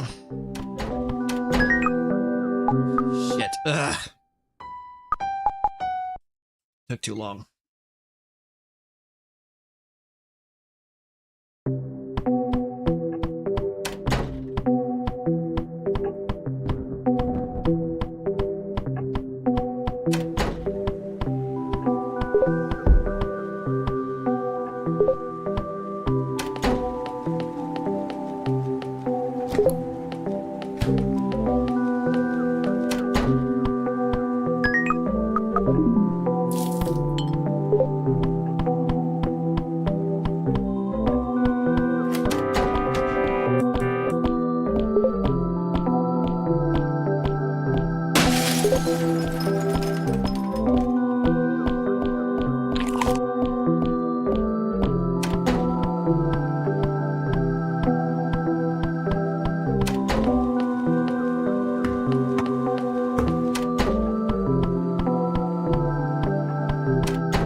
No, I don't care. I don't care. I don't care. I don't care.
So alone.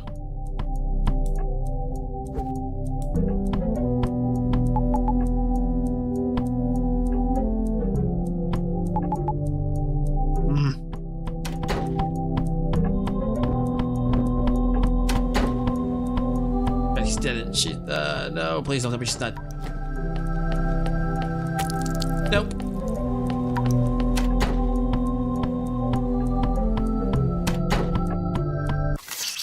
I didn't mean to do that. Let me see, where else do I need to go?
Okay, let's try this again then.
Cat needs to stop burning himself to a crisp.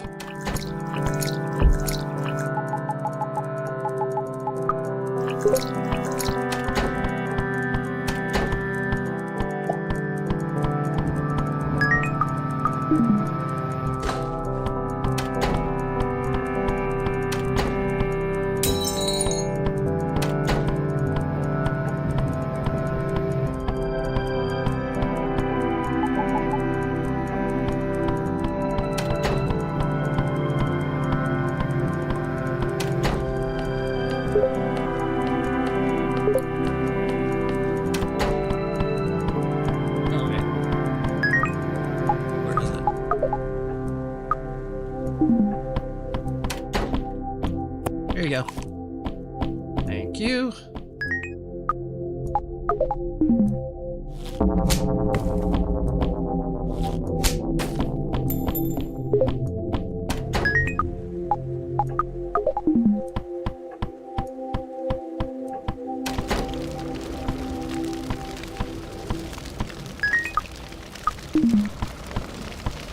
Fuck. Wait, bastard. Come on. There you go. Nope. Hi, Mom.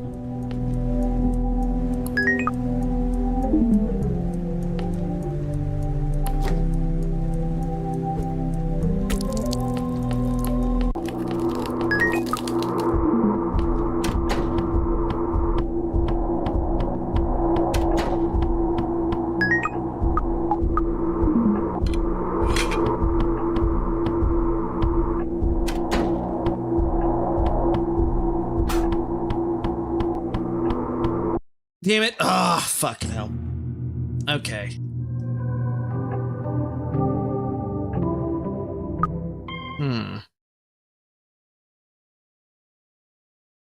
Okay, so I kind of got it down.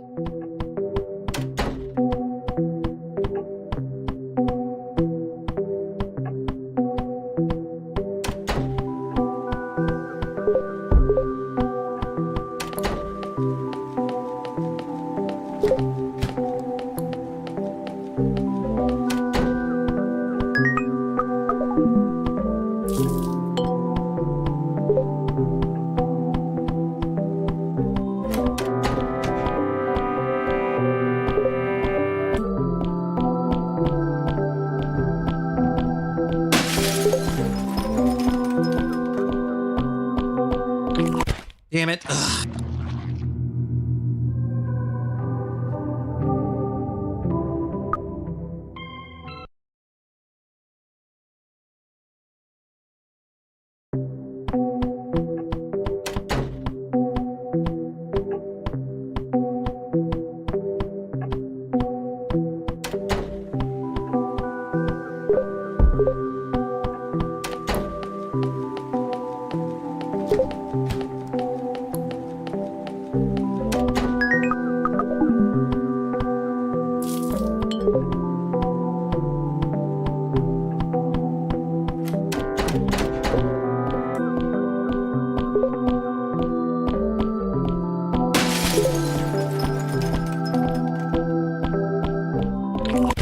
Oh, come on.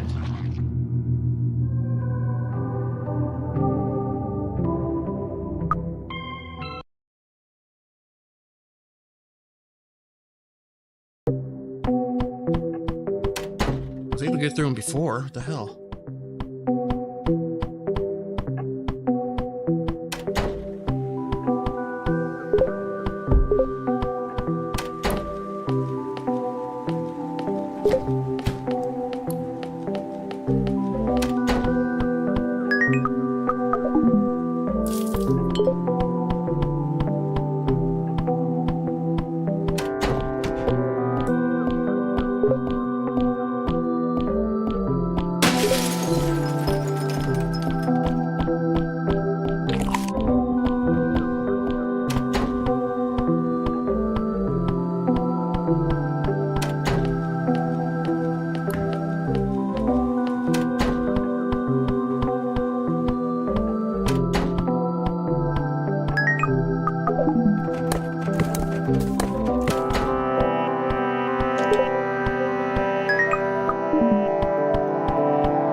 Slingshot.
Come on.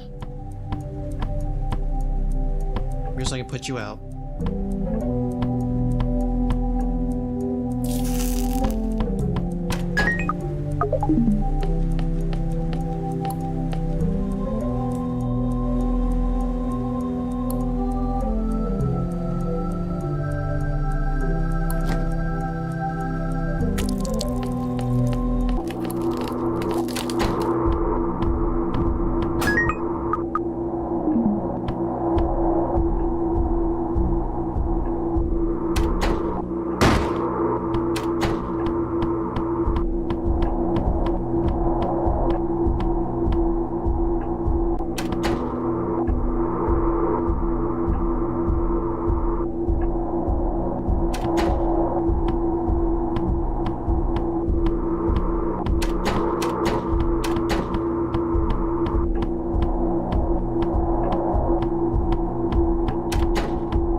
I win? Oof. Family. Save your family. Aw, we have a pet rat now. Did not seem possible. The day stretched on and the darkness grew bold. The curse on your house insurmountable. But now the house is still. The endless gnawing dread replaced with a warm meal, and you return to your old familiar life. My mom's still an alcoholic. The things I do for love. Oh, I should have put the music on there. You know, it is kind of ironic considering I did have to use YouTube to go on to figure the game out. So, you want to know how to save your family, eh? You twit.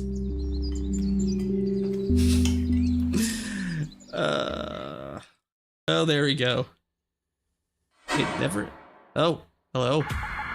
You must think you're so clever, don't you? Hey, you didn't even do it on your own. Hey, fuck you! You're wasting your time anyway, you know. There's no way to stop it. It never ends. You the rules, multiple endings and a true ending. It never ends.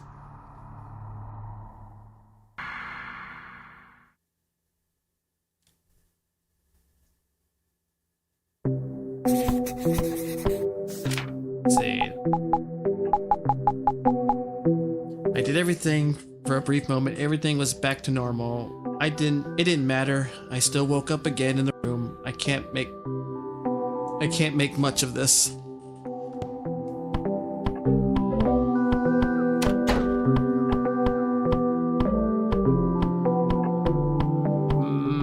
What the? Holy shit, it's been like 4 hours. Never mind. Okay. Oh, it just ends. Cool. Okay. Well, anyway, it's been like over 4.5 hours. I think I do have to unfortunately go to bed too. Well, thanks, Cap. Obviously, if I know he's not there anymore, but I do appreciate it. And as Torch, as always a pleasure to have you around, giving me some insight. I will be back again on Friday, hopefully, and again, like I say, until they change my schedule. Hopefully, that is not for a good while, and we will play, I guess, Silent Hill Origins and see how that game is. I should have burned that house down. I probably should have let it burn down. Whatever. There's like a fucking lot of endings anyway. Not a bad game, honestly. I don't mind the time loop thing. I mean, obviously that's the gimmick. It's not trying to be like all subtle or retconning crap like Silent Hill 2 did. But yeah, I will be back on Friday and we can get started on Silent Hill Origins. I can't imagine it being that long, or at least not too. I can at least be able to knock it out within the weekend, I think. Yeah, anyway, I've been Joe. I thank anyone else out there who's very much for watching. That Downpour, not SH2. They say Downpour? Wait, which one did I? Oh, okay. I thought SH2 did do a time loop crap. Or was that like multiverse stuff? I forget what they did. What the remake. Yeah, I was referring to Silent Hill 2, I meant the remake. I didn't mean the original. I thought the remake was doing like multiple endings or whatever the fuck. Yeah. Well, the very fact that they feel like they enabled it or some shit. Either way. But we'll get started on Origins on Friday. Especially the remake fans. But anyway, as I always say, I've been Joe. I thank you all, anyone out there, very much for watching, and I will see you next time. Have a great night.